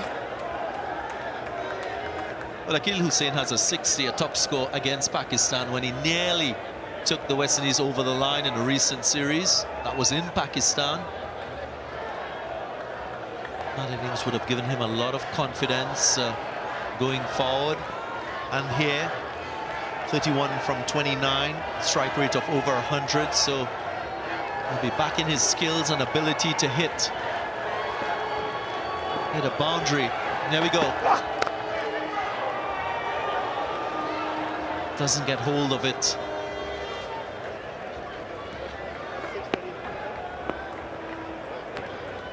If you remember, it was these two. I think it was a T20 game against England in Barbados, where they nearly brought that game home for the West Indies. Big ball coming. Last ball for Krishna in his 10-over spell. 19 needed from 7.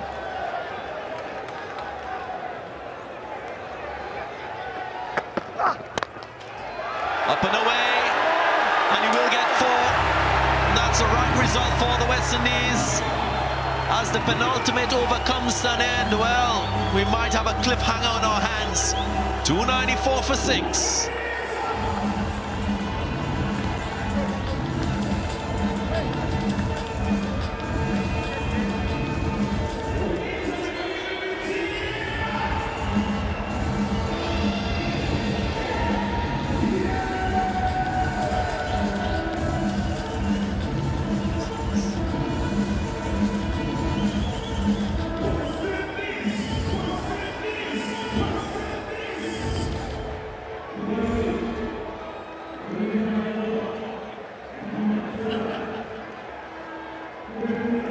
Look of determination on the face of Romario Shepherd. The last ball of the last over went for a boundary.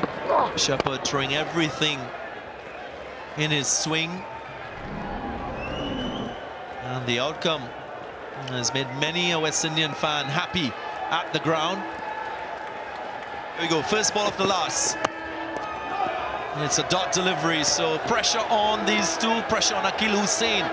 Has to score or turn the strike over, you would think. Yeah, but credit must go to Siraj. He stuck to that Yorker length right outside the off stump. Can Hussein just get bad on it and get Romario Shepherd on strike?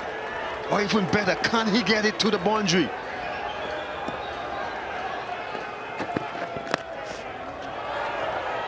Does well in the circumstances to get Romario Shepherd on strike. 14 from 4.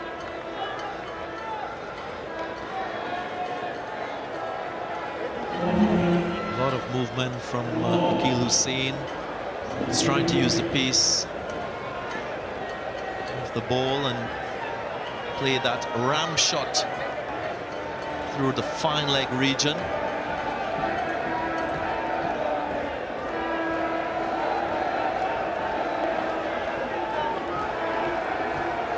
What is he thinking, Romario Shepherd?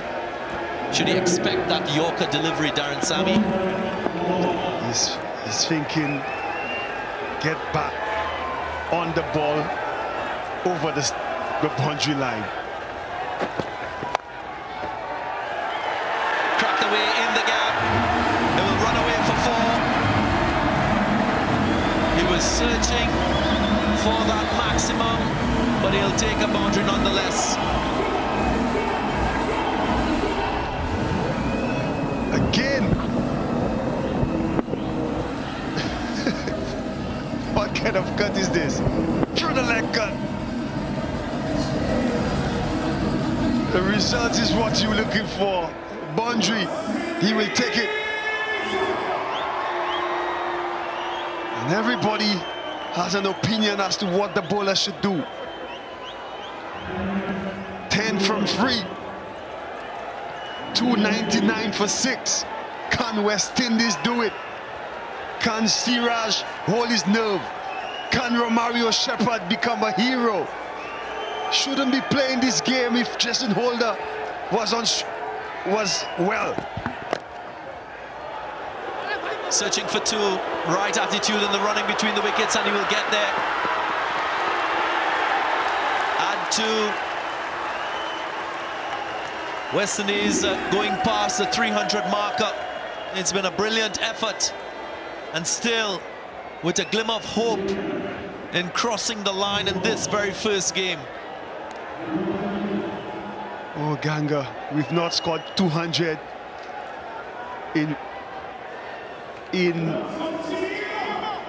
I don't think we scored 200 against Bangladesh. But now we're almost about to chase a score of 309. 2 balls left. Good hand. Would have been a certain 4. But it's an extra delivery because it's too wide down the leg side. It's all happening here at the Queen's Park Oval. 7 from 2 required.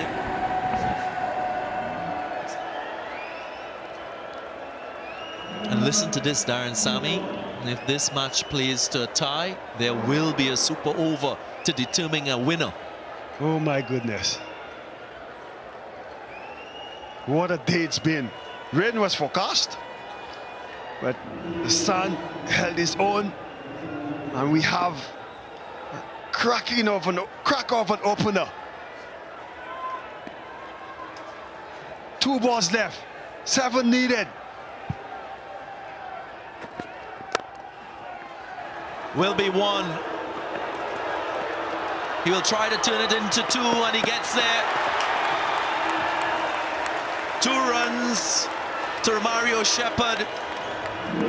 And this game boils down to 1 final strike, and that's if he can achieve it. 5 required from the final delivery, final legal delivery.